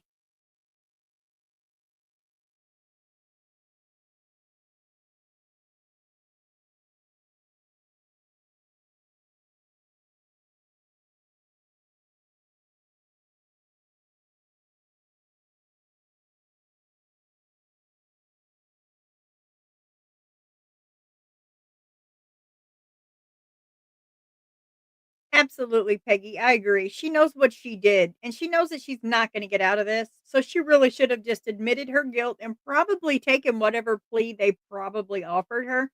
But because she's so entitled, she did not.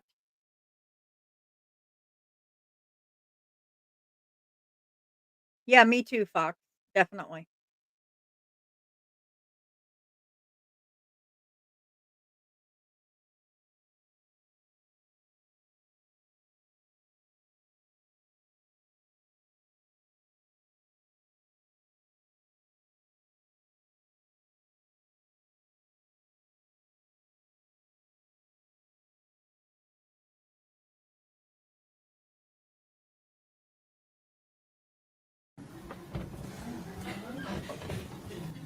All right, guys, here we go.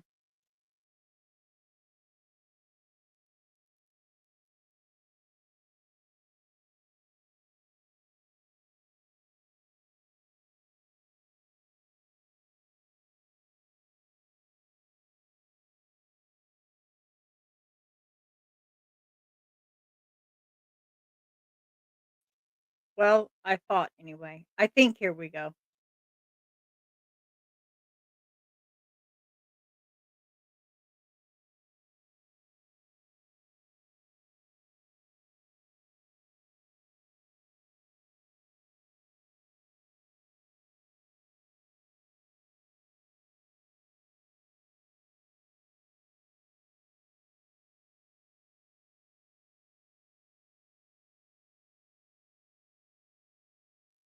All right, looks like I was wrong. I think you can leave us up here, Doodle, when you do that. It won't change anything. It shouldn't, at least.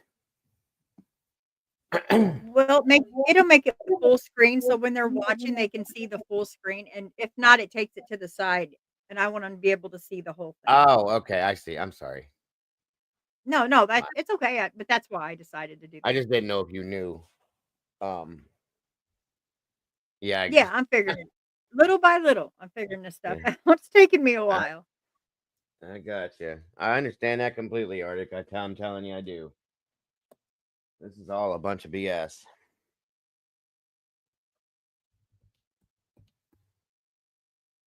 Poor baby. Yeah, Virginia, that's the same thing. Yeah. Yep. We got the we used to have the magic bullet. We have the ninja now. It's like a blender or whatever thing. You can make all sorts of things with it. Yeah.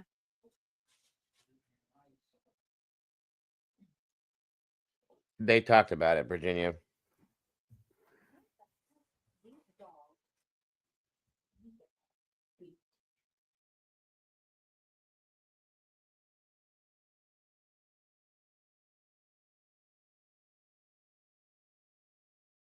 See, I thought he said that was denied, and then they went for another what looked like Well, another now it sidebar. says now it's saying live court is on a short break. This is a bit of a short break here. What did it say before? Nothing. That just popped up. Live court is Yeah. on a short break. They probably forgot to throw it up there.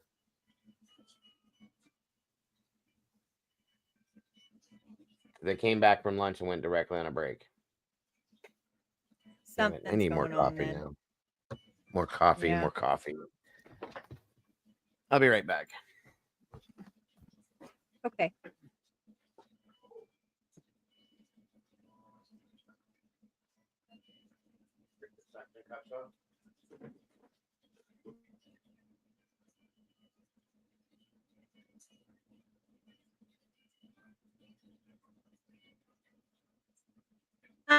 Virginia, they showed something that they weren't supposed to. It had like it was on the projector, and it was like screenshots of a conversation. So in that conversation, it had district attorney notes on the bottom, I guess, and so they're trying to say that it should be a mistrial.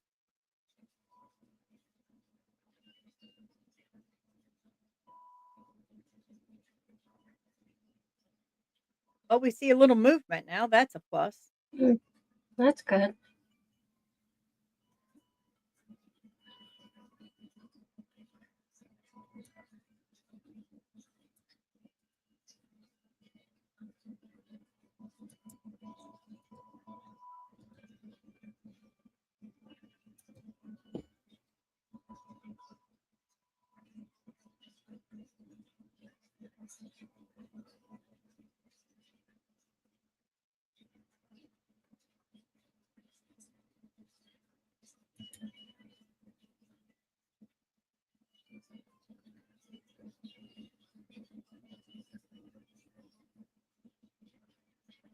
Wisdom says this means whatever is going on cannot on live stream. So it's none of our business. In other words, whatever's happening, it's their business. They're not going to let us know.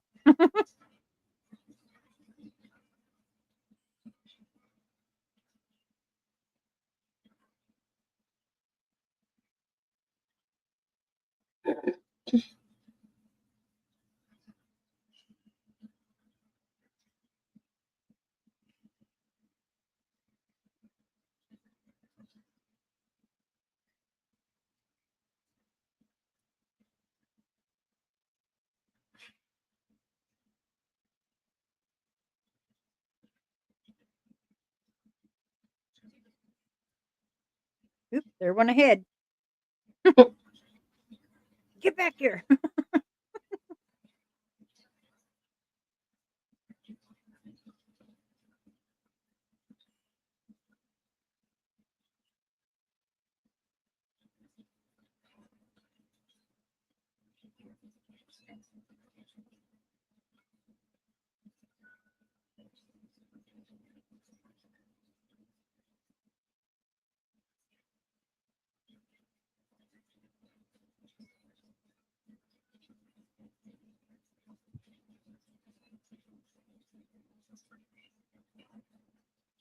Mom said to refresh their back.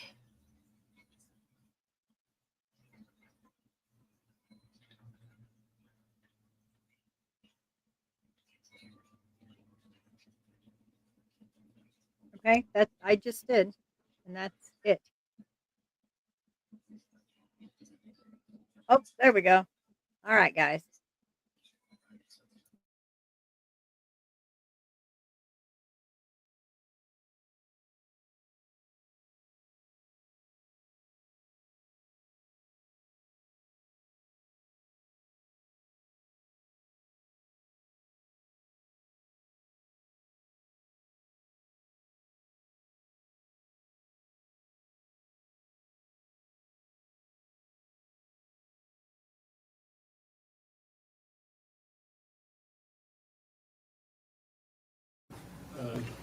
message that was an error, everything else matches up. There are gaps in the conversations, which is concerning to me that they are not sequential. So the jury could be, I think the jury is left with a impression that these are screenshots. I think that's what several of us in the room thought when they were coming in. So without waiving my earlier motion for a mistrial, my suggestion would be if the court, since the court has denied that, the court craft a curative instruction to explain to the jury that these are not screenshots.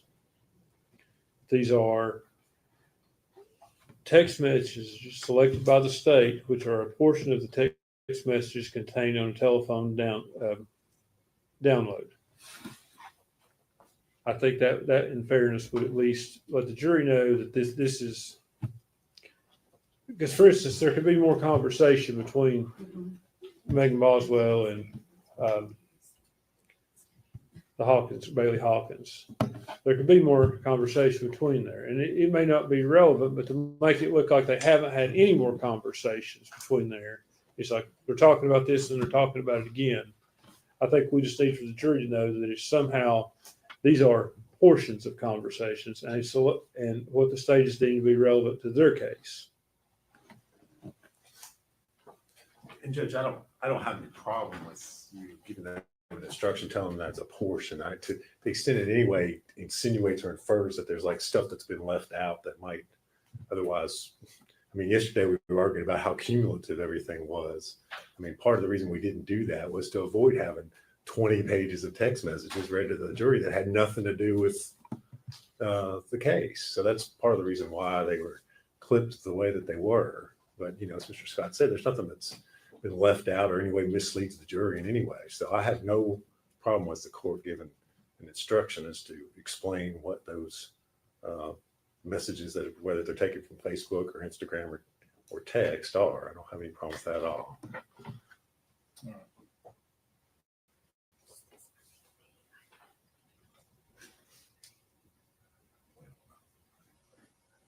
I'll do that when we bring the jury back in.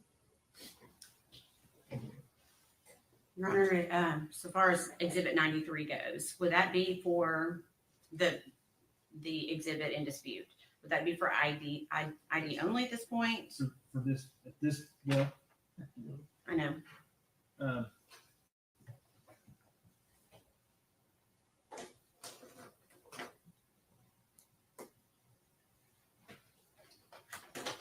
I can't actually make it ID only at this point because it's been partially shown to the jury. And I've got to talk with them about that as well. But what I will do is I will make it not published to the jury further. Okay. Okay. So Sherry, you need to make a note that 93 does not go back to the jury at the end of the proof.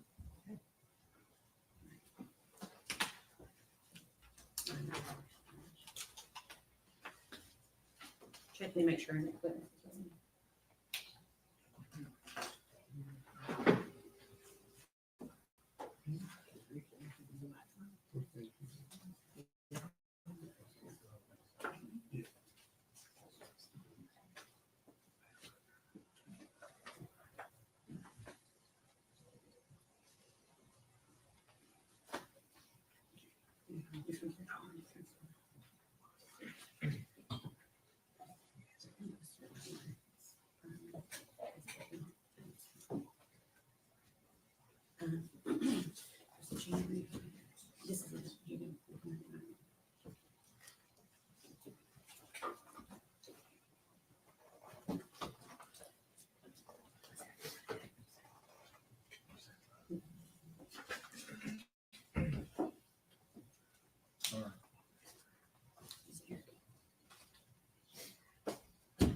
Jerry,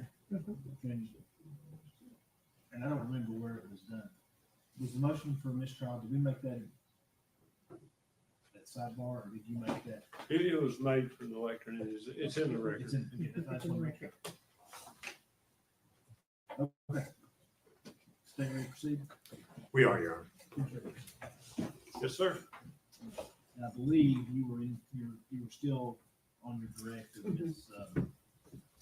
Ms. Stacy. Miss Erica Stacy. Yep. We'll go ahead and have her. If the jury's ready, we'll bring them in.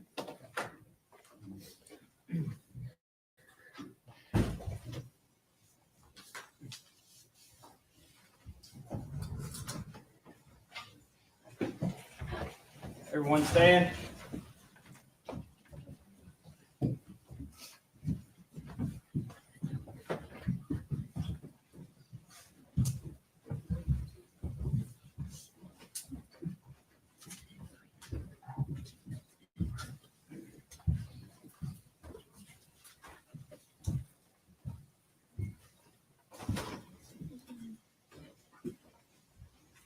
Be seated.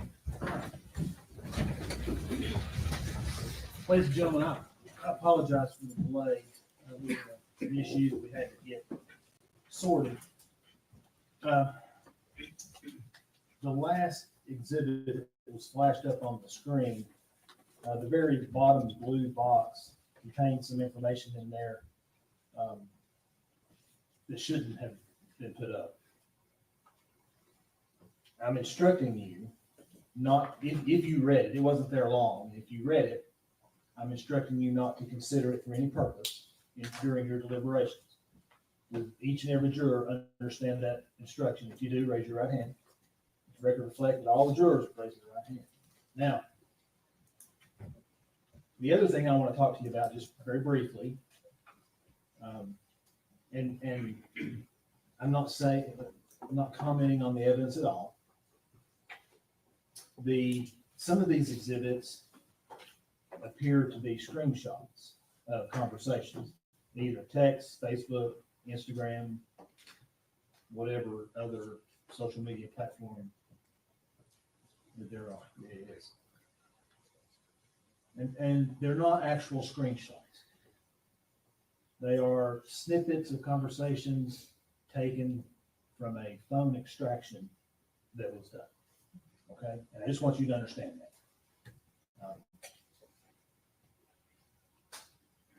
Which means that it's not necessarily a sequential stream of conversations back and forth. Does everybody understand that? No? All right. I think that's it. I believe Miss Stacy was on the witness stand. Will come up, Miss Stacy?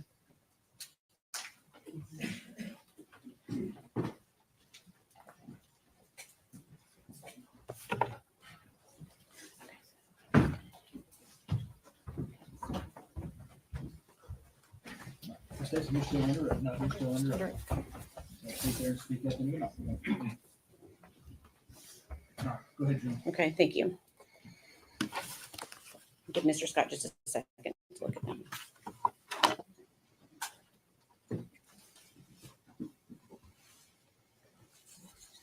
Okay, I'm going to pass you a document to see if you recognize it. Okay.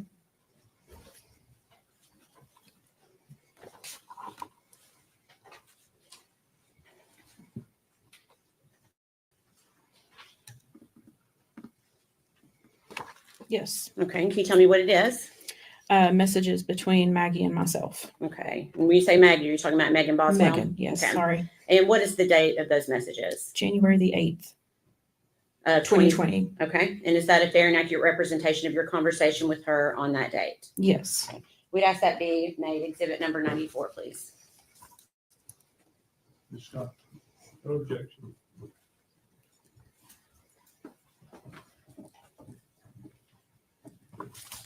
Permission to publish? Okay.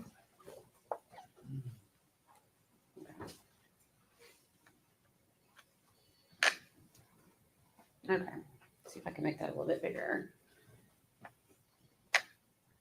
Okay. So what does Megan tell you at 4:34 on January 8th, 2020?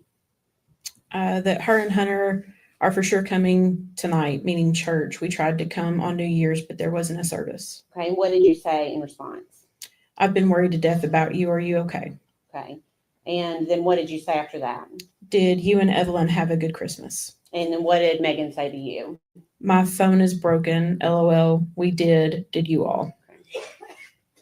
The second part of that exhibit. And then how did you respond to Megan? We sure did. I'll bring your presents tonight and give them to you. So are you and Hunter a couple? And what did Megan say in response? More or less, LOL. Ethan's leaving to go home tomorrow, so I won't have Evelyn tonight, but I'll bring her next week. Okay. And what did you say to Megan? Okay, what does Evelyn think of Hunter? And what does Megan say? She's not really been around him much because Ethan's in and has had her a lot. He won't get another break until he's out in September.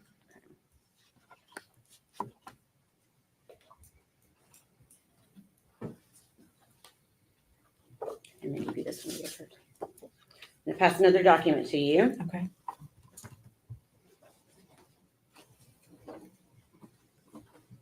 And ask if you recognize it. Yes. Okay. Can you tell us what it is? Again, messages between me and Megan. Okay. What's the date of those messages? February 24th of 2020. Okay. Is that a fair and accurate representation of the conversation on that date? Yes. Okay. But ask that be made exhibit number 95.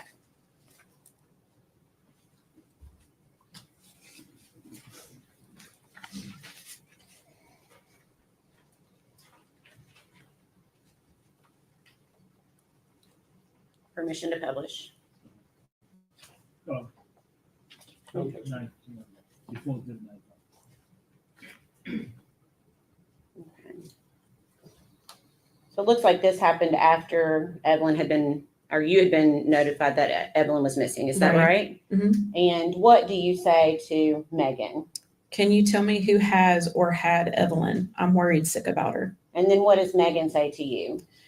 My mom did. That's why TBI was looking for that BMW and she's being questioned. And then what did you say to Megan? What did your mom do with Evelyn? The news said she wasn't with them. And then what question do you ask Megan here? Has she had her this entire time? And what does Megan say? Yeah, I'll talk to you later. I'm just trying to gather pictures of her, but thanks though.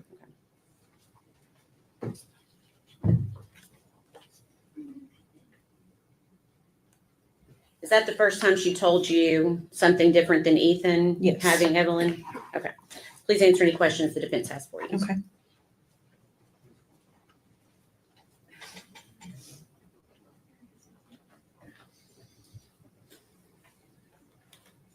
Miss Stacy, my name's Gene Scott. How are you? I'm okay. How are you? Good. Thank you for asking. It's my understanding you knew Megan through her dating your son, Caleb. Yes, sir. When did they date? It was spring of 2019. Okay. So how old was Evelyn the first time you met her? Oh, goodness. I honestly do not remember. It was early spring. Okay, so sometime around March. Is that a fair estimate? March or April, yeah. Okay. So she'd have been somewhere 4 to 5 months old. Yeah, I was gonna say 5 or 6, maybe. I don't know. Because she was born in November, so if it Right. were 6, that would put the relationship into May. Was it that Okay. late? I want to say they started dating somewhere around April. Okay. So how often would you see Evelyn with Megan? Anytime I saw Megan, Evelyn was with her. Okay. And I'm assuming when you saw Evelyn with her, you never saw any signs of abuse or neglect. Is that fair I to did say? not. Were you able to ascertain the relationship between the two of them? Did Megan come across you as a loving mother? It seemed perfectly normal.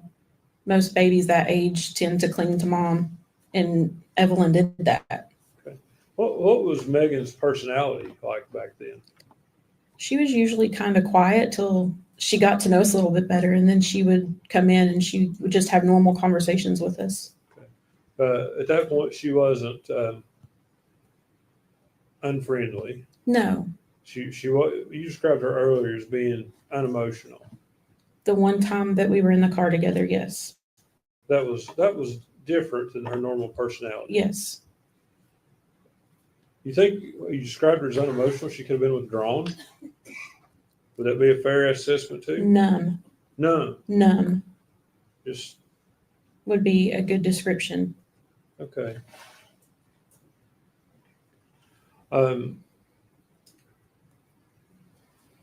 Just want to make sure I'm clear. Did you ever see any interaction with Megan and Evelyn where Evelyn wasn't dressed appropriately, she was dirty, or anything like that? Mm-mm.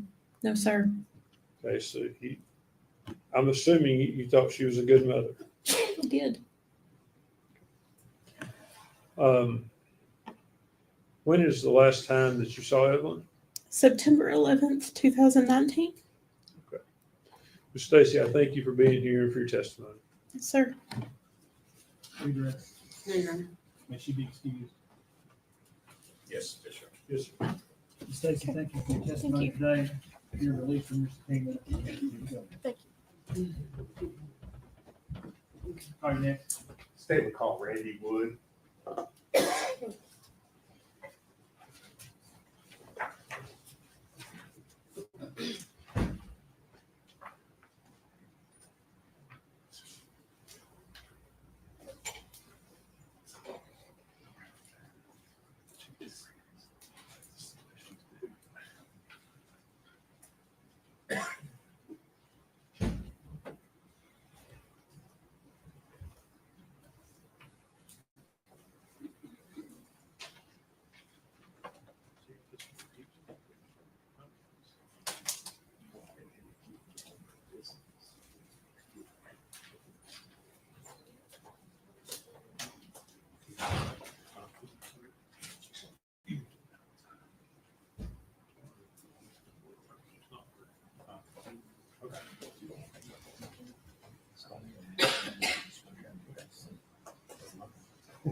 Raise your right hand, sir.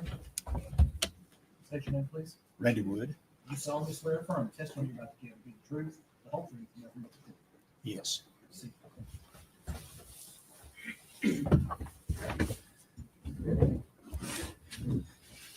Good, Jim. Thank you, Judge. You're Randy Wood, is that correct? That's correct. All right. And Mr. Wood, where were you living back in 2019? Let's see, 217 Sandy Point Drive in Blumpville, All right. You said Blumpville. Was that in Sullivan County? Sullivan County. Okay. And just for context, kind of tell us where that's located. Where is It's that? located in Barefoot Landing on the lake. Okay. Out by the lake out there? Yes. Behind Behind the airport. Airport. Okay. All right. Now, we've heard some mention earlier in the trial about Preston Hunter Wood. Is he your son? Yes, he is. All right. Now, back in December of 2019, did you open a restaurant here in Blumpville? I did. All right. If you would kind of tell us what it was and what you were serving. The name of it was Hunter T's Chicken Shack. I was the only owner of the place. It was right there on Highway 75. All right. I sold chicken, roasted chicken. Okay. Was it a sit-down restaurant? No, or it was a drive-through, just like Pal's. All right. And it's over there, right across kind of from Northeast State. Yes. Okay. Now, you mentioned you were the only owner. Did you have employees, people that worked for you? Yes. Yes. Okay. How many people? How many Well, employees? let's see. We hired everybody that filled the application out because usually there are only about a half shows up the day you open up.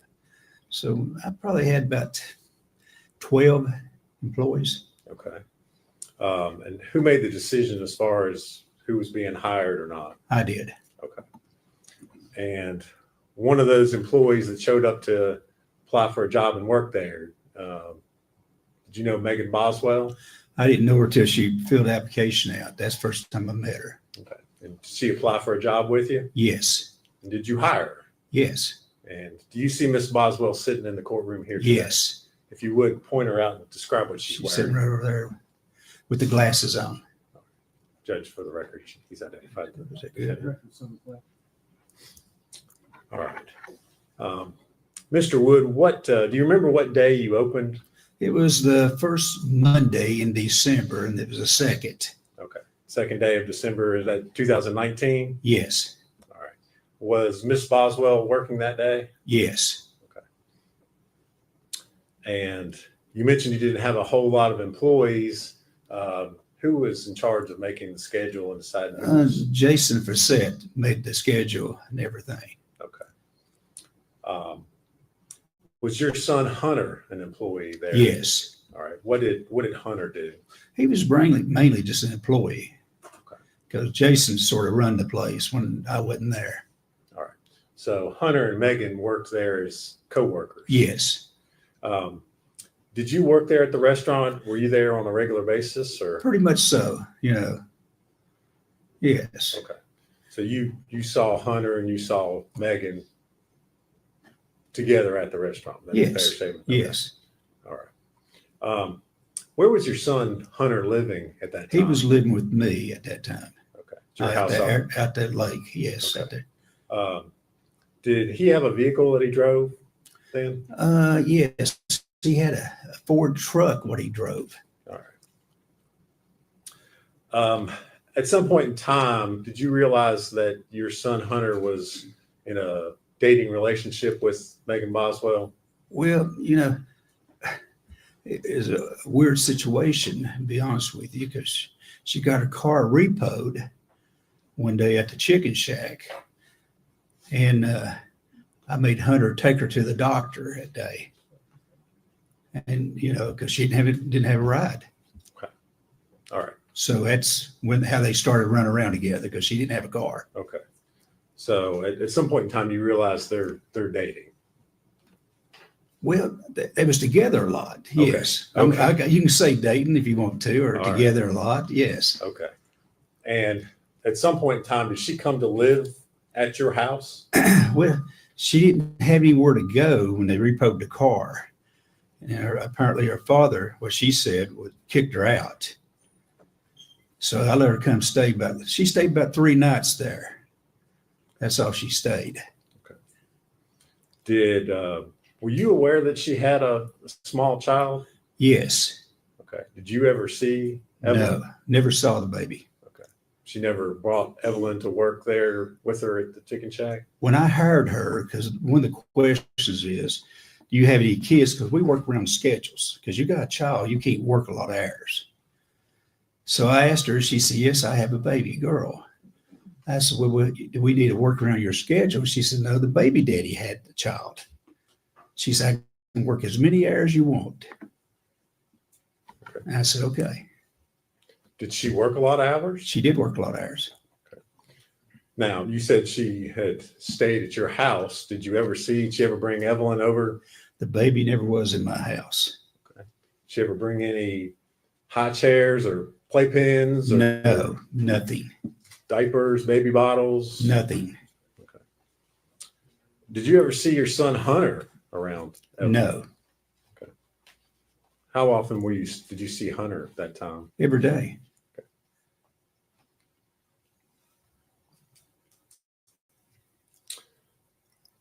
Now, your son Hunter, does he still live with you? No, he started living with his mother, but he's at the hospital at the moment. Okay. He's at a hospital. Where is he in a hospital? Marion, Virginia. All right. Is that a mental hospital? Yes. How long has he been there? 2 months. Okay. What have you been up there to see him at that facility? Yes. What is his mental status this time? Well, some days he's pretty decent. Other days he don't know who I am. Okay. Would he be able to come into this courtroom and testify? No. Okay. You mentioned that he'd been there for about 2 months. Yes. Had he had mental health problems prior to that? Yes. Okay.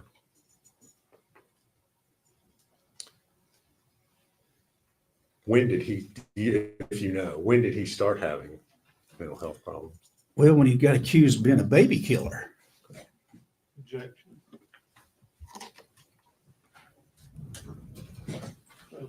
I'll just draw it. I'll draw it.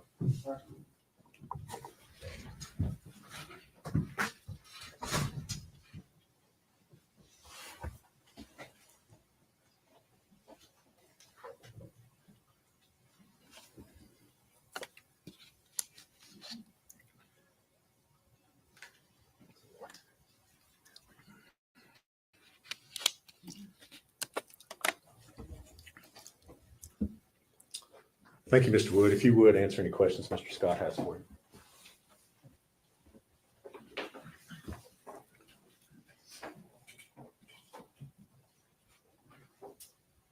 Mr. Wood, my name is Gene Scott. How are you? I'm doing good. How you doing, Tess? I'm doing good. Take my reading glasses off.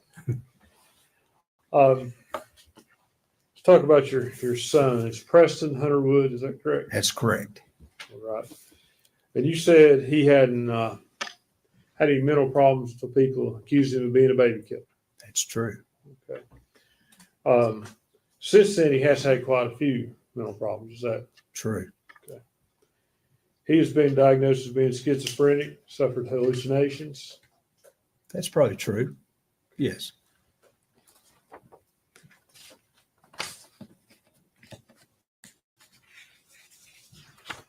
Has he been violent towards you or his mother? No. Never been violent towards his mother? Now, as far as I know, we're divorced. Okay. Okay, so I'm not there.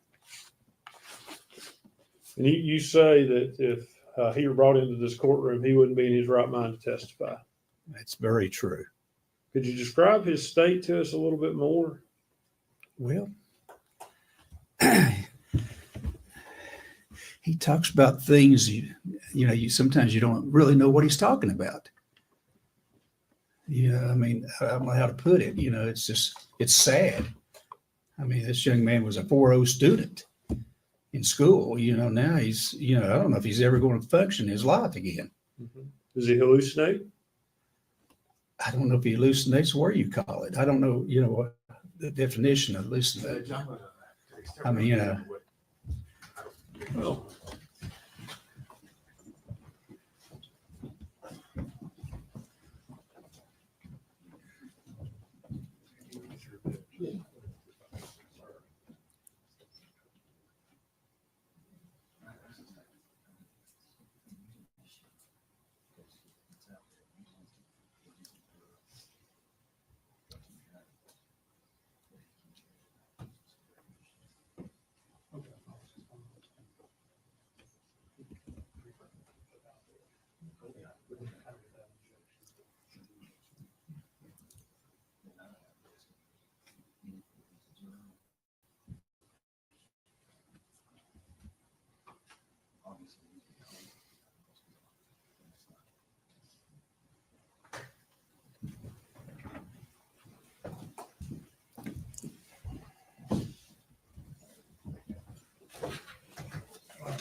what do you observe when you visit your son?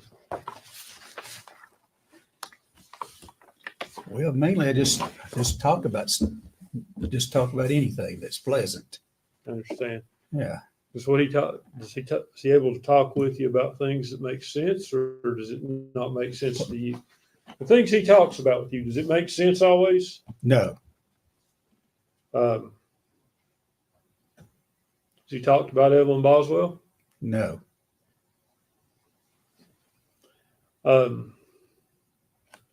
Are you aware that he has in the past been diagnosed with violent threats, hallucinations?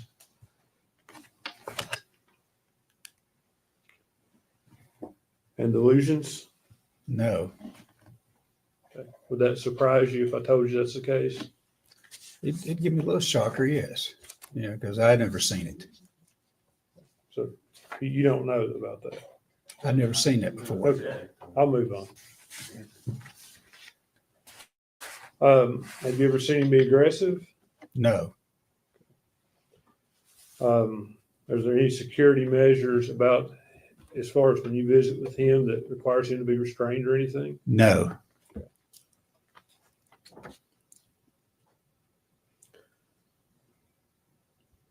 When you talk to him, does he talk about things that are not real, things that are not there? Well, he talks about the future sometimes, like maybe taking a cruise or things of that nature. Just good stuff. Never bad stuff. Never. We don't talk about bad stuff. No. Okay.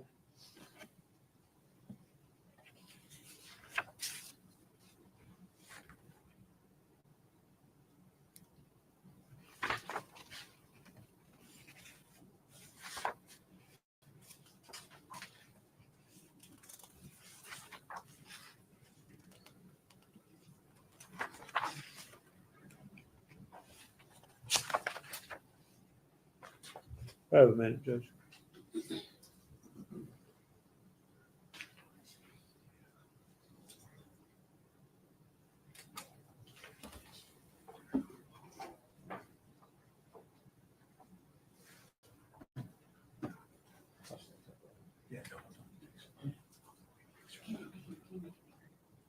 I wish it was small.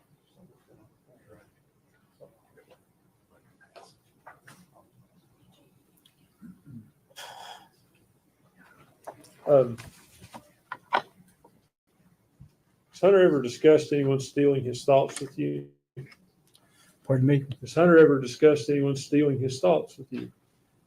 One more time, okay? Has Hunter ever told you that someone or something steals his thoughts?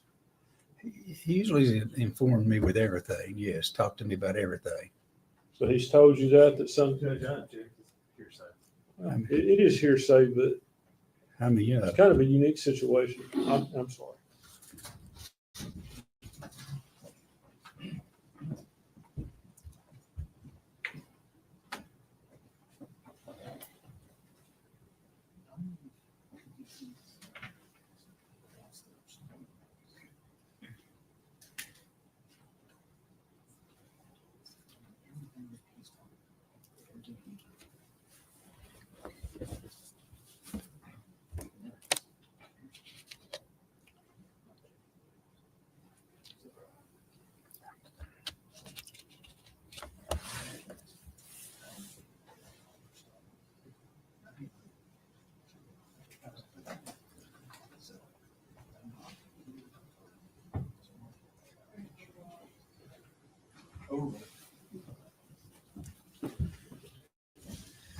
Mr. Wood, can you hear me okay? Sometimes I can hear you, but at the very beginning, you go real low and then you get higher. Sorry about that. That's okay. Let me ask you this. Has Hunter ever talked to you about someone or something stealing his thoughts? Stealing his thoughts? Yeah. Been able to read his mind? No, he's never done that to me. Are you aware of him ever talking to you about aluminum foil preventing that? He's said some stuff off the wall stuff, I will say that. So that wouldn't surprise you? It probably wouldn't surprise me, no.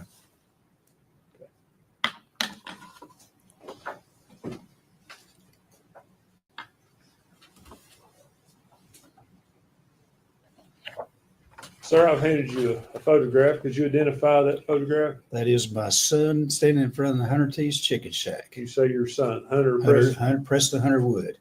Preston Hunter. Yes. Judge, we would offer that as the next exhibit, and I don't think it will fit on the projector to publish to the jury. I'll just ask that it, okay. We'll give it a try. Sorry. It would be, generally objection. No objection. Full exhibit 96.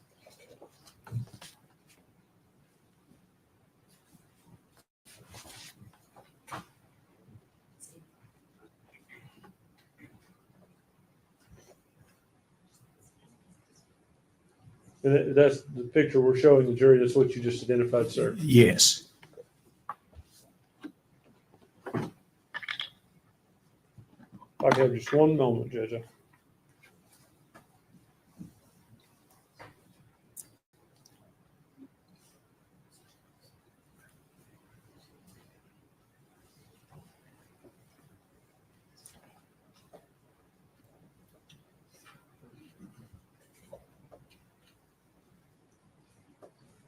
Judge, I may need just a minute.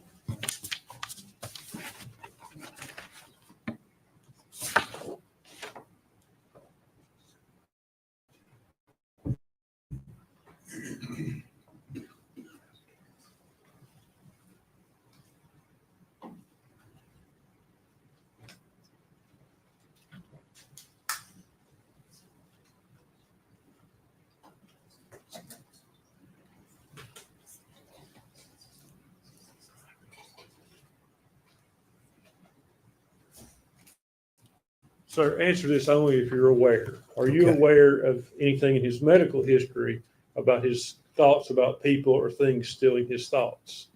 I'm not aware of that. Okay, so you're not aware that it's there? No. Because it's all the questions I have. Mr. Wood, thank you for being here. You agree? No, Maybe excuse. yes.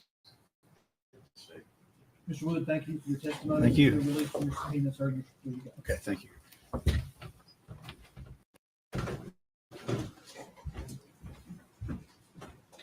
May we approach for a second?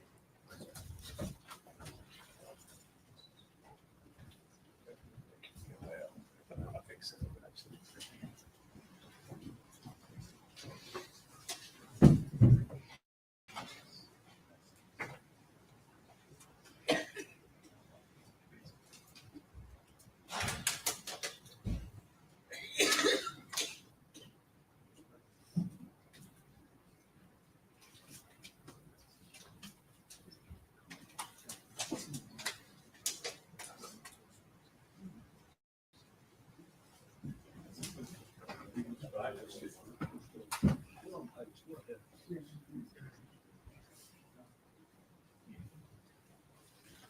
All right. Good going with the officer. Everyone, please stand.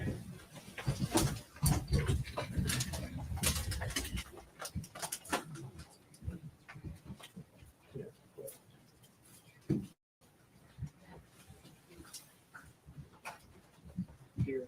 I don't expect you to do more. Okay.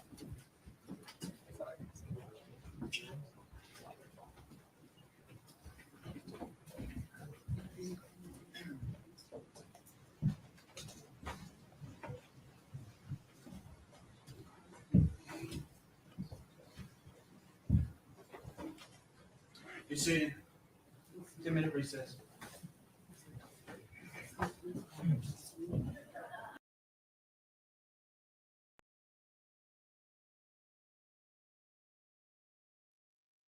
Ten-minute recess. They're good. How can they do that? Really? What do you mean? Well, I mean, how can they bring Hunter's personal whereabouts out when she's on trial? I mean, I'm sure it's legal or they wouldn't do it, but I'm saying Well, why. I know what they're trying to do. yeah, Blaming that's why Hunter. well, she brought that into play at one point where she said one of them rolled over on her, and I think that's why. That's disgusting though. Like this Yeah, kid. I really hope that everyone, including, I mean, everyone is watching this to see, because what's happening to Hunter, if he had nothing to do with this, is that society has destroyed him. Now imagine that being a missing child's parents that this kid has to come home to. Of course. That's all I This is gotta what say. this is what she's done. She's destroyed this many people's lives. This many people. You see everybody that's come on that stand thus far has had some form of trauma because of this. Okay. That's heartbreaking. I mean, It is. It is. It's and she doesn't care. It was all about her. so It's with the still Hunter deal, now, did she say that Hunter rolled over on her and Hunter said that she did, or did Hunter not even have anything to do with this at I all? don't think he had anything to do with it. I think that was her. Okay. Somebody else, if I'm wrong, can correct me, but I believe it was her that stated this. And you see, as we've seen the whole so far for these past 3 days, everything that has happened thus far is the defense pointing at somebody else, except for, of course, her. That's their job. I get it, but no, Right. there's no Hunter. Yeah, there's nothing else. It's her. It's her. It's just sad that he is in a mental facility saying random crap and he may never be himself again. And I blame that on society. Of course it's her, but I also blame that on society. I made a statement earlier in the chat. I said, why did it take 5 years? And I wondered if they did this, if he's had I know he's had these problems, but I wonder if they purposely put him in there so that they couldn't try to subpoena him to testify because it would mess him up more. You see what I'm saying? I think he's been in there for quite a while. Well, 2 months. They said 2 months. So that's why I'm saying. Well, I then this wonder may if have been planned so that he didn't have to face her and have to That's deal my with point. scrutiny from society all over again. Yeah, probably. Exactly. That's where I'm going with that. And I don't blame them if they did. He deserves to stay away Yeah. from it. Right. Yep. You don't get Yep. shit. You don't get the chance to try to put the blame on somebody else. Trash can. You need to take the heat 100% on your own because you did what you did. He didn't do this, so leave him alone. I You know what I agree. mean? I agree. Wisdom says no, Dago. He's been in and out of the hospitals and jails. Well, see that part I didn't know, but I just right here they just said he's been there for 2 months, so obviously he's been going through it. Okay, she destroyed him. Yeah, so he She suffered destroyed him. this whole time. They have destroyed him. Yeah, they've destroyed him. 100%, and that's just disgusting to me. Thank you, Cherry, for clarifying that. Either way, it's disgusting. This was a young, prosperous, he was moving forward in life, and once again, somebody that doesn't give two shits about anybody but herself destroyed his Yep. life. Yes, Matahari. Yeah, I feel like what they've done is society has accused him of doing this to the baby, and they've accused him of being a baby killer all this time. And he snapped. He lost his mind. And I could only imagine. I wouldn't want everyone in the world to think that of me when I had nothing to do with something like that. Well, it all started with Terrible. Megan, though, Doodle. She's the one that made that. Well, of course. that- I mean, she's the center of all of it, but still, I mean, society ran with it though. It wasn't just her that drove him nuts. Everyone accused him. It wasn't just her. She said it, Mom but is society as a whole attacked him. And this is what happens. right. Mom is saying that he had some underlying issues beforehand. When they got together, she just was like the icing on the cake. She So finished that him makes off. Wow. yeah, which is That's horrifying. so sad. And these poor parents. These parents are probably this is their son. This is what they've lost him basically. Yeah, maybe forever. You don't know. I mean, you just never know. Sometimes people don't come back from this. Very much true. And that part of Tennessee's full of drugs. Yeah, that's a bad problem too, Mom. Very bad.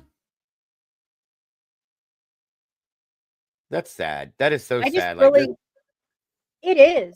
It is. And that's why I worry with like when people are attacked online and they think, oh, they're big and bad keyboard warriors, but they very well could destroy someone or that person could do something they can't take back. I wouldn't want that on my soul. Thank you. You do not know what you could drive somebody to do, and we've seen that happen. That's why I say that. Leave people alone. If they're not bothering you, you leave them alone. They're not hurting you. One of these days, it's already happened in a couple situations. You're going to drive somebody to something that you can't take back. And then what? It's already happened. Like I said, what are you going to do then? Defend that one. You can't. Absolutely, Mom. 100%. When you walk in the dark, unless you have someone to come get you with a light, it's hard to recover on your own. That's awesome, Mom. That should be on a t-shirt too. Damn, I love that.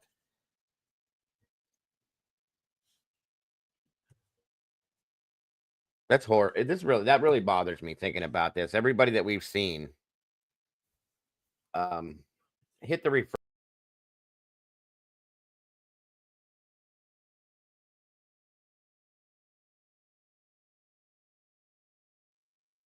Yeah, it's the same.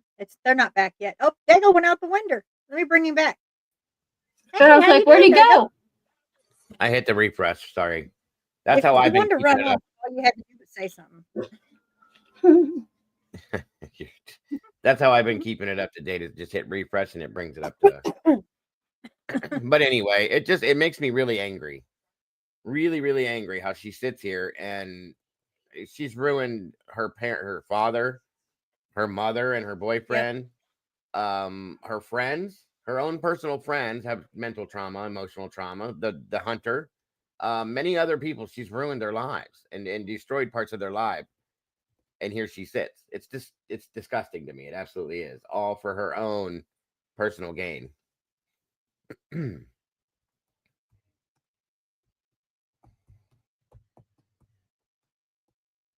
Well, Mom, I'm very thankful you are sitting here because you're one hell of a woman. I'm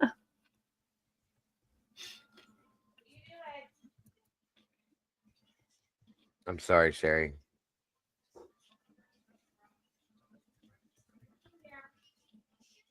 And Mom, we love you. Mm-hmm. Everything you've been through. Bill A lot of Barber, you. okay.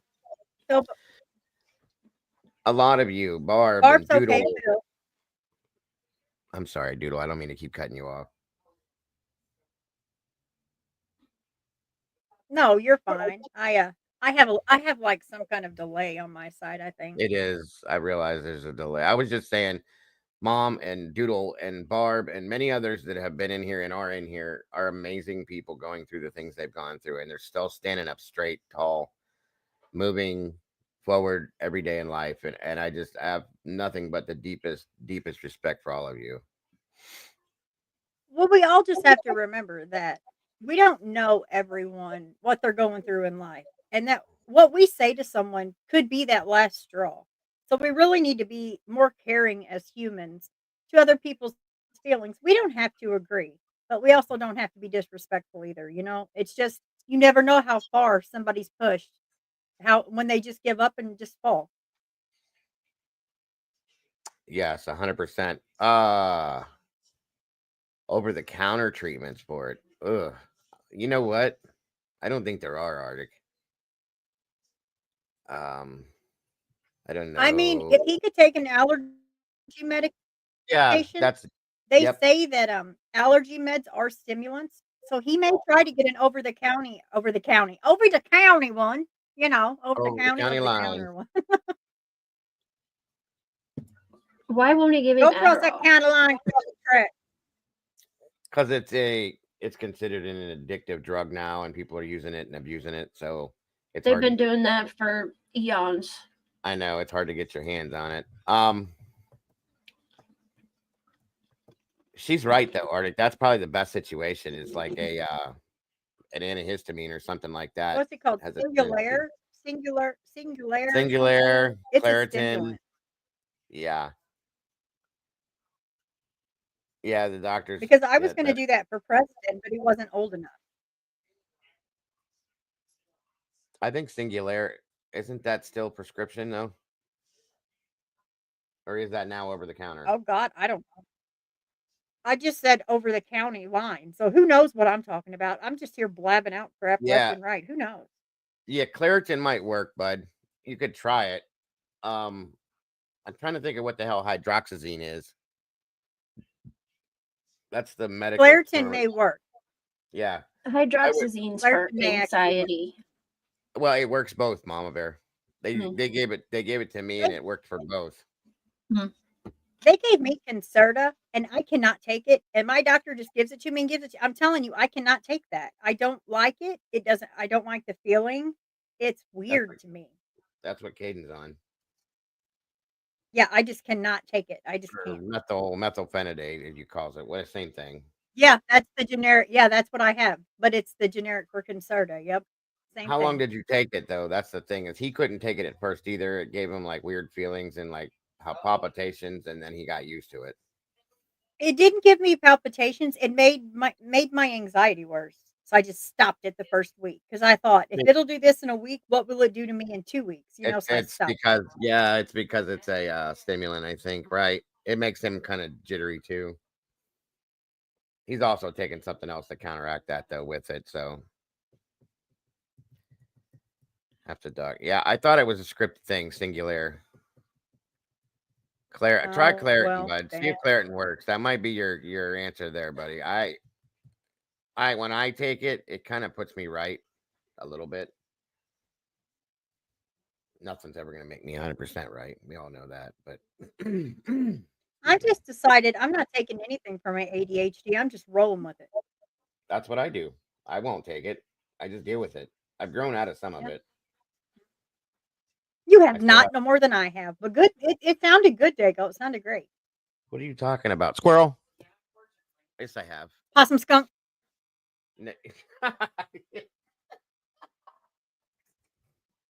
That's when you know you have it chronically.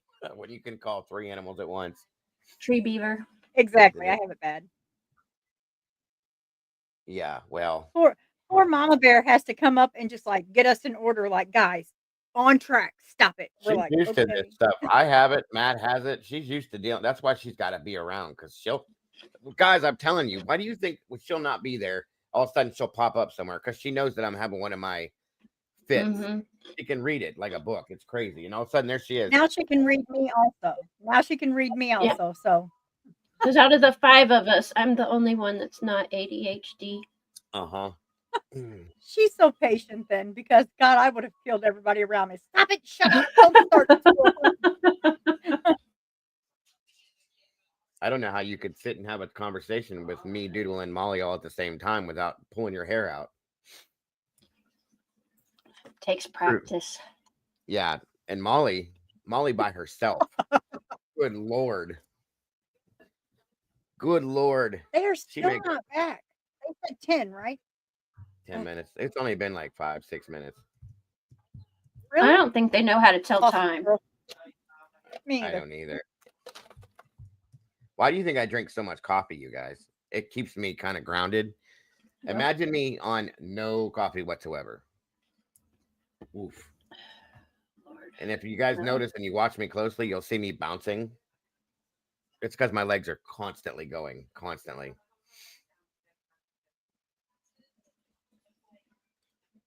It's chronic for sure. Poor Caden didn't have a chance between him and me and his mother. Oh, Lord.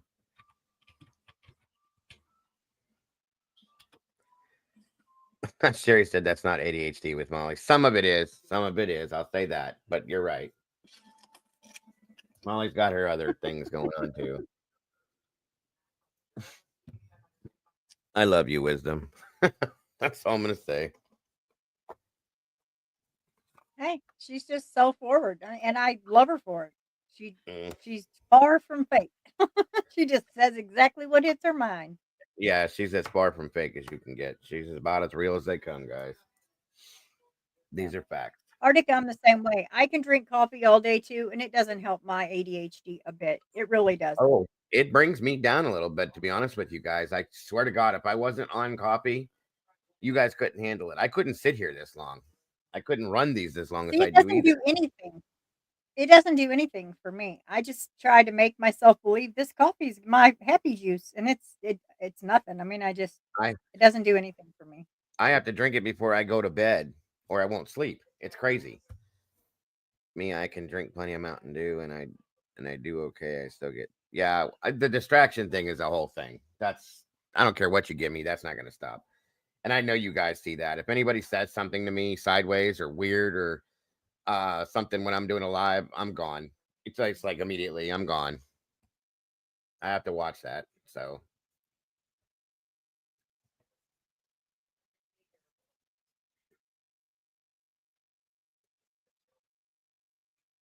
yeah, I think Mom and Mama Bear are really good for us, Doodle, because they're both very calm and like laid back. Yeah, and I bet they look at us like animal. Like the Muppets. I think they probably look at us like animal. We're Yes. just everywhere. That's how I imagine. But every once in a while, I'm Fozzie. Yeah, every once in a while, I'm Fozzie. So I'm like, waka waka. Yeah. And then it just goes right back to animal. Animal and Gonzo. Those are the two I believe that people. No, I picture that You leave little my nose out of that little critter in Ice Age after his acorn. Oh yeah. That lost his little nut. Uh-huh. Or the dog in the what the hell was the movie? Up. Or the chicken on Mohana. Uh-huh. I'm saying calm until she doesn't have to be calm. Scrat, that's it. Scrat, Thank you, that's his Sherry. name. Yeah, she's calm until she doesn't have to be calm, Arctic, is what I'm saying. We know you're different on your front porch, Mom. We know. I hear footsteps. God, they're probably having a sidebar again before they even come back. It's fine. Yes, I think we can. He's assisting me so we can get started. That's what I thought. Yeah. All right. The jury's ready. We're going to bring them in. You want to go ahead and have your next witness?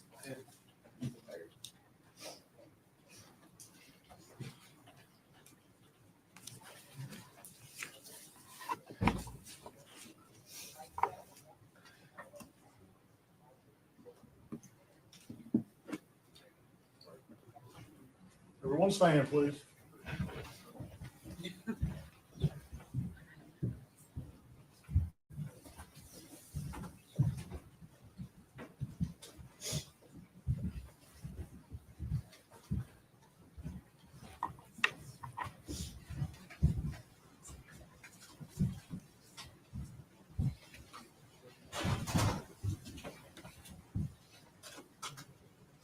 You may be seated. Thank you.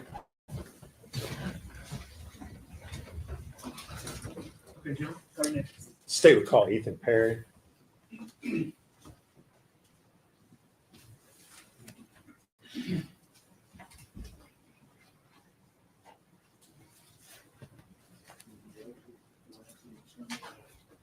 Stand to be sworn. Speak into the microphone. Raise your hand, sir. State your name. Ethan Perry. Solemnly swear affirm testimony you're about to give be the truth, the whole truth, and nothing but the truth. Yes, sir. Have a seat, sir.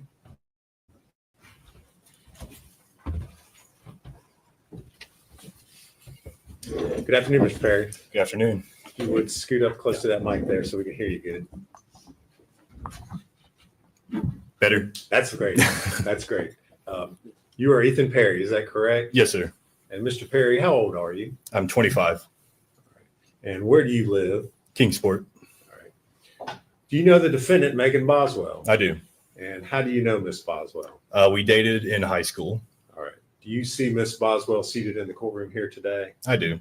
If you would point her out and describe what she's wearing. A white top and glasses, All right. black hair. All right. Judge, let the record reflect he's identified the defendant. Record so reflect. All right. So you indicated you all dated while you were in high school. Is that correct? Yes, sir. And when would that have been? I was about 15 and she was about 13. So I'd say about 2014, 2015. And where were you all in high school? Sullivan Central High School. That here in Bluntville? Yes, sir. Okay. How long did you all have a dating relationship? I'd say at least until I got out of high school, whenever I joined the Army. Okay. Now, when you were in high school, where did you live? In Blountville. Okay. And who did you live with? With my grandfather and my step grandmother. And who were they? Carl and Sherry Perry. All right. Did you also, as you were growing up, for a period of time, live with Paul Miller? Yes, sir. And who is Mr. Miller to you? He is my step grandfather. And when did you live with him? Since birth until about 2010. Okay. And how old were you at that time? Oh, about 10 or 11. Okay. So at that point in time, did you go to live with Carl and Sherry? Yes, sir. Okay. Now, you mentioned you had a dating relationship with Miss Boswell until you graduated from high school. When was it that you graduated? 2017. And would that have been, what month did you graduate? May, and I believe it was May 21st. Okay. So end of May? Yeah. All right. What did you do after you graduated from high school? Joined the Army. Okay. And how soon after you graduated from high school did you join the Army? 10 days on May 31st. Did you go straight into basic training at that time, or? Not straight in. There were some hiccups along the way. I had some medical issues, but it was relatively quick. Yes. All right. Where were you stationed? I went to basic at Fort Benning, Georgia, and then I was sent to my unit in Fort Polk, Louisiana. Did you continue to keep in contact with Megan Boswell while you were at basic training? Yes. Okay. Would you say you were still in a dating relationship at that time? I'd say so, yeah. How were you keeping in contact with her? In basic training, mostly through letters. But by the time it was over, text. Okay. Yeah. You didn't have a phone while you were?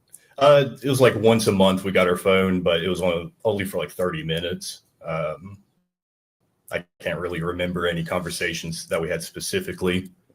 But you were still continuing to communicate with her the old-fashioned way by writing letters. Correct. Okay. So as your time in the Army continued, did you continue to have a relationship with Miss Boswell? Yes. Okay. And at some point in time, did you come back home to Tennessee? Yes. And when was that? Probably the first time would have been in probably the winter of 2017. Okay. For Christmas. Okay, that's what I was going to ask. Yeah. All right. So you had leave. You came home at Christmas time. Is that right? Correct. All right. Where did you stay when you came back? With Carl and Sherry Perry. All right. Did you have contact with Miss Boswell while you were here? Can't remember for sure, but I'm sure. Yeah. Okay. Y'all were still in a relationship. Is that fair statement? Sure. Okay. Well, if it's not, tell me. I mean, I wouldn't call it a healthy relationship, but a relationship. Yeah. All right. You saw her while you were here in Tennessee? Yeah. Okay. Now, at some time in 2018, did you learn that she was pregnant? Yes. And when was that? I would have probably around March or April. Okay. Did the two of you have any discussion about who the father of the child was? Yes. Okay. And what was that discussion? Well, it was more of whenever she announced that she was pregnant, it seemed pretty delayed. You know, it seems like she would have known sooner. Well, you know, the time that I was in, but yeah. Okay. Well, let me ask it this way: was there discussion made about the fact that you were the father of the child? There was, yeah. Okay. And did you assume that you were the father of the child? Initially, yeah, I just rolled with it, but you know, the blinders were taken off pretty quickly after that. Okay. Yeah. You had some doubts. Yes. Okay. Now, in November 2018, she had her child, Evelyn, correct? Correct. Okay. Where were you stationed at the time that Evelyn was born? Fort Polk, Louisiana. Okay. Were you still in contact with Megan during this whole time? Yeah. Okay. Now, at some point in time, did you leave your assignment there at Fort Polk? When? What year? What time? After this would have been November 2018. Not in November, no. Okay. Sometime later on? For Christmas in like December, yes. Okay. Where were you assigned at that point? Fort Polk still. Okay. So you came back home? Yes. Okay.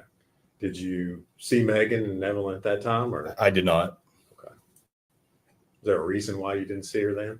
Mostly just over the legitimacy and, you know, still trying to figure that out. You know, it was just really embarrassing, I guess, to All right. argue over it. Not having a good relationship at that time? That too, yeah. Okay.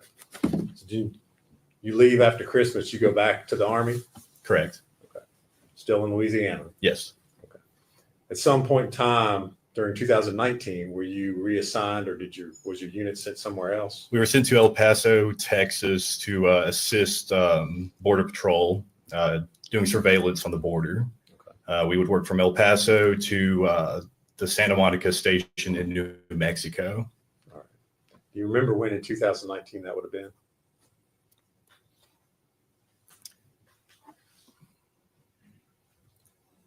I'd guess March through September. Okay. That's my guess. All right. Now, at some time later on in 2019, did Miss Boswell show up to visit you while you were stationed in El Paso, Texas? She did. Okay. Was this a planned visit? Did you know she was coming? No, it was hasty. It's a hasty visit. Okay. Well, if you would kind of tell us how that happened, or how it was that she ended up showing up down there. Well, the conversation started with her wanting me to take leave to go up to come back up here to Blountville. And I told her, no, you know, we have a mission here in El Paso. I can't just get up and leave, you know. And so she decided to, on her own, to drive from here all the way to El Paso. And it took her I'd say about 2 days to get there. And all of a sudden, one morning while because we were staying in hotels, we weren't on a base or anything. I just get a picture from her. She was parked outside of the hotel and just took a picture of the hotel. So, yeah. You knew at that point she was in Texas. Yeah, it was pretty obvious at that point. Okay. So what did you do? Well, I mean, part of me just wanted to turn them away, but the other half was like, well, came all the way out here, may as well just stay. So I advised them to stay on the eastern end of El Paso because the western end is a little dangerous. And so, and then from there, we spent about 3 or 4 days together. Okay. So did you take some time off of your work assignment there and go spend time with Megan and Evelyn? Not officially, but yeah. Okay. What did you all do? I think the first day we just hanged out in the hotel room, just meeting Evelyn, playing patty cake, stuff like that, watching her walk around. And it was mostly that. We went to the El Paso Zoo. That was I think the second to last day. And then on the last day, we mostly just hanged out in the hotel. The last thing we did was we went to an IHOP. All right. And that was the last time I physically saw Evelyn. Okay. And this is the first time that you've met Evelyn. Yes, is that correct? That's correct. Yeah. Okay. She's not quite a year old at this point in time. I'm not sure. Okay. Was she walking or toddling or anything? She was toddling, just stumbling over herself and okay. Yeah. All right.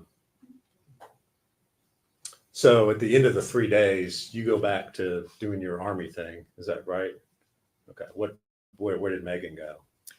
I believe she came back here to Blumville. All right. Did you after she left? Did you continue to communicate with her? Yeah. All right. How were you all communicating during this time? Primarily through Facebook Messenger. All right.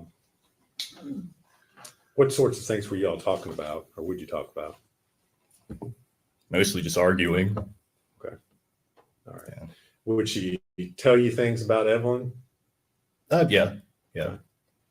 Did she ever ask you for money or assistance to help out in taking care of Evelyn? She did on at least one occasion. Okay. Did you ever send any money or assistance or anything? I sent a little bit. It wasn't much. I would say no more than $100. Okay. Now, at this point in time, you're still assuming that you're the father of Evelyn Boswell. Is that correct? At this point, I mean, I'm still just rolling with it. No, I don't. At that point, no, I didn't assume. Okay. I had my doubts definitely at that point. All right. But you're still, I guess, interested or invested in what's going on with that. Yes. That yeah. Statement. Okay. Now, at some point in time at the end of 2019, did you come back to Tennessee? Yes. And when was that? For Christmas. Okay. Do you remember what date specifically you might have come back? Usually leave was about 2 weeks. And I think I was here until about New Year's or on New Year's. So I'd say, I don't know, 15th to the 30th. Okay. And where did you stay when you came back to Tennessee? At Carl and Sherry Perry's. All right. Did you see Evelyn while you were here? No. Did you ask to see Evelyn while you were here? Yes. And what were you told? I was told that she had the flu because we were planning to go over to Paul Miller's for Christmas. And it made sense because that's whenever COVID started making its rounds around the country. And so it seemed like a good excuse, made sense. Okay. And did you, in fact, go over to Paul Miller's? Yes. And did you go by yourself or did you go with Megan or how did that happen? I went with Megan. We met up at the Northeast State Community College parking lot.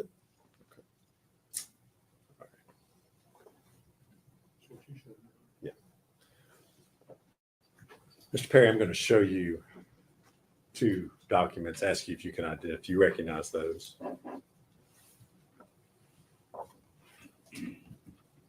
Yeah.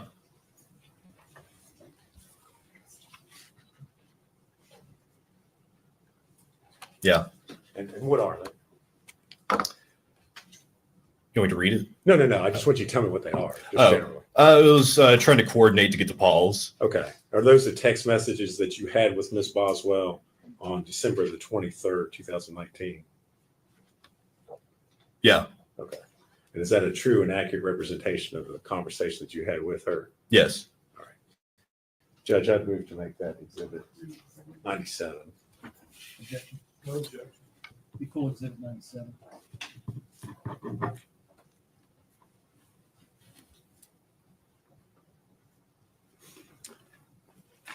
Asked to publish those to the jury.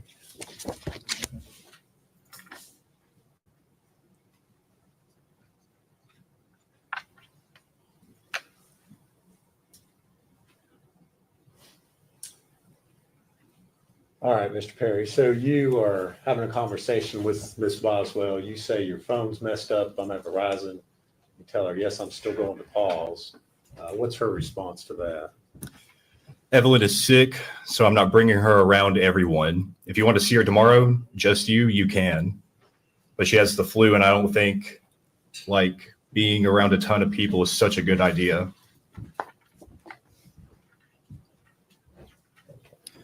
I took her to the doctor. They gave her some medicine.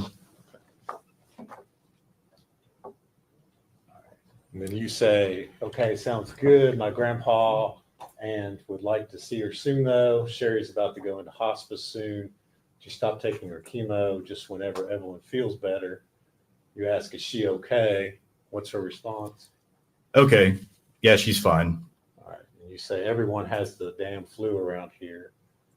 And then She's just sick, and I don't want her around everyone. You want to meet me, and we can ride together?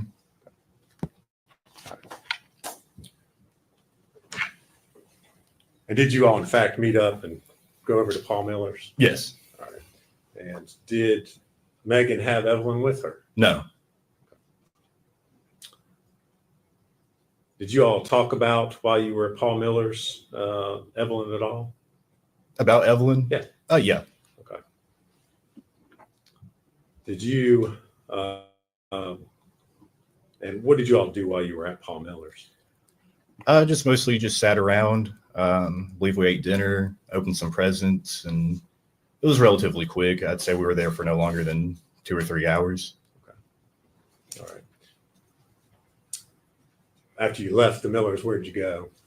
I went to take Megan back to her car at the Northeast State Community College parking lot. Okay. Did you all have further conversations while you were here on leave? I believe so, yeah. Okay.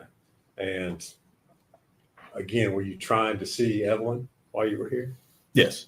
Okay. Were you, in fact, able to see Evelyn? No. Okay.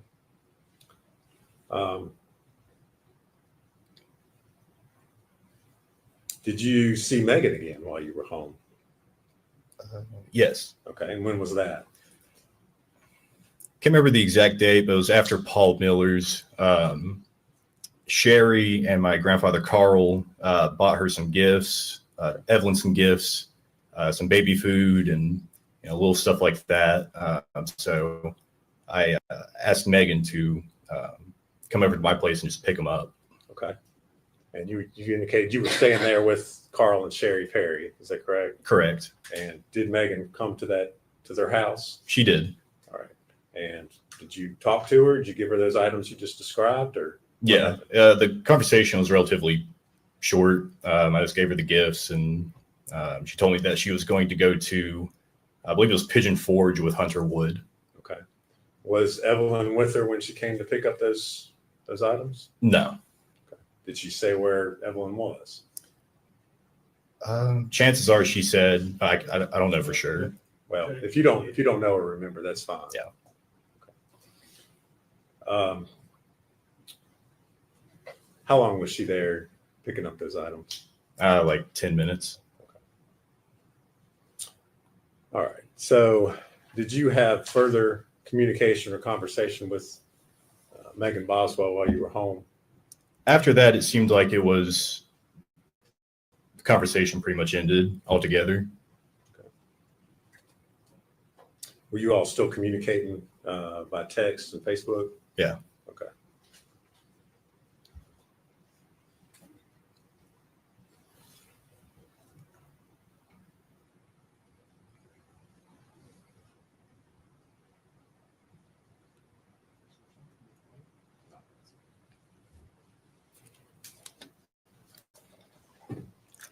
Mr. Perry, I'm going to hand you another document, ask you if you recognize that.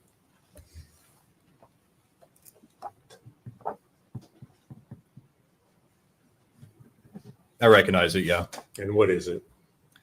It's Megan stating to me that her father just kicked her out of the house again, and that she won't have Evelyn back until she gets a place to stay. Okay.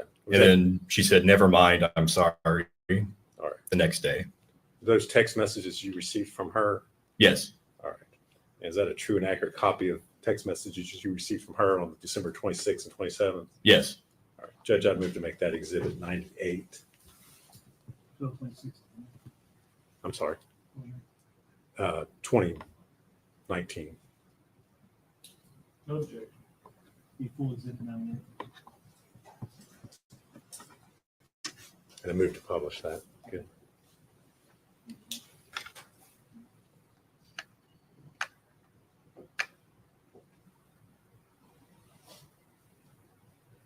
And Mr. Perry, she sent those messages to you. You did not respond to them. That'd be correct. Correct. Okay.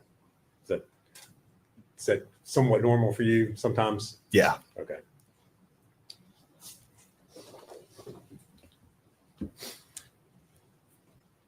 Now, you said you were on leave from the Army over Christmas there in 2019. First part of January, did you return to your duties with the U.S. Army? Correct. And where were you all stationed at that time? Fort Polk, Louisiana. All right. Did you continue to communicate and receive communications from Miss Boswell after you returned to Fort Polk? It was pretty rare, but yes. Okay. And specifically, do you remember getting a message from Miss Rachel Owens? Yes. And without telling us what she said, did you, as a result of what you were told, communicate with Miss Boswell? Yes. Okay.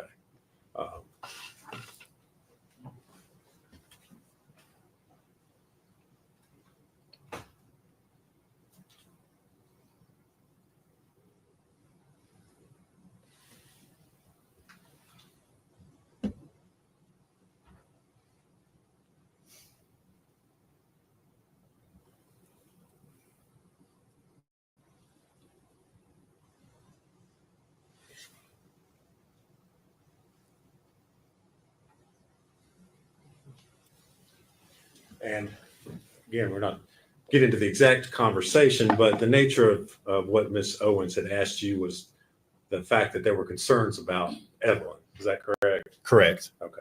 And so then would it be fair to say you asked Miss Boswell what was going on with Evelyn? Correct. Did you have communications with her about that? Correct. All right. I'm going to hand you a document and ask you if you can identify that.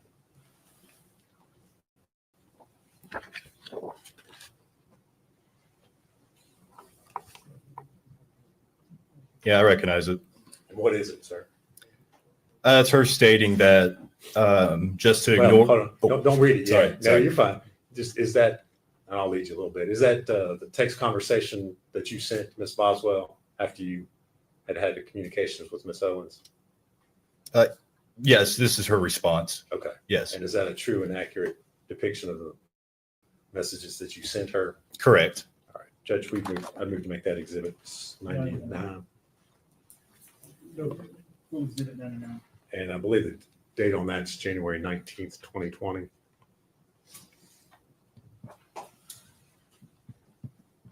I moved to publish that this time, Judge. Okay.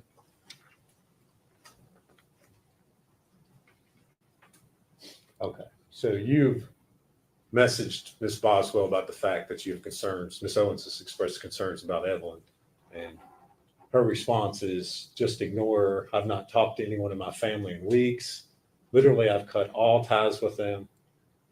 That's why she's not seen her. She and Dad cussed me out.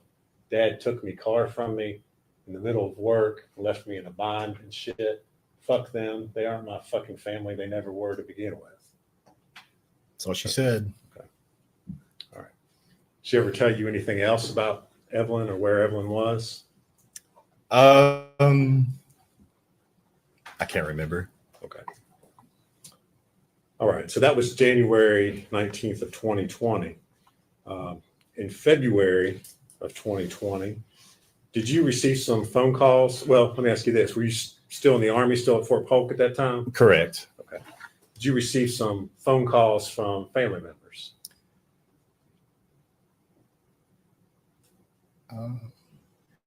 I can't remember. Okay.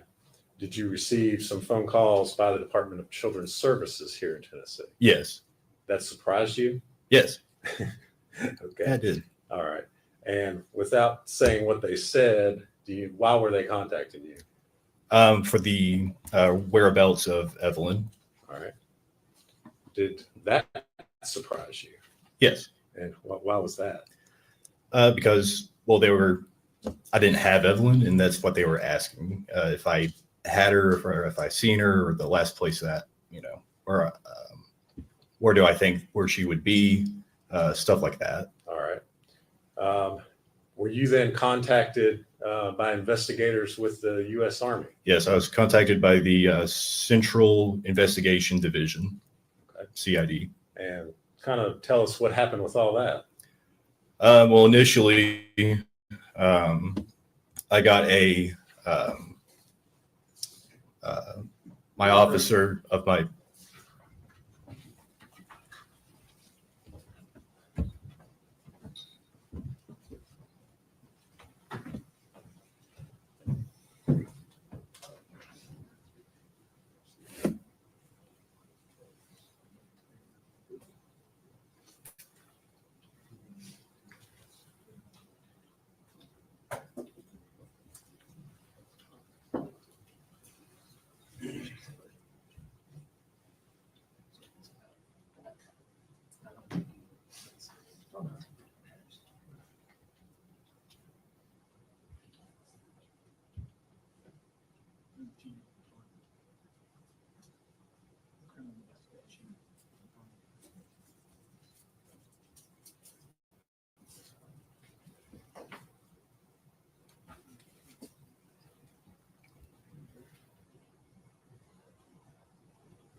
All right, Mr. Perry.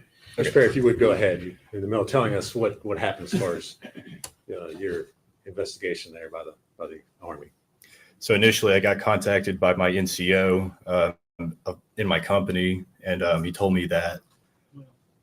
Well, don't tell him what he said. Okay. Just tell us what happened to you as a result of. Okay. I was contacted by CID. They wanted to set an appointment for after lunch, and so I went back to my barracks room, to get ready. I still had no clue what was going on until I got the call by DCS, and which they were asking about the whereabouts of Evelyn, and so which I gave the response. I don't know, all that. Were you interviewed by interrogators there? Yes.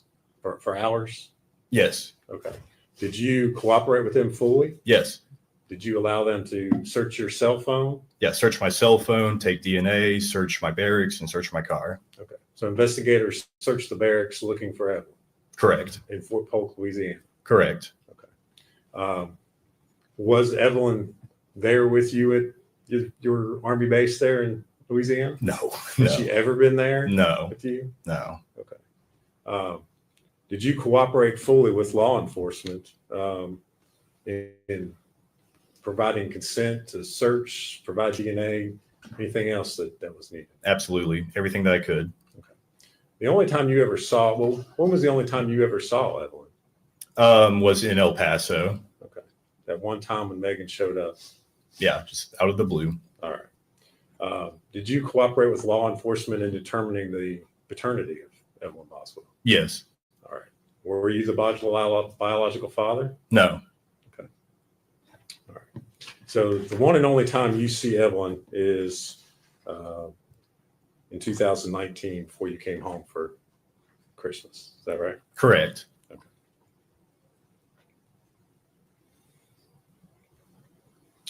Thank you very much, Mr. Perry. If you would answer any questions Mr. Scott has for you. Mr. Perry, my name is Gene Scott. How are you today? Doing good. How you doing? Good, thank you. I have just a few questions for you. How many times did you actually see Evelyn?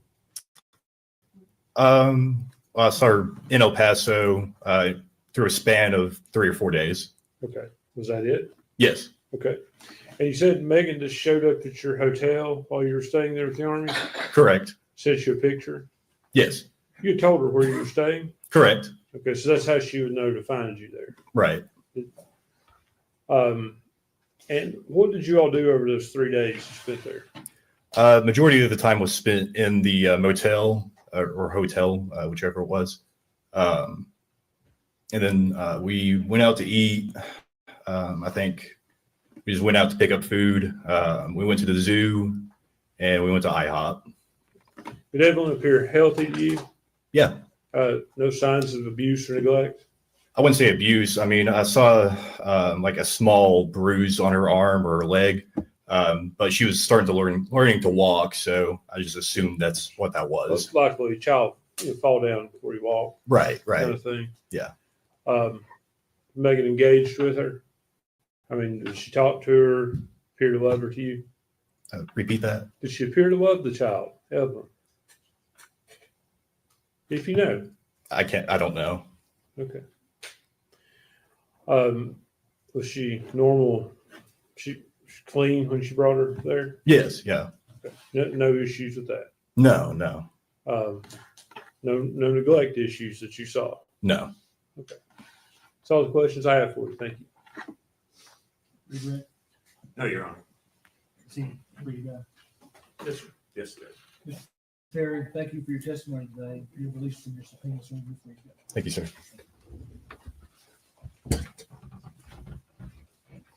All right, Nancy. Say we call Carl Perry.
Raise your right hand, sir. State your name.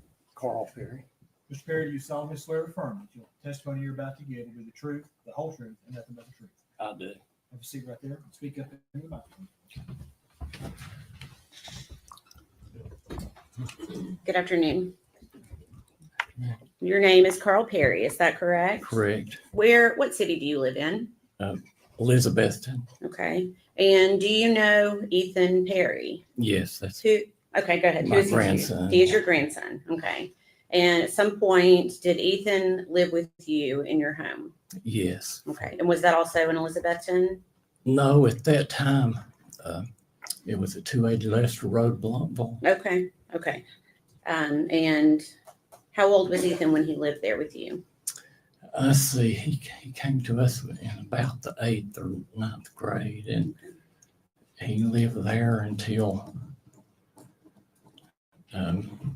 he spent 3.5 years in the military up until he went in the military. And then when he came back another year or so, then he went out on his own. Okay. So he came to live with you in about the 8th grade? Yes, Okay. Did anyone else live there with you? yes. Okay. And who was that? My wife, Sherry. Okay. And was Ethan living with you when he graduated from high school? Yes. And do you recall when that was? No. Okay. Did he have a career plan after high school? We encouraged him to go in the military. Okay. That's about it. Okay. Did he do that? He did. I took him to the recruiters. You took him to the recruiters?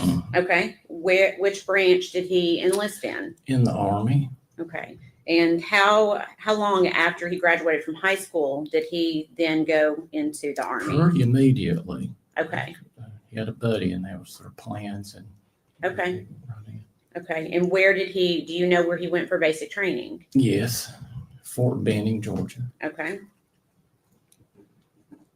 And was Ethan still in the Army in 2019? Yes. Okay. Do you know where he was stationed at that time? Yes. Where was he stationed? Fort Polk, Louisiana. Okay. And do you know what type of housing he was in there? I don't. I know he stayed in the barracks with the rest of the guys. That's about all. Okay. Did Ethan come to visit during the holidays that year of 2019? 2019. The Christmas holidays? Yes, Christmas. Okay. I think like they come in. Okay. And do you remember how long he got on leave from the Army to stay? I don't. It seemed like it might have been a week or 10 days or something. I don't know. You think maybe 1 week to 10 days? I'm not sure if it's that long or not. Okay, that's okay. And then after his leave, then did he go back to Louisiana? Mm-hmm. Okay. While on leave, where did he stay? He had a buddy that they'd went in with, and I think they'd planned their leaves together. And I think he might have stayed a day or two with his buddy. Okay. I can't. And then the rest with us a few days. Okay. So a day or two with a friend and the rest of the time Yeah. with you at your house. And Sherry was there at that time as well. Is that right? So would he have been there on Christmas Eve? I couldn't. I don't remember specifically. And that's okay. Do you remember celebrating the holiday of Christmas itself with him? I don't. Okay. And that's okay if you don't. It's, a lot of time has passed. I think that usually we had a few people in, but I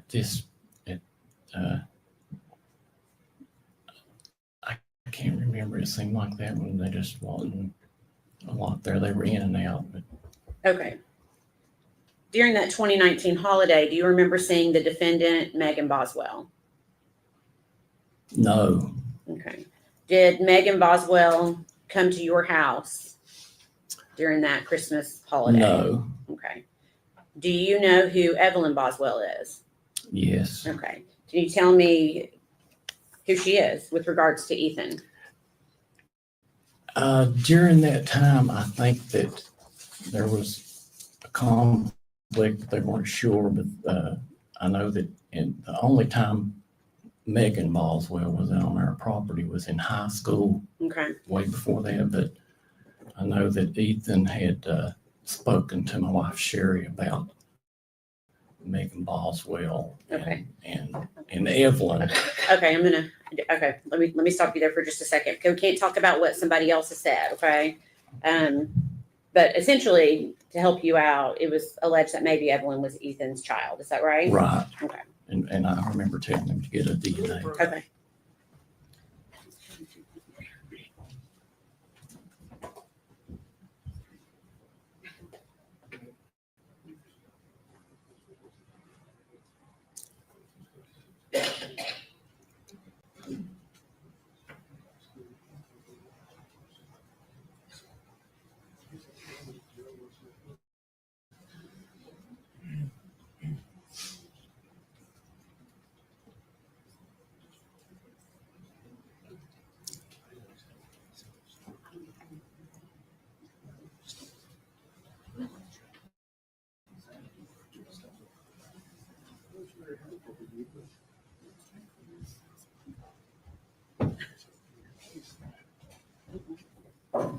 Okay. Go ahead, Jim. Okay.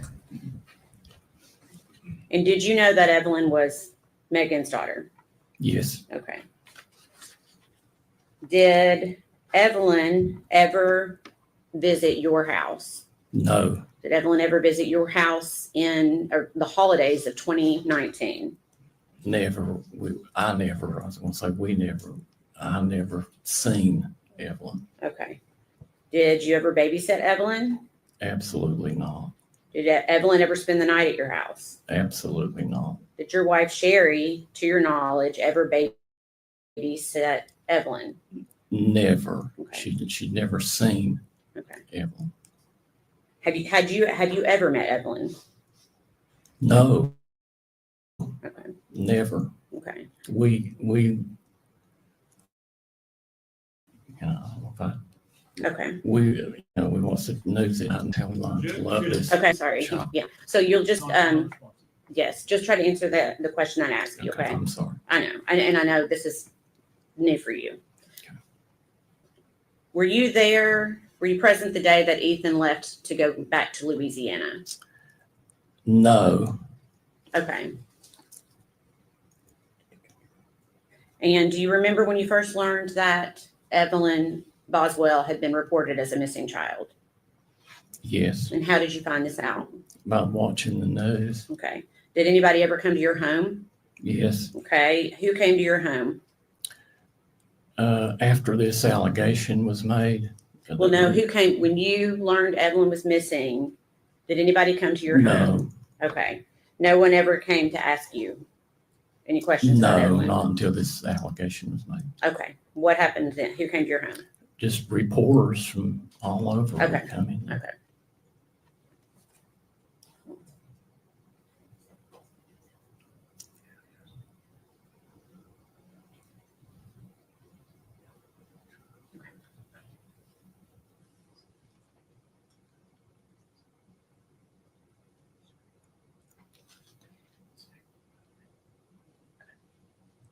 Did the police ever come to your house? Yes. Okay. And that's what I'm asking you about. Okay. When did the police come to your house? I really don't. I don't know that date, but they did come. Okay. And were they kind when they came? There were in the first two police officers that came. It was a lady and a man. One is late at night and not late. It's dark. It was dark. Why were they there? They were, as he said, when I let him in, he said, You can't say what he said. oh. You can't say what they said, but Well, why you were asked they me there? if he was kind, and Okay. I wanted to tell Why you were what they? they. Okay. Just try to. I'm going to rephrase it a different way. Okay. Okay. Why were they at your house that day? They were there for to see what we knew about Megan. Okay. Not Megan. I'm sorry, Evelyn. Were they looking for Evelyn? I'm sure they were, but they didn't, Okay. once they seen my wife, they. Okay. What do you mean once they saw your wife? Her physical condition. Okay. What do you mean by that? Why would that? She had cancer with metastasis to her left arm, Okay. her left scapula, both lungs, brain, and voice box. Okay. And what did that have to do with the police coming? I think when they glanced at her, they knew That Evelyn was not at your house? She wasn't no babysitter. Okay. Okay. All right. Please answer any questions the defense has for you. No questions. Siegfried. Yes, ma'am. Mr. Perry, thank you for your testimony. You're released from your subpoena, sir, and you're free to go. Sir, may I ask? I thought that since she might have made that allegation that I could. Sir.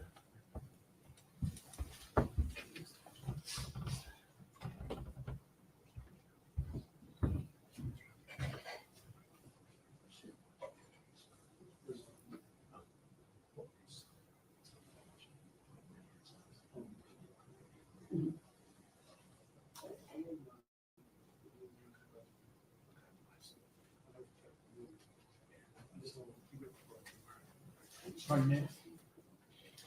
We approached. Sorry.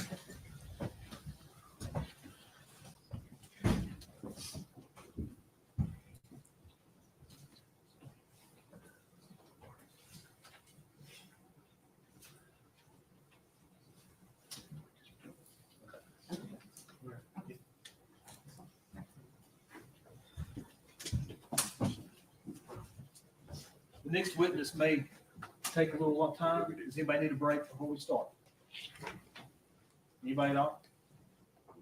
All right, call your next gentleman. They would call Michelle Gillum.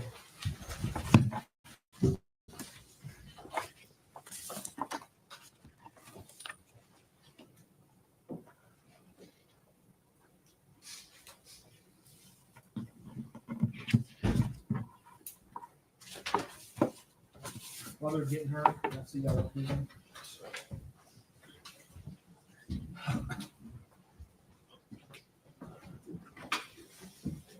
Yeah, it's just.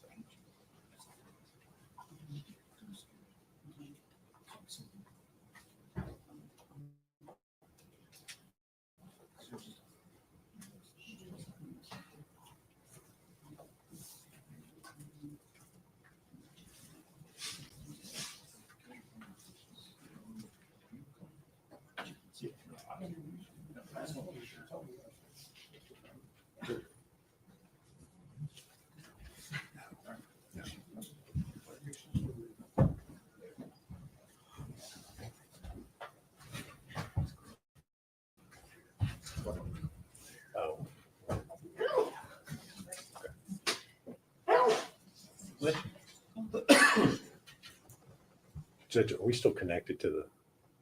Should be. Why I don't want it to be is, I guess, what I'm, so we're trying to queue up on ours without showing. Not now. Okay, thank you.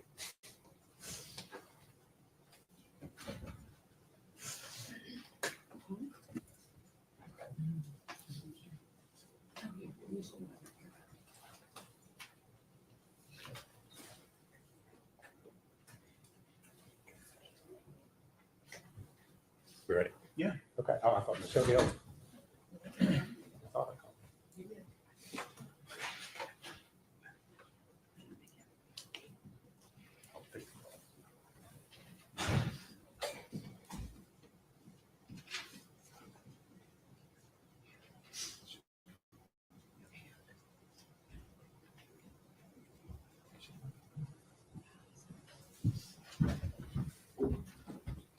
Raise your hand, state your name. Michelle Gillum. You solemnly swear affirm the testimony you're about to give will be the truth, the whole truth, and nothing but the truth. I do.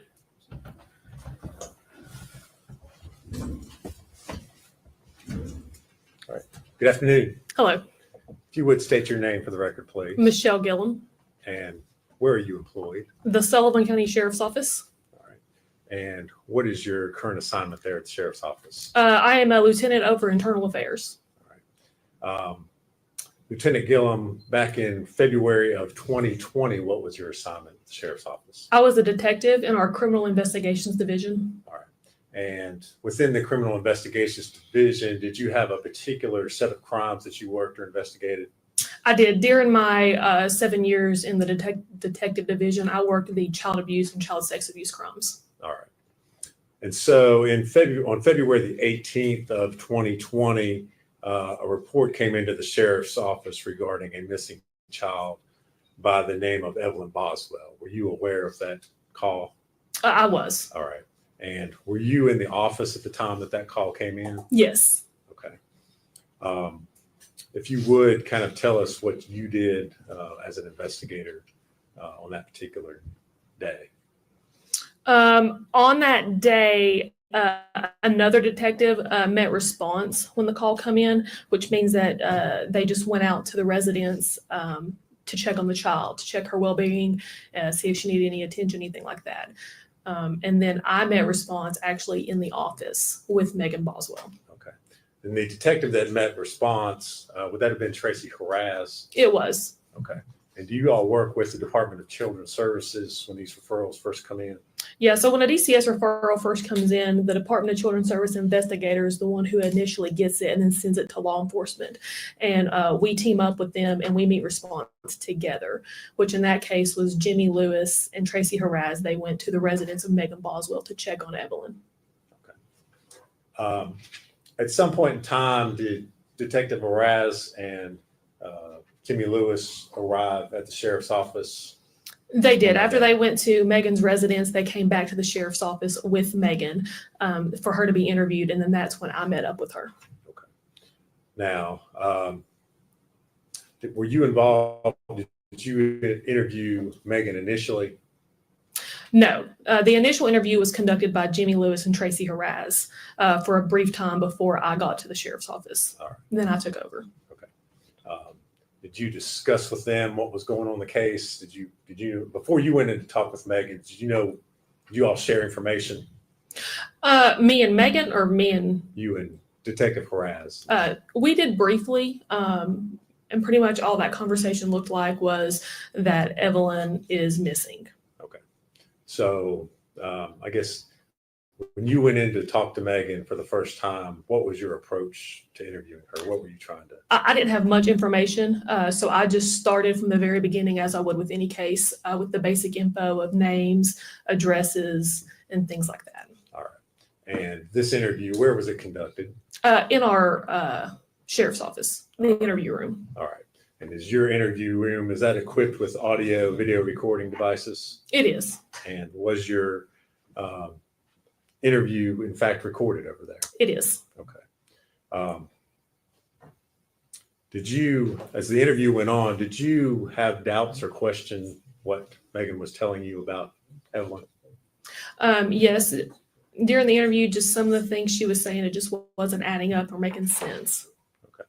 What was your concern, or what was your, I guess, the point of your investigation initially? What were you all trying to do? Figure out where Evelyn is. Okay. All right. This interview that you had of Miss Boswell, did you have an opportunity to review that interview and watch the recording before coming into court here today? All right. And the recording that you watched, was that a true and accurate copy of your interview that you had with the defendant? It is. All right. Judge, I would move to introduce that. I believe we are Exhibit 100. Objection? No, sir.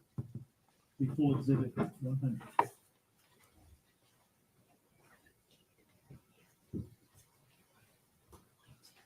Well, okay. If I could, Judge, I would ask to play that video at this time.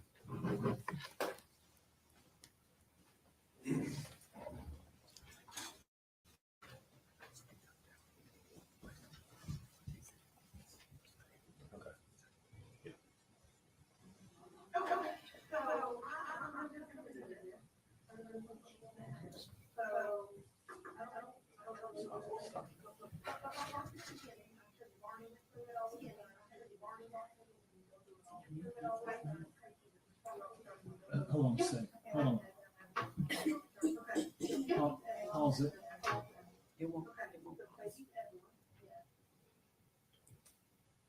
Hold on. Now try it again.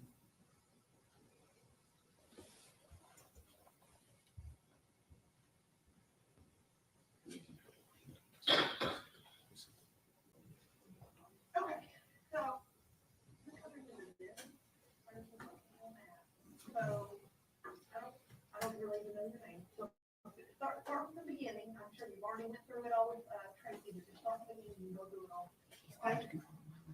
Y'all here? Yeah. Okay, well, I'm ready. Okay, so baby's Evelyn. Go ahead and pause it. Go ahead and figure out the volume. She'll do 51 in about 3 minutes.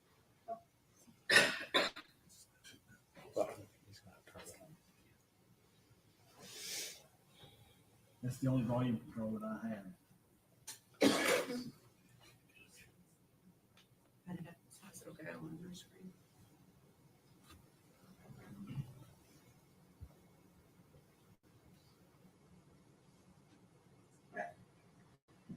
When did you have it?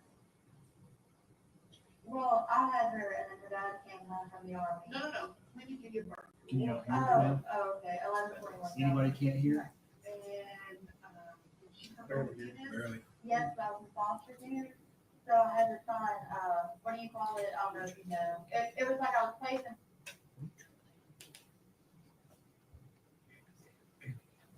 I don't know what, there's no master volume switch up there that I have, but I know.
I'm gonna have you go with the officer while we figure this out.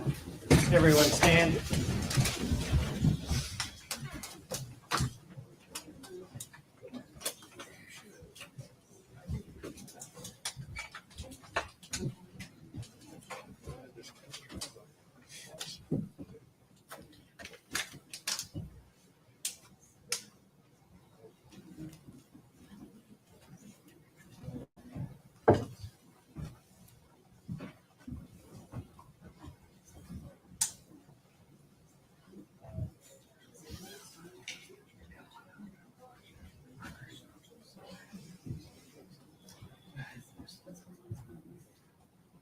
Be seated.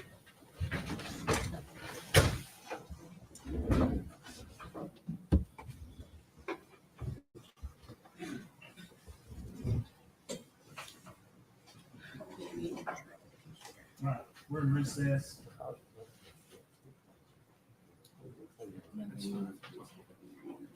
on, the officer.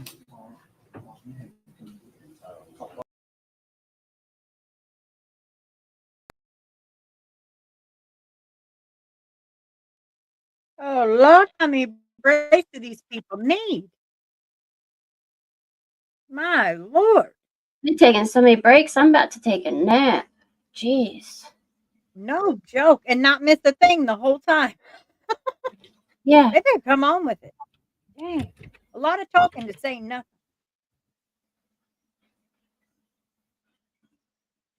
Here we are in the shower with mom. Boy, what a day. Hey, what? Now we're showering with mom? That's one of the most organized trials I ever seen. Oh, my Lord. I bet Spanky needs another donut about right now. It's what, 2:44 my time. Oh, yeah. You better hurry up, Spanky. You only got about, what, 6 hours left to work? I've tore my entire keyboard apart, cleaned my whole desk, my monitors, everything around, cleaned up all the old coffee I spilled that I couldn't see. I pulled the keys off my keyboard to clean that too, you guys. That's like Jesus. Oh, I guess she's got to pee. They're taking her out and out of the courtroom. So I bet she had to potty. I Oh, bet she Lord. is. She's probably full of doo doo. So let her piss her pants. I was thinking number 2, but one will work. It is highly disorganized. It's very weird, but whatever. As long as they're doing the right stuff and they make sure they get justice for this baby, that's all that matters to me. Yeah, definitely. Definitely. Just taking a long. Yeah, she should, SRB. She should have to sit there in a diaper. And then Uh-huh. every once in a while, throw her in the trash can and close it up. Maybe wrap something around her head. Give her a piece of bread and throw some water at her every now and then. That's still too good. Yeah, I agree. But they have to do what they have to do I already sent her the pictures. legally. You see this? Ridiculous. I buy him the cutest little clothes and costumes, but I have to get him. He's so poofy. He's got the hair, but Mom, stick them in hot water, not boiling, but just almost boiling. And they'll shrink back down. What are we talking about? Just real fast, like 3 seconds in the hot water, and then back out.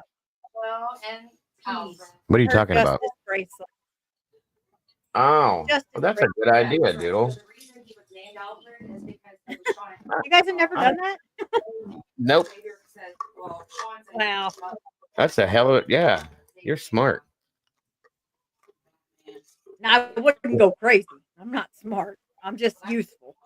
Yes, you are. That's not cool. I named him Scrub Muffin.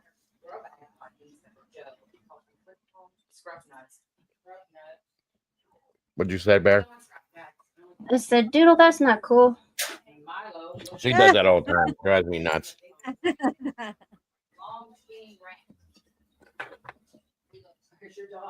I can't believe how dirty my keyboard was. That was gross. You can. As many actually, times SRB as you says spilled coffee. Sorry. I've never spilled it on the keyboard, just No. around it. Oh. Yeah, you can do that with Crocs too, but you really have to watch it because that strap on the back will come off real fast. Yeah, I pulled all my keys and cleaned it with rubbing alcohol, and damn, dirty fingers. Good job. Dusty. I guess Mom's in the shower washing that gray right out of her hair. Oh. While Yeah, she's on chat. here, how the hell are we showering while she's what? I don't know. She said she's taking me to the shower with her. I'm like, woo, what a day. We got a court hearing. I'm taking a shower with Mom. Woo-hoo. Oh my Lord! Let me start. Guys, let me jump to the other platform so I can make some start selling this stuff. Yeah, that's all on my side, Dago. I don't know what you got going on yours. How about you, Mama Bear? You showering with anybody? It's boring over here. Nope. I was gonna say I don't even have anybody chatting in mine. Yeah, So I guess we take showers with SRB all the time. Oh, good to know. I'm just playing.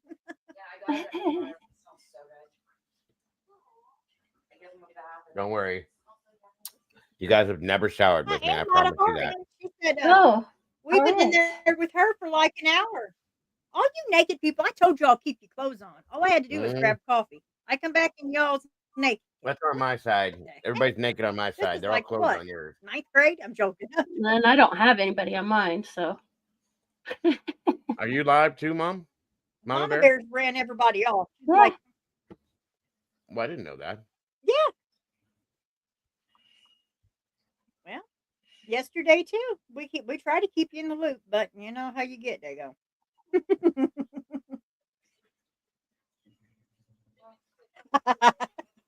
He tried so hard with a serious face, didn't he? I know. How do you type when you're showering, SRB? Explain this situation now.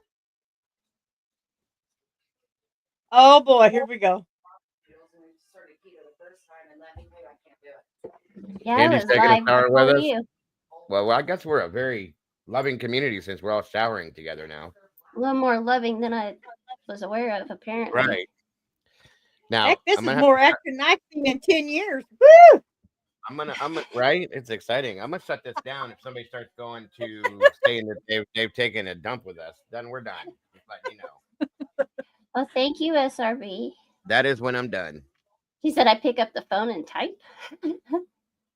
You I don't wait- know about wait till I tell Androids, but I know you. iPhones are waterproof.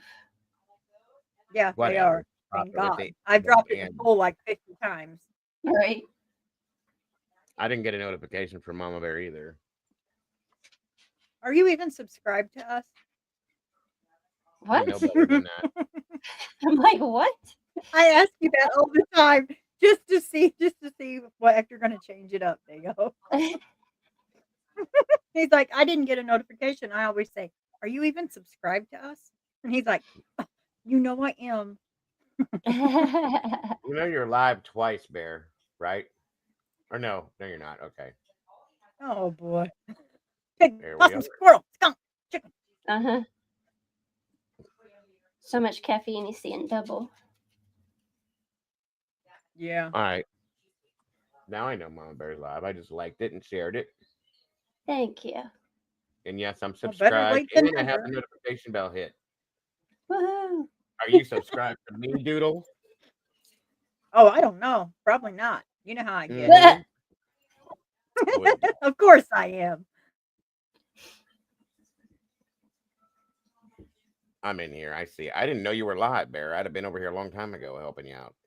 Oh, that's okay. Nobody That's tells more me. for just like the watch hours and stuff anyway, so. Well, still.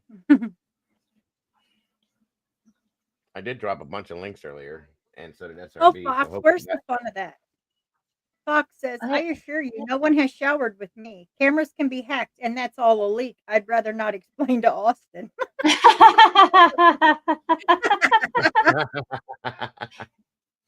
But if That's you all. ever have to have that conversation, Fox, please record it because I am very curious now how he would react to that. Uh-huh. That would be quite interesting. I could just see poor Arctic. I'd ask him, so how's your day going? Oh, I'm here.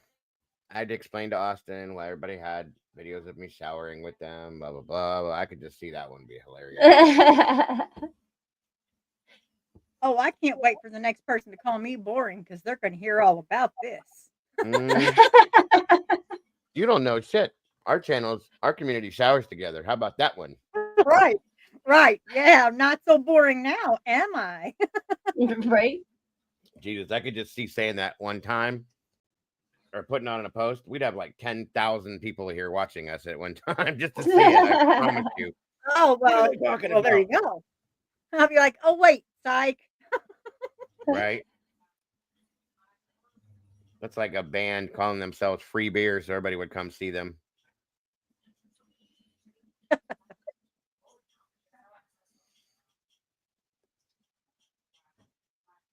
I saw some movement, so I'm nosy, and now I have to see what they're doing here. Yeah. It's just the glare off the judge's head again. Yeah, maybe. Every time he moves, the glare pops off his head, and you think something happened. You know, I miss the Murdaugh judge. Oh my goodness, I loved him. He was amazing. Mm-hmm. He was pretty cool. Yeah, between him and Ickadmel, that was the funniest court thing. I was just like, oh my goodness. Mm. You're probably right, SRB. I wouldn't doubt it. The way shit goes out here.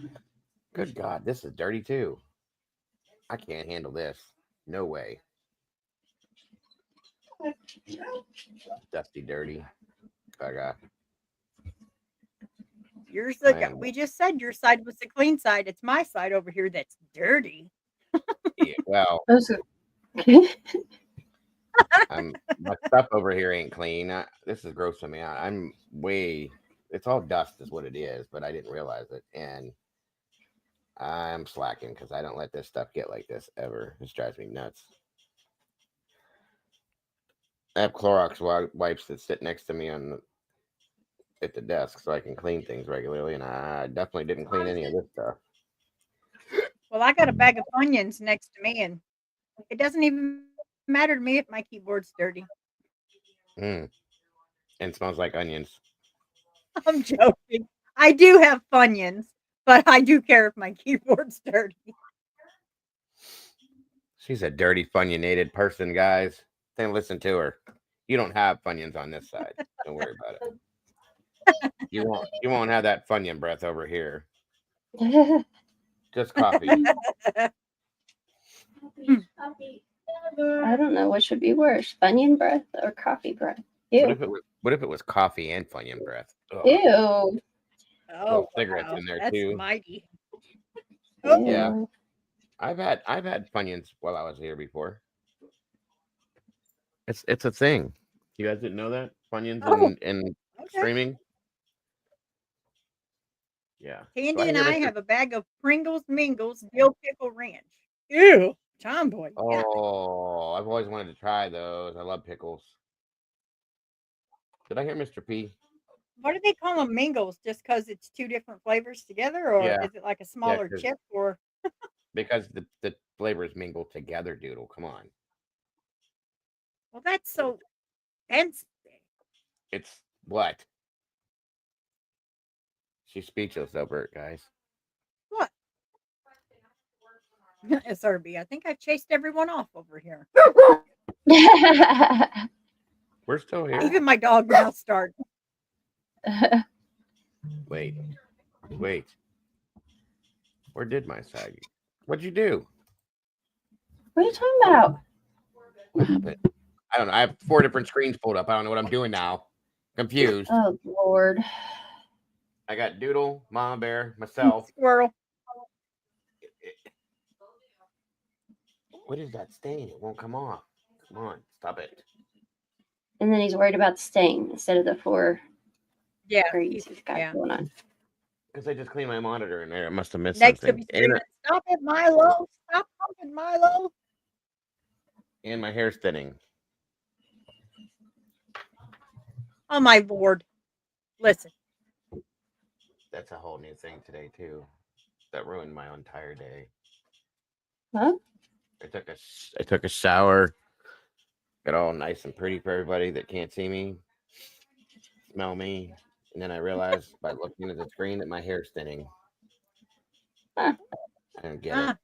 What did I do to deserve that? Hey, I feel you, SRB. I've been a party of one all You day. grew older. Dago, you grew older. You know, it's kind of a blessing. Oh wow, those look good. Yep, I want to try them, Tomboy.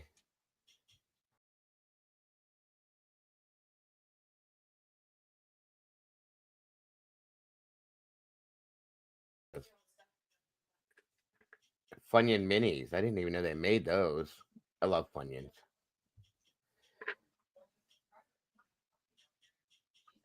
I was okay with that, Mom. My hair turning gray. It's been doing that since I was like 30. But falling out, no, I'm good on that one. Well, if you're okay with it turning gray, why are you coloring it? No. I accepted it. I let me rephrase it. I accepted it. I didn't say I'm okay with it. That's what I meant. I was gonna say, because no, you're not okay with it. I'm not okay with it. No. Derp. Midlife crisis. You know. Oh, I don't even know what I'm talking about. God, those Q-tips are dirty. Caca. Yuck. Now it's time for the mouse. What was this break? Just a regular, like a potty break? I don't think they can work their tech. Weren't they having troubles getting the video or Something's something wrong to play? with the TV. Mm-hmm.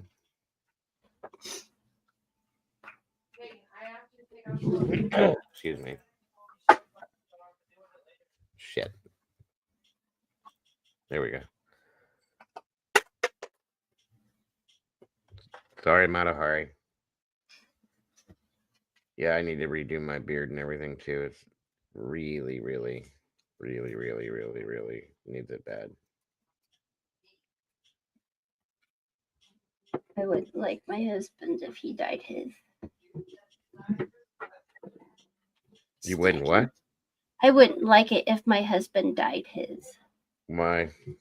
Because I like the gray or the salt and pepper, whatever you want to call it. It's more Did he gray look like now. that did he look like that when you met him? Well, no.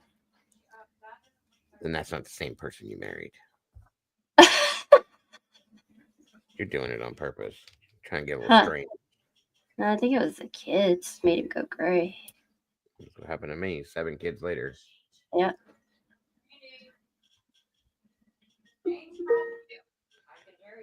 This is a reminder. Feed Shelly. I don't want to feed Shelly. What the hell? Huh? Somebody telling you to feed your dog? It's my Alexa. It's a reminder to feed the turtle, Shelly. Ew. When should I remind you? What do you mean, ew? Not you. It's nice to feel My mouth. My mouth. Oh. Everything I've touched yet. Yuck. God, that's gross. Okay, SRB. What'd she say? She's gonna come flood my chat with nonsense. You'll be able to see where I've been talking to myself all day. I was in there just a little. I went in. I know, but you'll see all my comments. There were some other people in there. Like 7 people when I went in there. Ew, what is that? Did Beetle fall out? I don't know what she's doing. I'm here, guys. I am yeah. Well, I had her, and then her dad came home from the army. No. When did you give birth to her? Okay, 11/21/2018. Okay. And did she come home with you then? Yes, I was in foster care, so I had to sign, what do you call it? I don't know if you know. It was like I was placing her in custody, but so she could be with me. Like, nothing happened for her being there. Okay. It was like a custody placement agreement or something like Did that. you live in foster care then? Yes, I was in Rome Island. And who's the baby daddy? Ethan. And did he live with you? No. Okay, so it was you and your foster parent. Yeah. Okay. So how long did y'all live there? From, well, I was there in October. She wasn't born until November, and I came home like at the beginning of February of 2019. So about a year ago. Okay, so you come home. Did she come with you? Yes. All right, and where's home for you? To my dad. Sorry. What's your dad? Where's your dad live? I'm Muddy Creek. Muddy Creek. All right.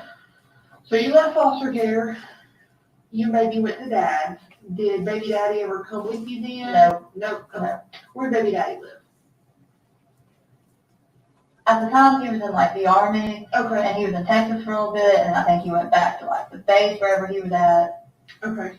So where's he at right now? Well, they say he's in Louisiana, so I guess that's where he's at. Okay.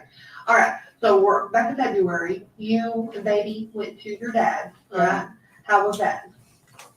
What do you mean? Was it good? Y'all stay there long? No, we might not get into all of it. All right. So that didn't work out very well. Where'd y'all go then? My grandma's was on All right. When'd y'all go to grandma's? I guess in April. All right. So in April. Towards the end of April. All right. So you didn't stay at dad's very long. No. Baby go with you to grandma's? Yes. All right. Where's grandma live? At the bottom of the hill from my dad. All right. So she lives near dad on Muddy Creek. All right. So you all go with grandma. Is it just grandma or grandma? Grandma. Just grandma. So y'all known her since April? No, I moved out on my own in October. Okay. My dad owns a trailer park. Did baby go with you in Yes. October? All right. So you moved out of grandma's in October. Baby went with you. Where'd you move to? My dad's trailer park off of like Sugar Hollow and Buffalo. It's called Boswell Mobile Home Was Park. it just you and baby? Yes, it's just me and baby. All right. So you and Evelyn get your own place in October. All right. So from October until now, walk me through. Okay. Ethan came. I went to Texas to see Ethan like a couple of weeks. When was that? November, December. Did baby go with you? Yes. All right. So you and baby went to Texas. Yes. To Ethan. Yes. Right. And I was the first time that he met her because he didn't really have anything to do with her up until that point. Okay. Okay. So sometime in December, me and Hunter moved in together. Hunter's boyfriend? Yes. Okay. But at that time, Evelyn was not with me when I started staying there because Ethan had her. All right. So when you and baby went to Texas in November, the first time she met Ethan, did she come back with you? Yes. All right. So y'all went to Texas, had a couple weeks. Yeah. She come back with you. Mm-hmm. And then walk me through from November to December. Okay. I had her up until, me and her didn't start staying together until probably like the middle towards the end of December. Okay. So up until that point, I lived in the trailer that my dad. Right. I know it wasn't any longer than like December 25th because I was with Hunter on Christmas. And also that's when the lights got cut off because I just completely like moved all my stuff out. Okay. Okay. And then Ethan got hurt. When? On Christmas Day, me and Hunter, we came back from Pigeon Forge on Christmas Eve. Me, my dad, Hunter, like everybody took a trip to Pigeon Forge. Mm-hmm. And then Christmas morning, we came back. And he got her then. Did he come up and get her? Did you take her to him? No, we took her to him. Where did you take her? Wherever his grandparents' house is. It's got like a long gravel driveway. It's off part of town of Bluntville. Okay, so it's local. All right. So what made you all take her to him? Because he's not been in her life. Well, because he was like complaining about wanting to know her. And I mean, like, that's her dad. I was trying to give him a fair shot, you know what I mean? Was your plan to leave her? No, I wanted to get her back. Okay, so. But I wanted to let her have time to bond with her dad. And then after, like. Did you stay there? Or did you just drop her off and say sayonara? I mean, I sat there for a little bit, and then she was fine. She kind of remembered from Texas. Okay, so let's back up. He texted you saying he wanted to be in her life. And he said, hey, I'm at Hardtown, I'm assuming. Yeah. So you say that would be great for you to be in your daughter's life. Yeah. So you and Hunter, or just you? Me and Hunter. You and Hunter take Evelyn to where Ethan is. All right? What happened then? Well, Ethan would not let me come on the driveway. He made me walk all the way up his driveway, like, you know. And I walked up there first myself, and I was like, you're being ridiculous. Let me pull up the driveway. You know, because he was mad Hunter was with me. And I told him Hunter was coming with me when I got there. Like, before I got there, I called him. This was when I still had my own phone. I called him, and I was like, hey, like, I'm going to come up there. You know, he got her some stuff for Christmas. And I was like, okay, that's fine. I went to my brother's and got what he had gotten her for Christmas and stuff, you know. And I was like, I'll send it with you. I'll get her clothes and stuff, and we'll go up there. You know, I was like, that's fine. I was like, Hunter's gonna come with me. And he's like, okay, that's fine. I get there, and he's like, no, I don't want to come up my driveway. Okay. So at first I walked up there by myself, you know, I tried to talk to him to let me pull up the driveway. So I really didn't walk her up there, you know what I'm saying. Walked myself back down, got her out of the car, and went back up there. Okay. And then I sat there for maybe like 23 minutes, she was fine, I left. When you and Hunter took the baby there, did you and Ethan have a talk about how long she was going to be staying with him? So you took your baby, correct me if I'm wrong on any of this. Okay. You took your baby that you've cared for since the day she was born to her dad's house that she's had nothing to do with, and you stayed for 30 minutes, and he was being an ass, made you walk all the way up the driveway, was being difficult, and you left your baby with this man. Well, I mean, I trusted him, so I was like, it's her dad. So just because it's her dad, you trusted him, and he's not been in her life at all. Well, I mean, I try to give him benefit of the doubt. But I don't think Ethan's a bad person. But this is your baby. Right. You see where I'm coming from? I see that, but like, you also have to understand that was like her dad. Okay, so I'll give you the benefit of the doubt. I'm sorry, I'm not trying to argue with you. No, no. Sometimes like I am, but like, This story, I feel like you're being honest, but there's a big chunk that you're not telling us. And I'm just going to call it like it is, okay? Something within this story has happened. There's a huge chunk that you're just not telling us. I think you took her to me, probably around that time. But there's something missing, and we've got to find that missing piece, okay? And just looking at you, I can tell something ain't making sense. Can you gather that? Mm-hmm. Okay. She gathers it too. So you leave her with Ethan on Christmas, all right? Walk me through from Christmas till now. okay, he talked to me like the next day, and then he just kind of stopped like talking to me, not answering the phone, you know, and he got mad, and he got drunk, and he told me he was going to come kill me, because he does that. When was this?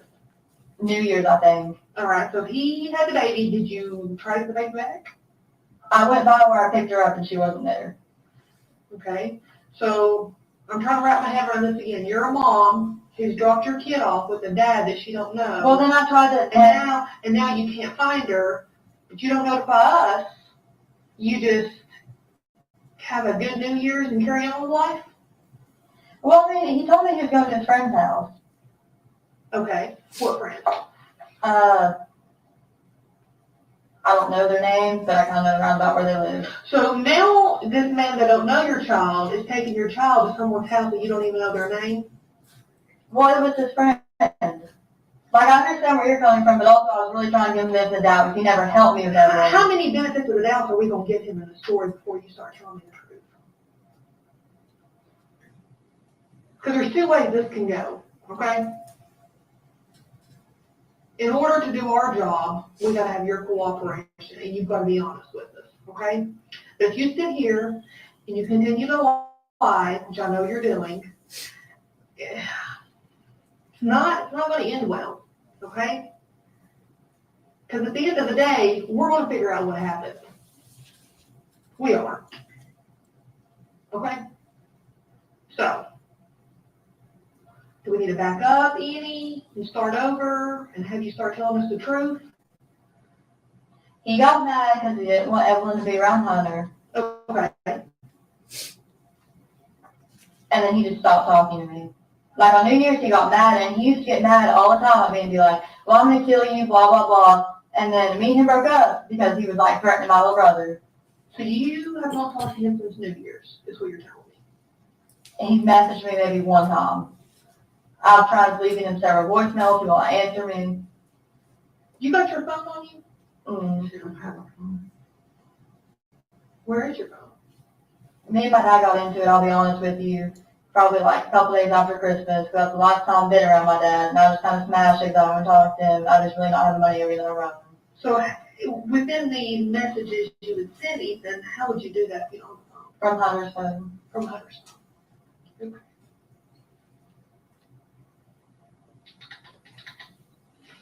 I've tried to call him several times, he has not returned my calls. So when were you going to notify us about your baby?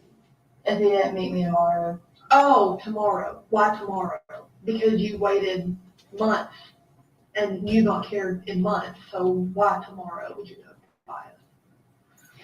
I was going to try to meet him tomorrow together. Have you talked about that? He told me he'd get her back to me in about 2 months. Or when me and Hunter broke up. So he told you, and you just picked tomorrow without notifying him of anything. Well, no, tomorrow would have been 2 months. Oh, well, have you talked to him to verify a date? So then what would you want to notify us of? Because how would he know to come meet you? Because that's what he said, 2 months. Where was y'all going to meet at? Angels at Glen Hollow. So where do you think your baby is right now? I have no clue. I thought she was with him. Is this your only kid? You ever had a kid before? No, it's my only kid. She got confused with the records and thought that I had 2 kids, but when I was in foster care, I had to place Evelyn in an agreement with Holton Homes so I could keep her with me at the foster care place, because they would not let me keep her any other way. So where do you think she's at? I don't know. You seem totally unfazed by this. That tells me that you know where your baby's at. No, I don't. Megan, I've been doing this a long time. I've talked to a lot of mothers. I've talked to a lot of girls. Okay? What you're telling me very well could be partial truth. But like I said, there's a piece that you're not telling me. We're going to figure out what happened. We always do. Okay? Are you connected in any way? No. I'm going to straight up ask you, did you have anything to do with you not knowing where your daughter's at? I mean, I dropped her off at Ethan, so I mean, in a way, yes, but as far as like anything else, no.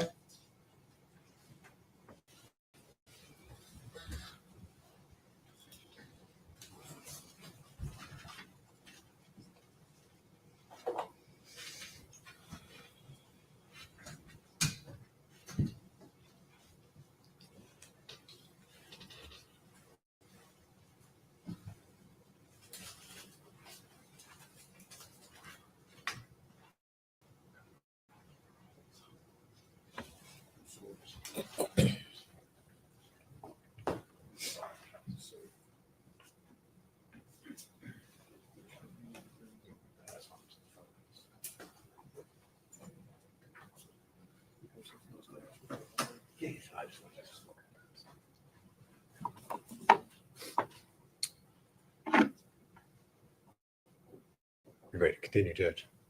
Lieutenant Gillum, in addition to interviewing the defendant on February 18th, 2020, did you continue to work on the investigation into the missing child? Yes. Okay. And on March the 6th of 2020, were you present when investigators learned that there was evidence that had been located at the residence of Tommy Boswell? Yes, I was on scene. Okay. And so did you go to his residence? I did. Okay. Where was that located? Off Muddy Creek. And what was it that you did once you arrived there at Tommy's property? We received consent from Tommy to search a storage shed and connecting dollhouse type structure. Okay. And were there other officers that assisted you in searching that property? Yes, there was 3 others. Okay. And did you in fact search that shed area? We did. All right. And what types of things did you find that were of evidentiary value there? Within the storage shed type structure, it was just various baby items, some medicines, clothing, bottles, just car seats. I mean, anything you could imagine that you would need to care for a child was inside that storage shed. How did it look or appear? I mean, how were they placed in there, or how were they in there? No, it was very disorganized, just not in any sort of organizational structure. It was just kind of thrown in there. Things were upside down, boxes turned over, clothes just appear to be thrown in there. No sort of structure at all inside. And did you photograph what the condition of the shed, that outbuilding, before you searched it? Yes. Okay. And did you all remove anything or any items from that shed? I believe most of the baby items got removed that night. Yes. Okay. And did you take photos, or someone there take photos of the evidence and the items that you removed from the shed? Yes.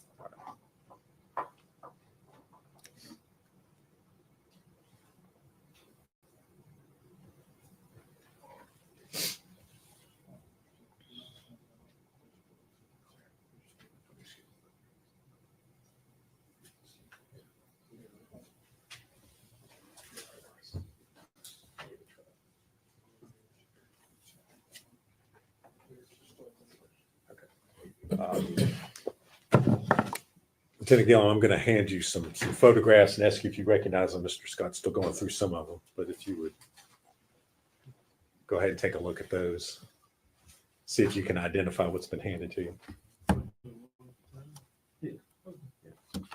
This is going to be the storage shed photographs. Okay. And are those, looking through those, are those the photos of the items that were recovered and removed from that outbuilding? They are. During your search? Mm-hmm. All right.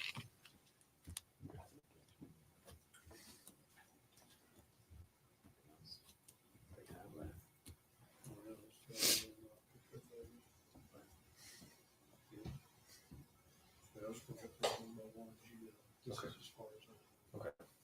I'll do that. Okay. If you would. Okay.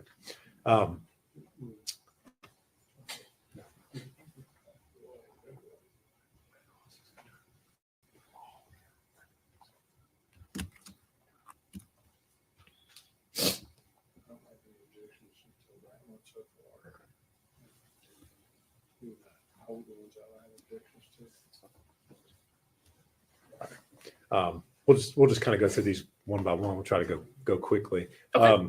The first photograph that's there on the top, what is it a photograph of? This is the outside of the storage shed, just with the door open, showing the contents inside and how they looked before anything was touched. Okay. And does that accurately depict the shed, that outbuilding there, before you all removed any of the items? It does. Judge, we move to make that Exhibit 101.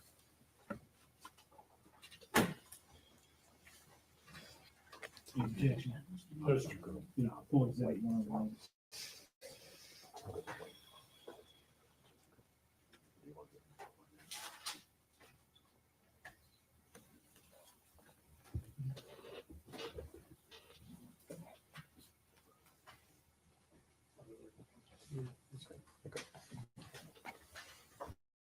All right. And the next photograph, what is that a photograph of? This is inside the shed. Again, just showing the various items. There's a swing type thing and looks like a bag of clothes and some more baby items. All right. And again, is that a true and accurate photograph of the? It is. Judge, we move to make that Exhibit 102. Exhibit 102. And the next photograph. Same type thing inside the shed. This one is showing a picture of a bottle. It still actually has a little bit of milk in it. Is that a true and accurate photograph? It is. We have to make that 103, Judge.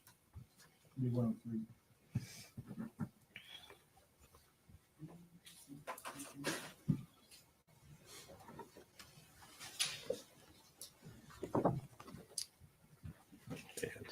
Next photograph.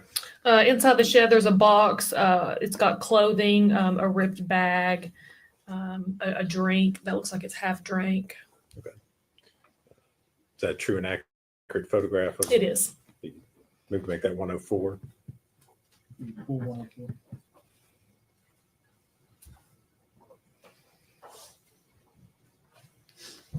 Next photograph, please. Zoomed in on that box. It shows the nipple to a bottle. It looks very dirty.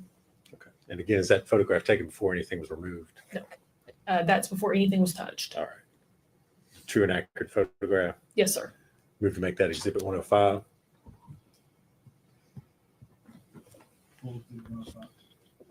Scott, I'm assuming you've seen these. If you have any objections to it. That's correct. Next photograph, please. This is an even further zoomed in picture of the dirty nipple to the bottle in the box. All right. It's a true and accurate photograph. Yes. Move to make that 106. Pull exhibit 106.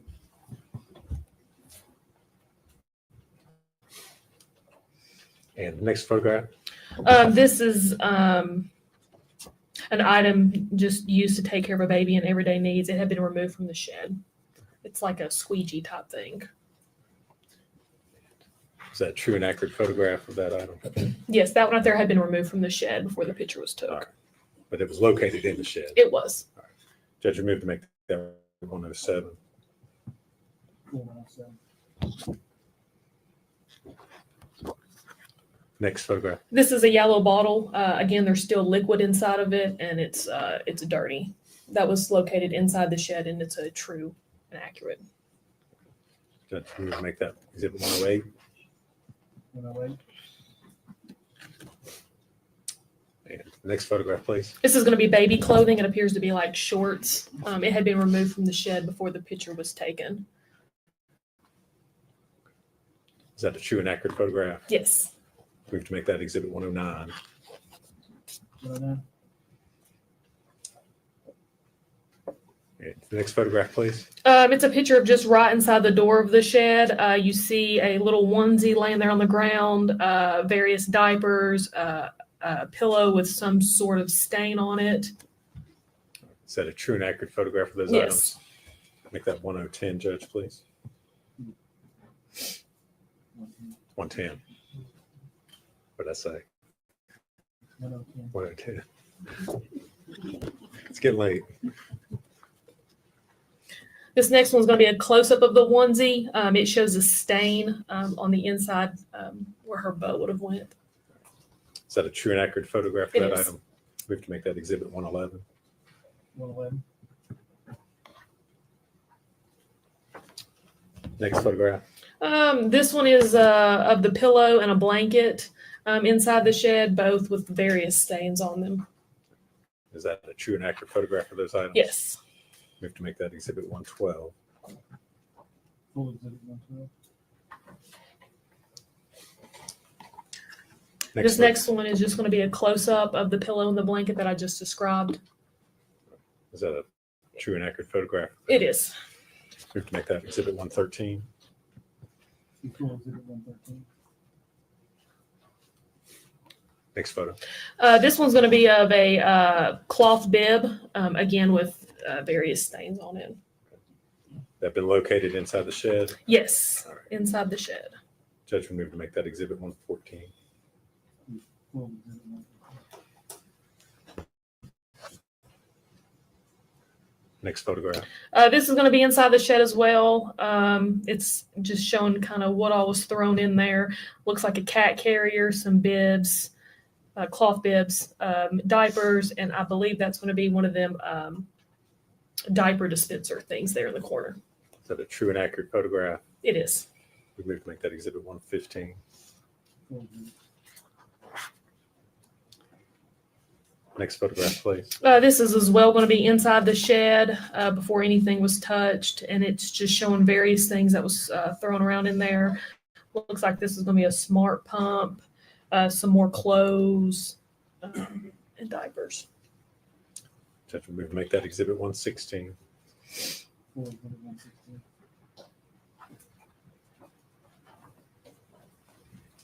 Next photograph. This is as well going to be inside the shed. There's a picture of a ladder, some more clothes tossed around. Is that a true and accurate photograph? It is. We have to make that 118. 118. I'm sorry, 117. Was it 117? I'm sorry. 117, sorry. Ahead of myself. Next photograph. It's going to be a close-up of a dirty sock and like a medicine syringe. Were they located inside the shed They as were, well? yes. They were within the ladder. Make that 118, Judge.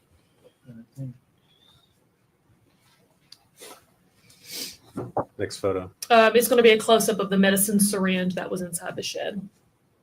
Is that a true and accurate photo? It is. We have to make that 119.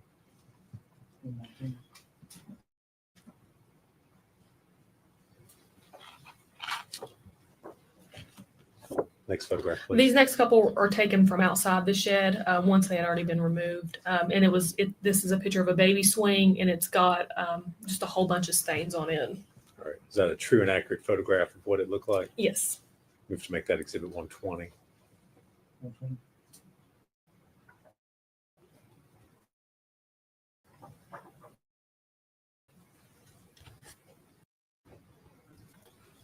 Next photo. This next one is just the close-up of the swing where the stains were on the outside, just showing that the stains went all the way through the swing.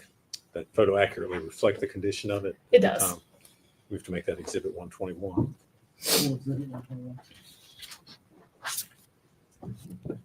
Next one. The next one is going to be a Mickey and Minnie bottle with what appears to be milk still in the bottom of it, and it had been removed from the shed when the picture was took. We have to make that exhibit 122. And that is an accurate state or picture.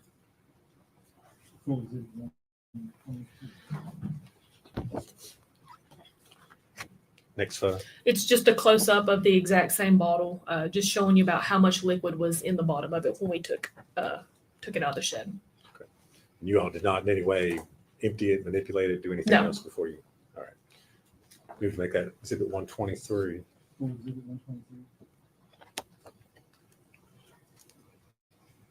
Next photograph.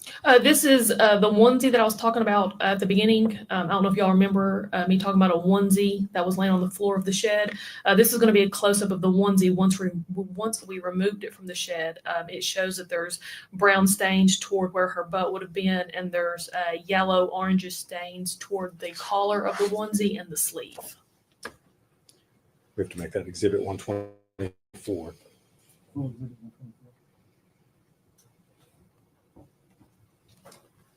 Next photo, please. And this is just going to be a close-up of the stain where her butt would have been on the onesie, where it's brownish green. Is that the same onesie that was from? It's the same prior? onesie, yeah. It's just a close-up. We have to make that exhibit 125.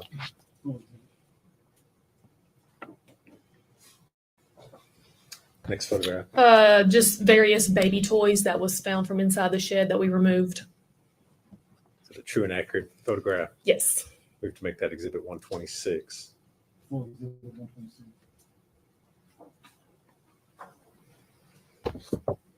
Next photo. The next photo is going to be the medicine syringe that we removed from the shed. We have to make that exhibit 127.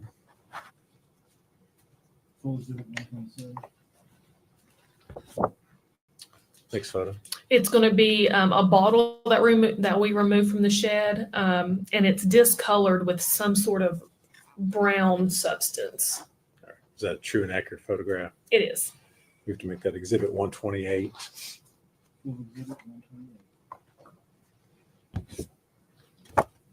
Next photo. It's just going to be baby pants that we removed from the shed.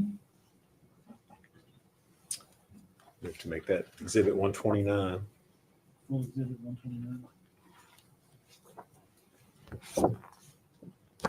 Next one. It's going to be the cloth bib that I talked about in a prior picture that we removed from the shed. Is that a true and accurate photograph? It is. We have to make that exhibit 130. Next photo. It's going to be a little baby sweater with various brownish, yellowish stains on it. Is that also removed from the shed? It was. We have to make that exhibit 131.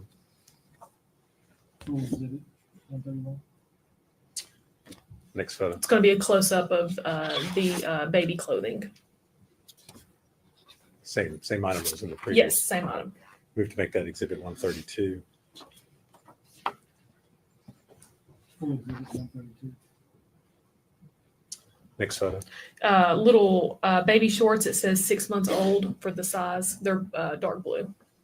And again, were those found in the shed? They all were, yes. Okay. Move to make that exhibit 133. Full exhibit 133. Next photo. It's just going to be the top of a baby bottle. Is that a true and accurate photo? It is. Make that exhibit 134. Full exhibit 133. Next photo. It's going to be a baby suction that we removed from the shed. We can make that exhibit 135. Full exhibit 135. Next photo, please. A baby blanket that we removed from the shed with yellow stains on it. Is that a true and accurate photograph? It That is. item. We can make that exhibit 136. 136. Next photo. This is a white trash bag that we removed from inside the shed. It appears to have various blankets inside. We can make that exhibit 137. Full exhibit 137. Next photo. It's going to be the contents inside that white trash bag, and it looks like it's going to be a couple blankets and a cloth bib. And have those items been removed from the bag that they were originally in? Yes, they were removed from the bag. Move to make that exhibit 138. 138. Next photo. It's going to be a child's toy. It's a little pink bear we removed from the shed. We can make that exhibit 139. Full exhibit 139. Next photo. It's going to be baby pants. They're light blue in color. Is that a true and accurate photo of that item? It is. We have to make it exhibit 140. Full exhibit 140. Next photo. It's going to be a cloth bib that we removed from the shed with various stains on it as well. We can make that exhibit 141. Full exhibit 141. Next photo, please. It's going to be a red blanket we removed from the shed. We have to make that exhibit 142. Full exhibit 142.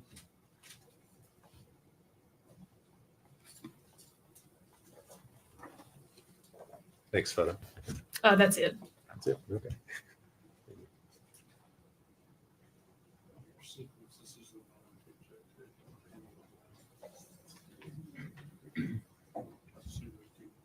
Yeah, but we approached it.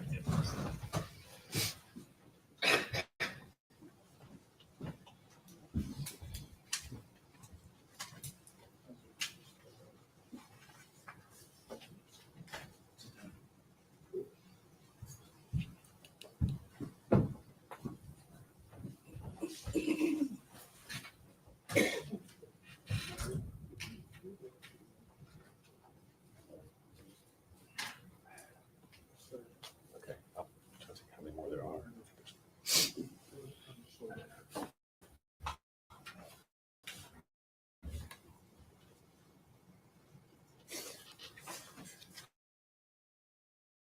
I'm going to hand you up, I think, was about 40 more photos. Okay. Look through and see if you can identify what those are photos of.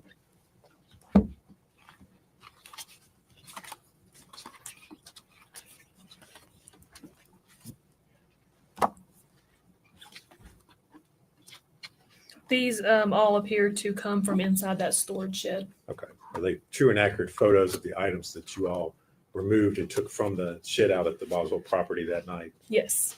Okay. Judge, introduce them individually. I think that will take us numbers 143 through 181. I know it takes a long time, but I try to keep a list. Okay. So in later in the trial, we have to go to a specific photograph. All right. So we just have her go through them Just the way individually. you would do it. All right, that's fine. All right. Start back up, Lieutenant Gillum. You wait for the first photograph there. Tell me what you're looking at. It's going to be another medicine syringe. Judge, we move, make that 143.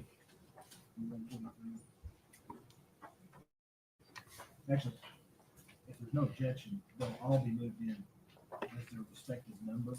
So I don't have to, you say 143, and I have to say it. They're all going to be full exhibits. Just read the number when you get it. Okay. So you'll know what it is. Okay. That way I can keep writing it down. Okay. That's fine. Next photo, please. It's going to be a pink bottle with various brown stains on it. We have to make that 144. Next photo. It's various baby clothing, cloth bibs, and a toy rattle. We have to make that 145. This next one's going to be just a closer view of those exact items I just described. The same picture just zoomed in. And we have to make that 146. Next photo. Just various bottles and the caps of bottles. We have to make that exhibit 147. Next photo. A little Mickey and Minnie sweatshirt for a baby. Move that in as exhibit 148.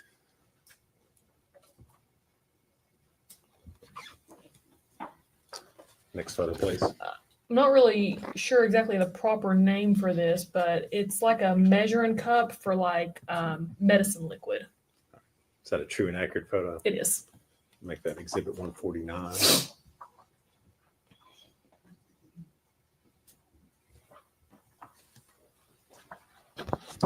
Next photo. A little jumper, a little onesie. We have to make that 150.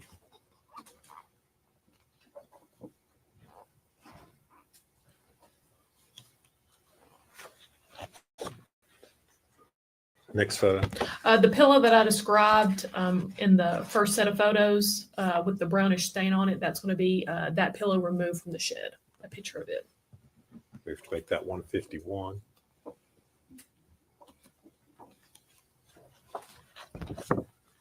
Next photograph, please. Another little onesie. We have to make that 152.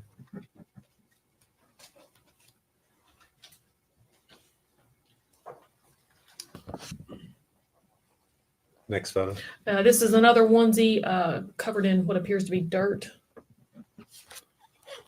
We have to make that 153.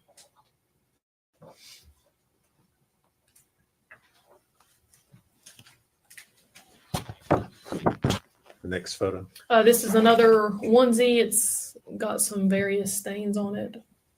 We have to make that 154.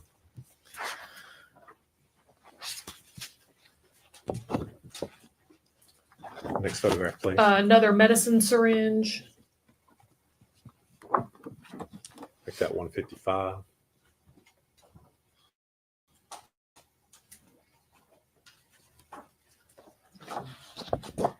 Next photo. This one's going to be another onesie. It's black in color with gypsy princess on it. 156.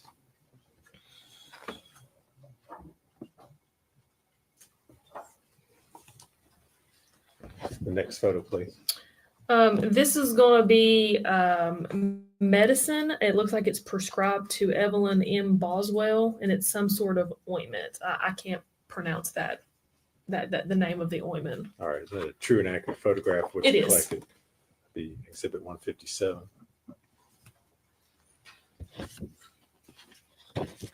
Next photo, please. And it's just going to be another up close of that exact ointment that I just described. Make that 158.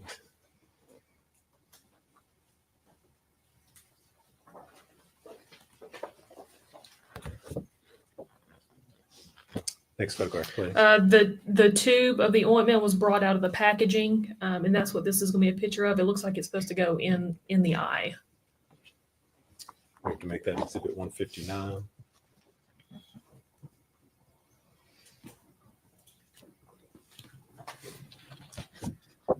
Next photo, please. It's going to be a sippy cup. Move that as 160.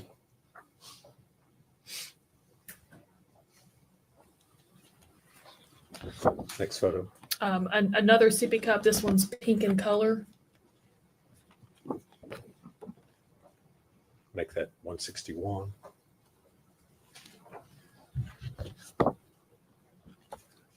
Next one, please. It's going to be a close-up of that pink sippy cup that I just described. Move that as 162.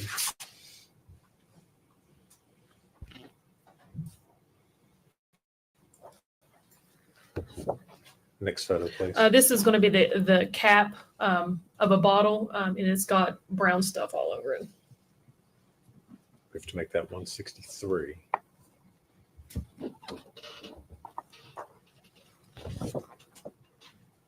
Next photo. It's going to be a passy.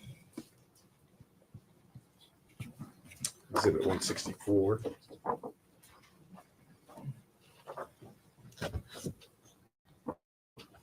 Next photograph, please. 2 baby spoons. Move to make that 165.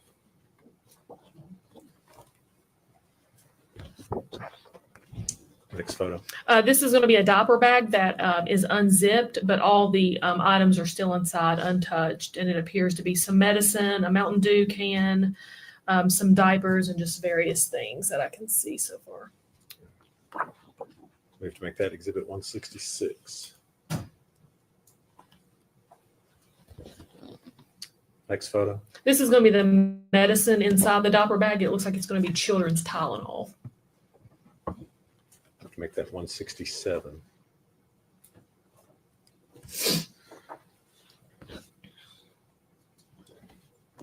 Next photo. It's going to be close up of the children's Tylenol in the diaper bag, and it looks like it's got some food and a cloth towel around it with some stains on it. Make that 168.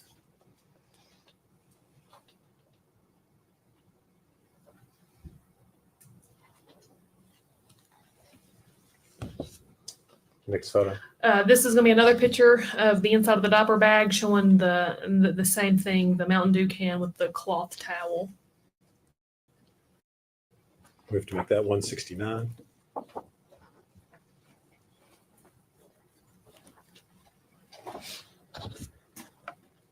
Next photo, please. This is going to be a children's spoon, and on one end of the spoon, it is got black residue on it. We have to make that number 170.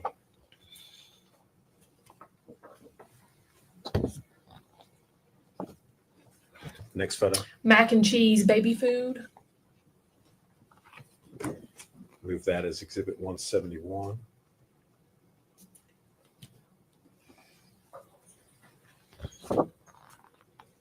Next photo, please. This is going to be some sort of tissue paper with brownish red stains on it. Move that as exhibit 172. And next photo. It's just going to be another angle of the tissue paper with the brownish red stain. Move that as exhibit 173.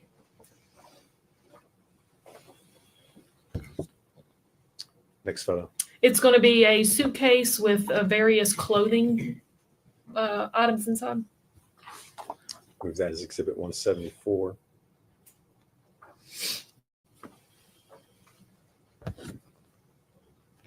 Next photo. It's going to be a red wagon, and inside the wagon there's a baby doll, some baby shampoo, wipes, and a suction. Move to make that exhibit 175.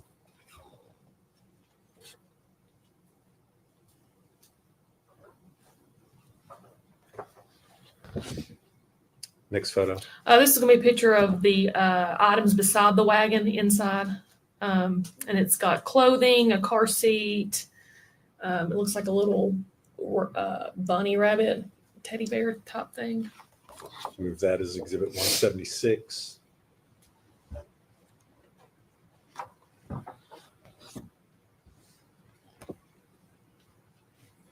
Next photo. This is going to be inside of another diaper bag, and it's stained with brownish, reddish type substance. Move that as Exhibit 177.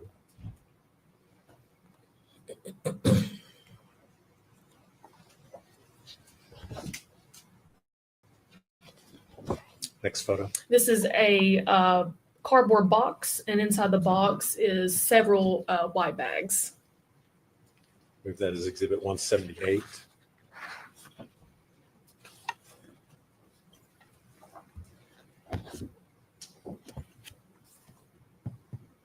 Next photo. And this is going to be a big black trash bag, and inside of it is clothing, toys, all things for a baby. Move that as Exhibit 179.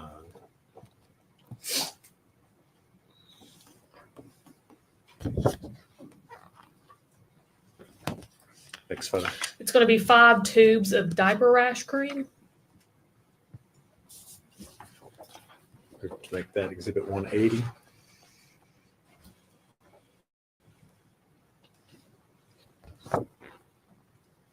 Next photo. It's going to be a Mickey mini blanket with a brownish red stain in the middle. Move to make that Exhibit 181.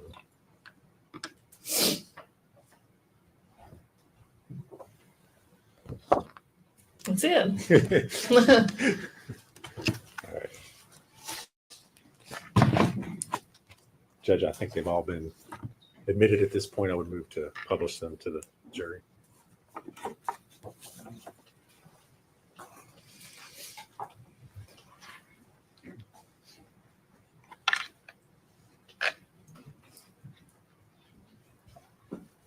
Take the deal. I'm going to put up what's been introduced as Exhibit 101. What are we looking at there? That's going back to the very first picture. It's going to be outside the shed when the door was opened, exactly how the contents were when the door was opened, untouched. You all had not moved anything at this point? No, sir.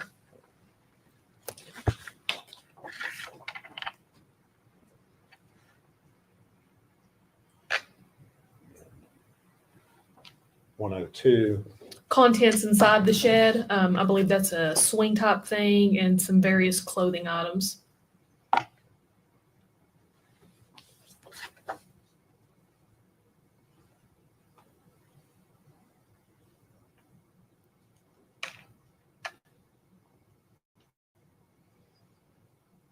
(103). That's going to be the contents inside the shed. There you can see a Mickey and Minnie bottle with some liquid still inside.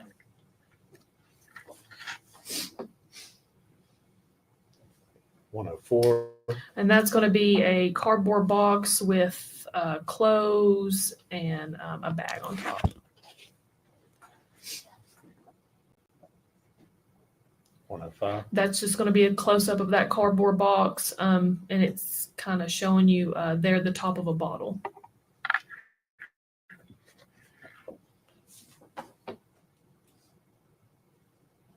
(106). Again, it's zoomed in on the top of the bottle.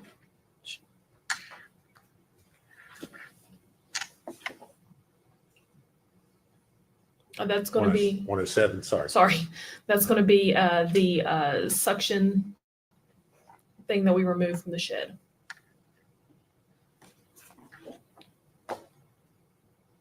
108.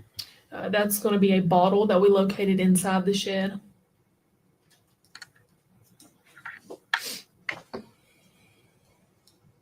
109. A piece of baby clothing.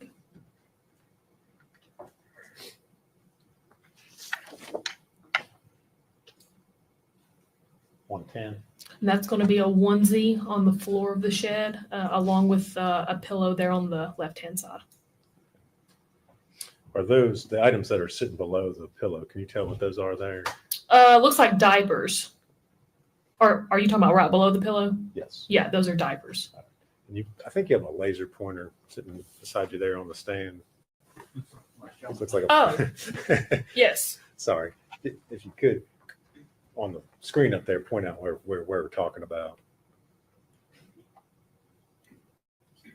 Oh, right here, diapers. All right. And that's going to be the pillow, and then there's the onesie. Thank you. And exhibit 111. That's the onesie I described, and these are the stains that I talked about. 112. It's going to be the pillow with the brownish stain and then a blanket.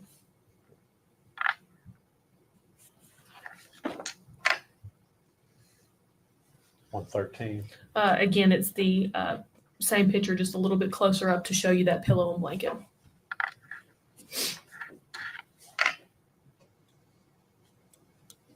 There's going to be a cloth bib right there on the floor. Did you all collect that?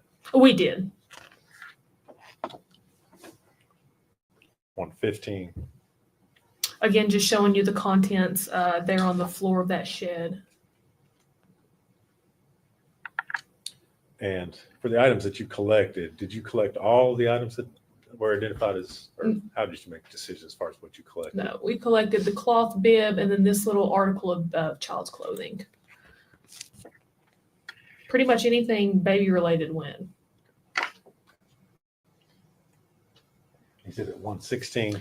There was a ladder on the floor of the shed, and this is just a depiction of the contents around that ladder. 117.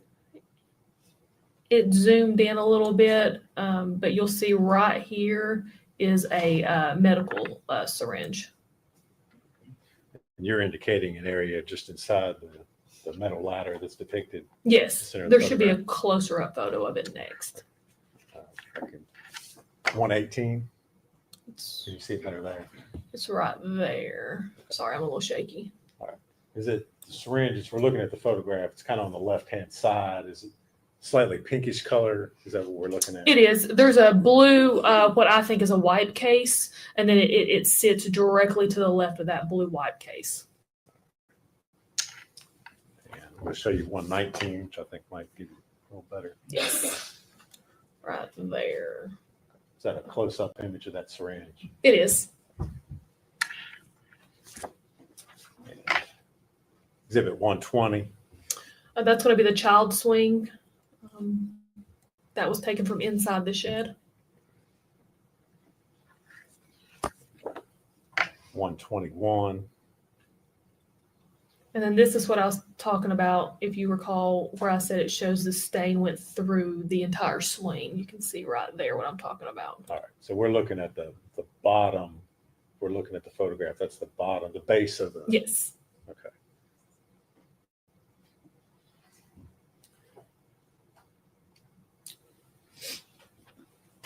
Exhibit 122. It's going to be a Mickey Minnie bottle. Do there appear to be any sort of substance inside the bottle? There appears to be some milky, whitish looking liquid. He just shy of the bottom of the cup. Exhibit 123. That depicts a little bit better where the liquid is inside the cup. Exhibit 124. This is going to be the onesie that was on the floor of the shed. I see a stain on the cuff there of the arm, the collar up here, and then of course right toward the bottom. And looking at that same item, I believe, exhibit 125. Yes, that's going to be a close-up of the stain. And is that, yeah, you lifted the flap there on the bottom of the outfit. Is that what we're looking at? Yes, that's exactly what it is. Exhibit 126. Just various baby toys. Number 127. Medicine syringe.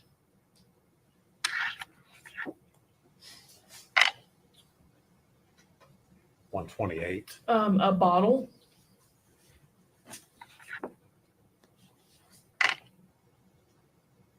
$129. Child pants.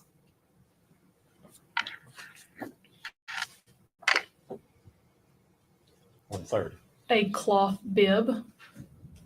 And again, all these items you all found inside the shed. Is that correct? Every item, yes, was taken from inside the shed. Number 131. Another article of baby clothing, and then there's a stain. I believe it's right there.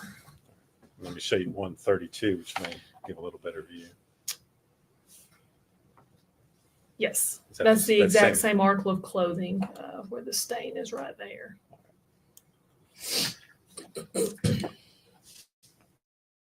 Exhibit 133. Baby shorts.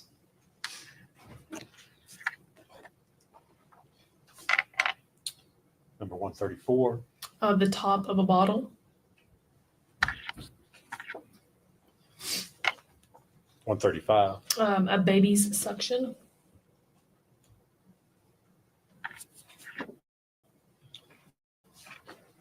Number 136. A blanket. And these photos that are taken of these individual items, you all have removed them from the shed. Is that correct? Yes, that is correct. And took them back over to, it looks like, to the sheriff's office to photograph them. Yes, they were in our evidence. Number 137. That's going to be a white trash bag with various blankets inside. And showing you 138. Is that the same bag of blankets there? That's going to be the contents inside the bag, yes. All right. So you've removed them from the Correct. bag at that point. Number 139. Just a child's toy, little bear. Exhibit 140. Pants. Was it the condition of the pants when you found them? Were they turned inside out like that? Or did Yes. you all manipulate them? Okay. How they each show in the picture is exactly how we found them. Exhibit 141. It's a cloth bib.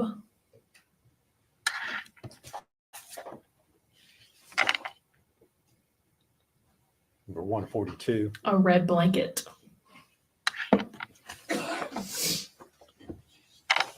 143.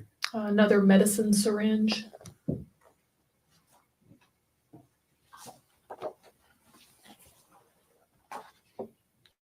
$144. A baby's bottle.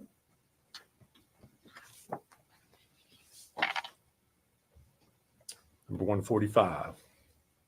Just various articles of clothing. I think there's a blanket, a little toy rattle. And all these items were found together. Yes. And show you 146. That is just going to be a close-up of those items, just a little bit more in detail. You can see what appears to be a sock there with some stains on it, like a little bow headband there. Just a close-up. All right. Exhibit 147.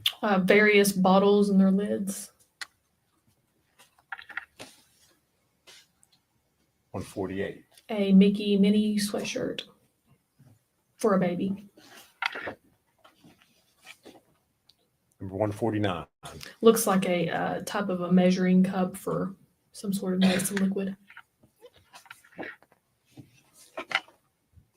150. It's going to be a onesie.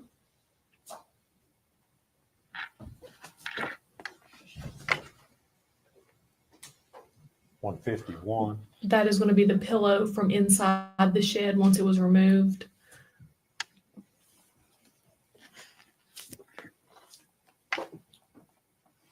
Number 152. It's another baby's onesie.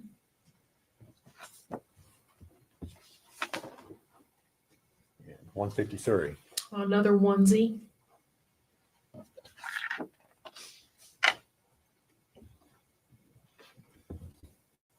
$154. And that's going to be another onesie with various stains. You can see it toward the collar here and then more toward the bottom.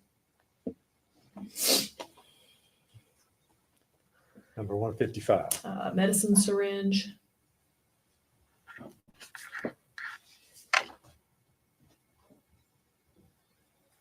$156. Another onesie. Appears to still be on a hanger. Is that correct? Yes, yes.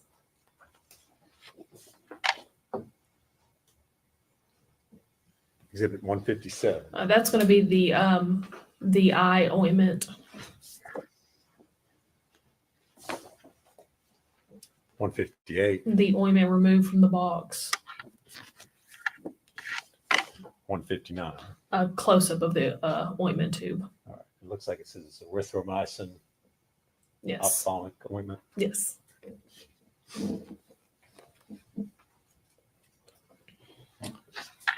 160.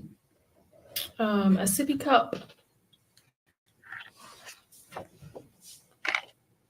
161. Another sippy cup. 162. And that's just going to be a close up of the previous sippy cup. 163. That's going to be the lid of a sippy cup and just shows the various stains on it, the blackish brownish stains.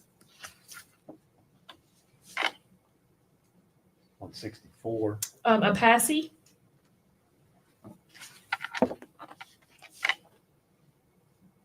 165. 2 baby spoons.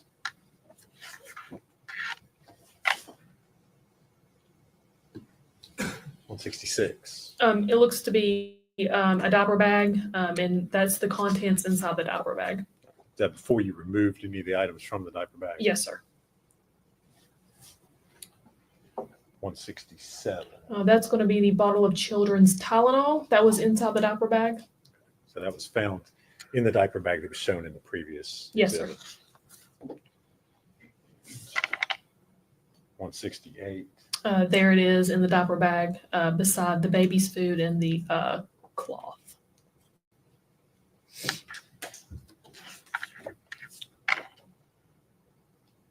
169. Just another angle of inside the diaper bag.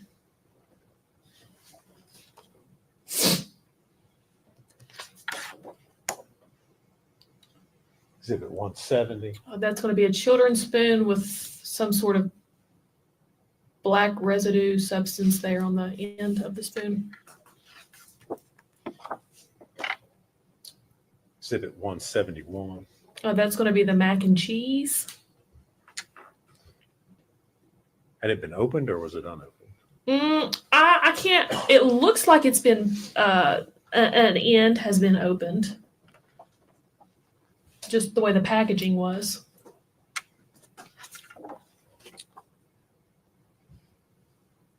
Exhibit 172. That is going to be the piece of tissue paper with the brownish red substance on it. 173. And that's just another angle of the exact same tissue paper with the brownish red substance.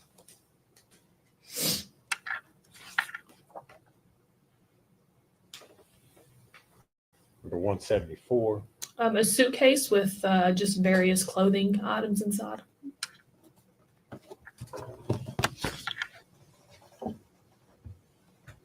175. That's going to be the red wagon. As you can see, there's baby shampoo here, a suction, some wipes, a baby doll.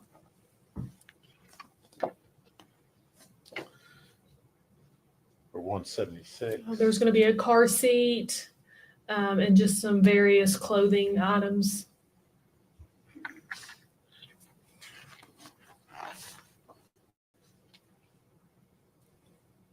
Number 177. The inside of another bag that we found from inside the shed with some stains there on the side.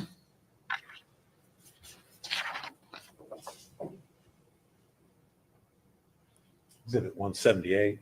It's going to be a cardboard box with several white bags.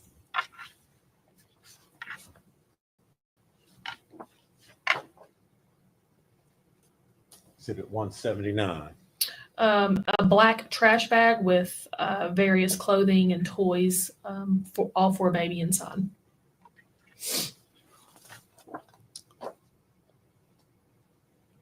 Number 180. The 5 tubes of diaper rash cream.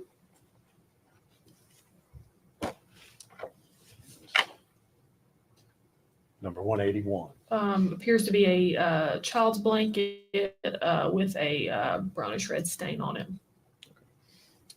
And all these items were collected and taken out of the shed. Yes, sir. Every item.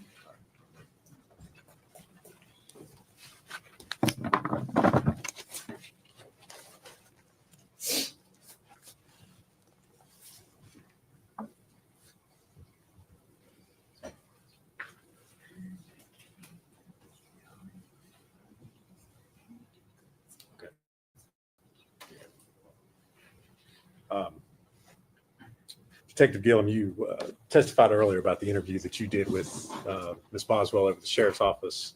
Yes. Sheriff's office located here in Blumpville, correct? Correct. That's Sullivan County? Yes. All right. The property that you went out to search, Tommy Boswell's, out on Muddy Creek Road? Yes. Muddy Creek is in Blumpville inside Sullivan County. All right. If you would answer any questions that you start. Y'all come up here a minute.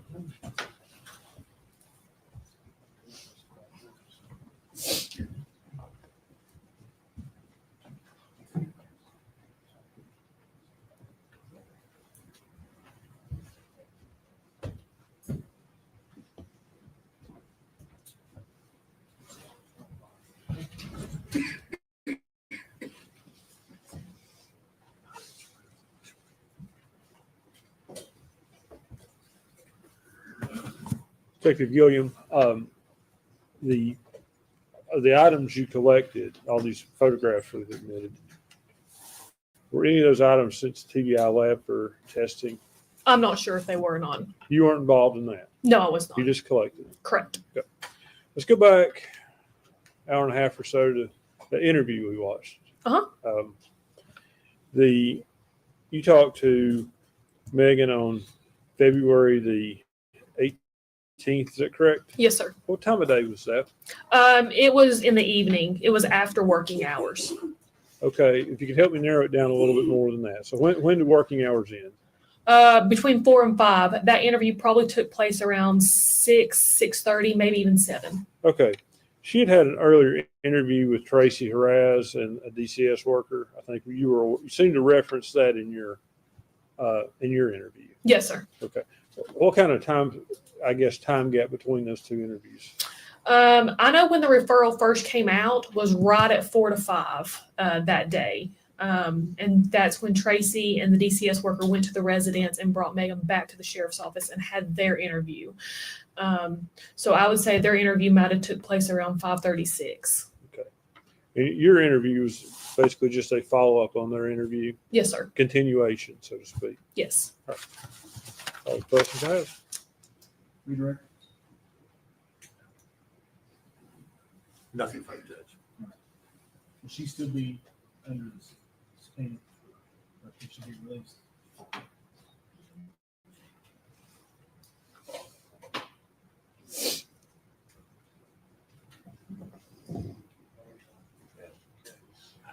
We'll keep her under subpoena, Judge, but she can be released at this time.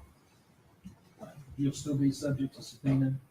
So don't, you can leave the courthouse, but make sure you're available. Do not discuss your testimony with any other witness or allow any other witness to discuss their testimony with you. All right? Thank you. All right, ladies and gentlemen, we're going to stop right there for today. You're going to get tired of hearing these admonitions. I'm just going to tell you that now. You're not to communicate with other jurors or anyone else regarding any subject connected with this trial. You're not to form or express any opinion about the case until it is finally submitted to you. You're to report promptly to the court any incident involving an attempt by any person to improperly influence any jury member or a juror's violation of the court's admonitions. You're not to read, watch, or listen to any news reports concerning this case. You're to decide this case solely on the evidence introduced in this trial. You can go with the officer. Everyone, please stand.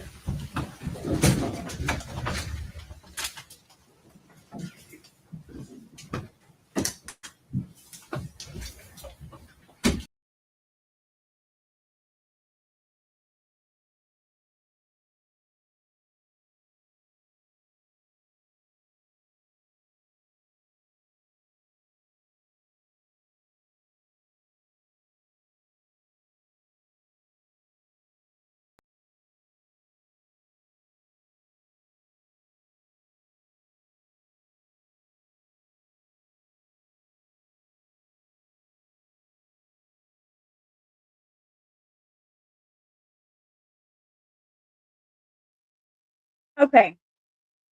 We have a very important thing I need to go over before we end. I won't be able to see chat when I'm reading this off, but I'm going to go ahead and start right here. This is Hayden Ian Lee Manus, missing since January 11th, 2020 from Muncie, Indiana. And it looks like this post came from Duchess, and Arctic sent this to Discord for me so that I could read this. It says, Muncie, Delaware County, Indiana. Bolo, share missing child alert, missing Indiana. Do not contact the family. Please reach out to law enforcement if you have any credible tips. It's been more than 5 years since Hayden Manus was last seen. Family members say they last saw the young boy from Muncie on Christmas Eve 2019. They believed he was living with his father, but a shocking discovery recently revealed that Hayden was not with him. As family and police began to ask questions, investigators say the father lied about Hayden's whereabouts. If you have any information about Hayden or you see this beautiful boy, please contact the Delaware County Sheriff's Department at 765-747-7885.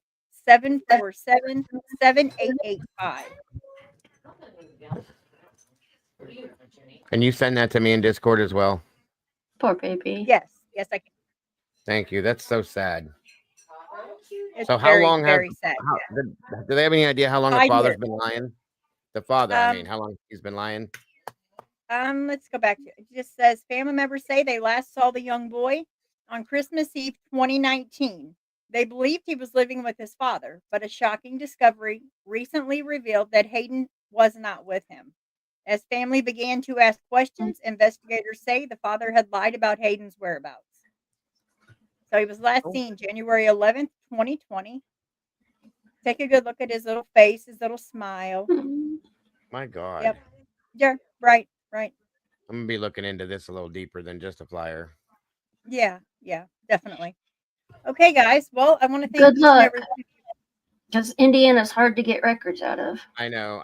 Yeah. I'm gonna see if Lisa might be able to FOIA anything possibly or Yeah, something. she might be able to. I'm gonna dig, Yeah, but this is maybe. disgusting. 5 years. Yep. That's terrible. Look how cute he is. Oh my goodness. They all are.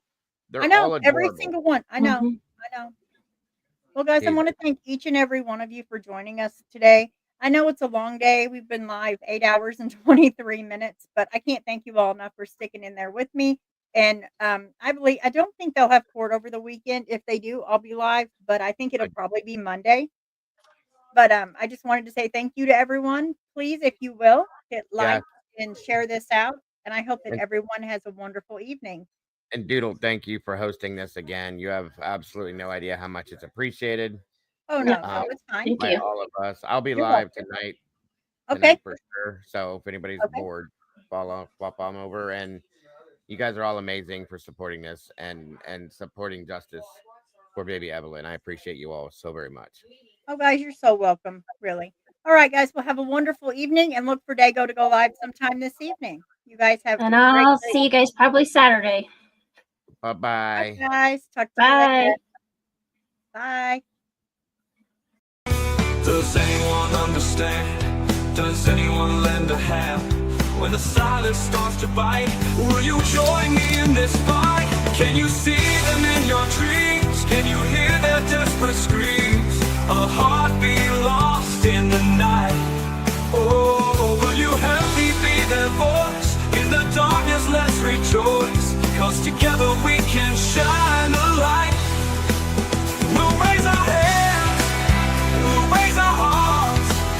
Let's make a stand, let's tear apart the chains that